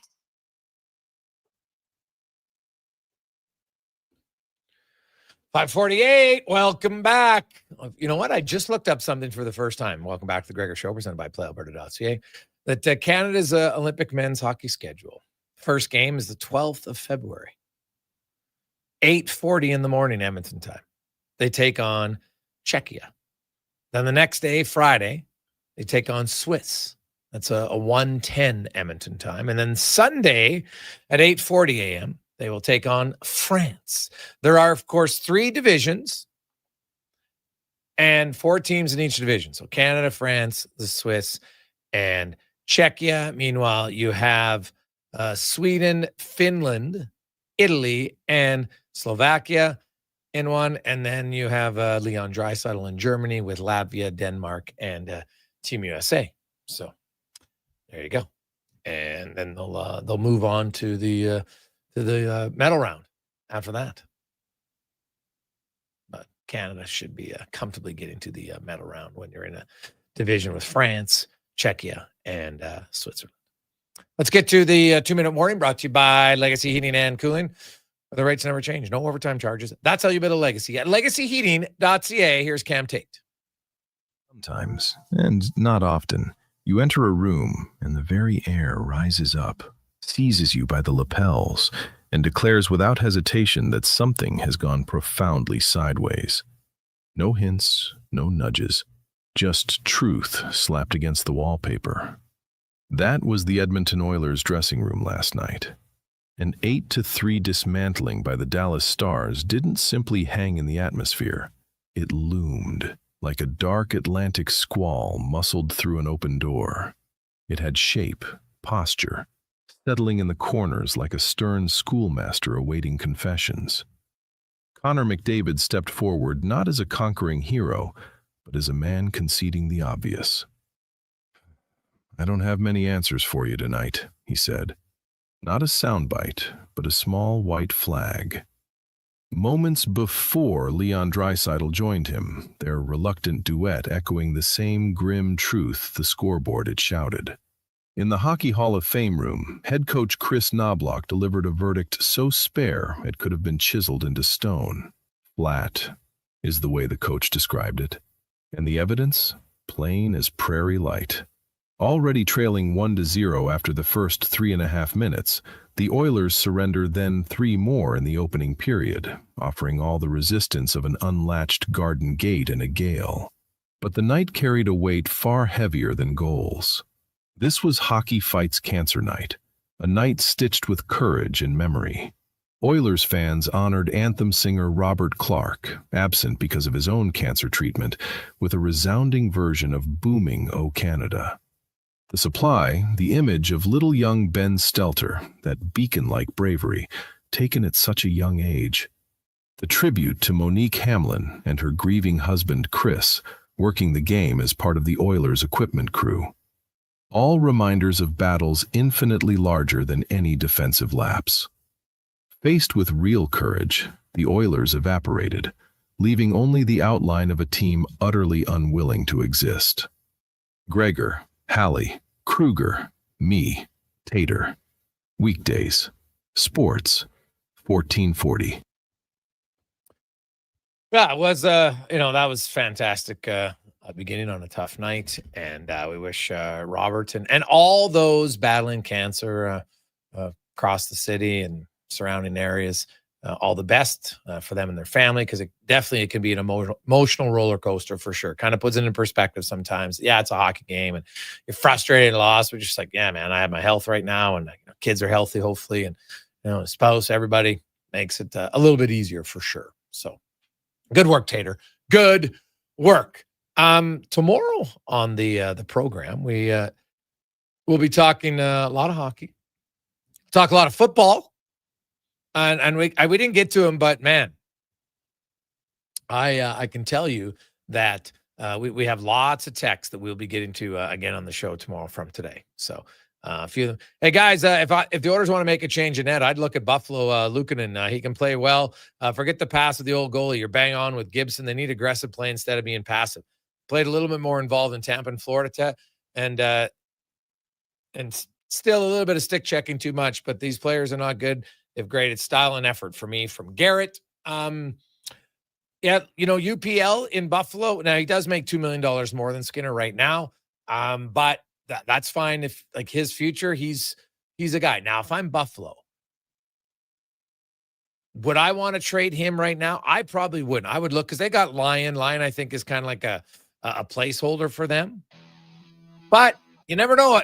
Teams have traded young goalies before where they're just like, oh, it's not working. And they do have Devin Levi. So, you know what? Maybe it's one or the other. Maybe it's Devin Levi you look at. Could you get him out of Buffalo for something? That's because do they need Levi and Luukkonen? Trust me, teams rarely keep both young goalies. I might be the guy to look for. We'll see. We'll discuss that and more on the Gregor Show tomorrow. Have yourselves a lovely Wednesday. Please turn your lights on. Get home safe. Here's the con man.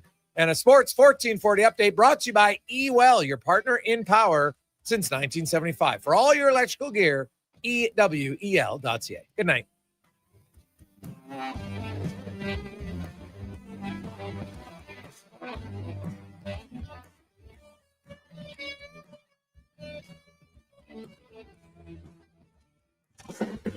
This is a Sports 1440 update. Busy night in the NHL. After 20 minutes, Preds up on the Red Wings 1-0. Flames show the Lightning 4-0. The Panthers have a 1-0 lead over the Flyers. Blues up on the Devils 2-1. Bruins and Oilers tied at 1 apiece. Just about to get going in the second period. The Penguins lead the Sabres 1-0. Caps have a 2-0 lead over the Winnipeg Jets, and the Hurricanes at home trail the Rangers. Jackets leave scoreless after 20. Later tonight, Blackhawks host the Wild, Sharks in Colorado. Mammoth up against the Canadiens. The Sens in Sin City. Ducks host the Canucks. And the Stars take on the Kraken in the Association. Toronto Raptors in action. Early, they lead the Pacers 13-12.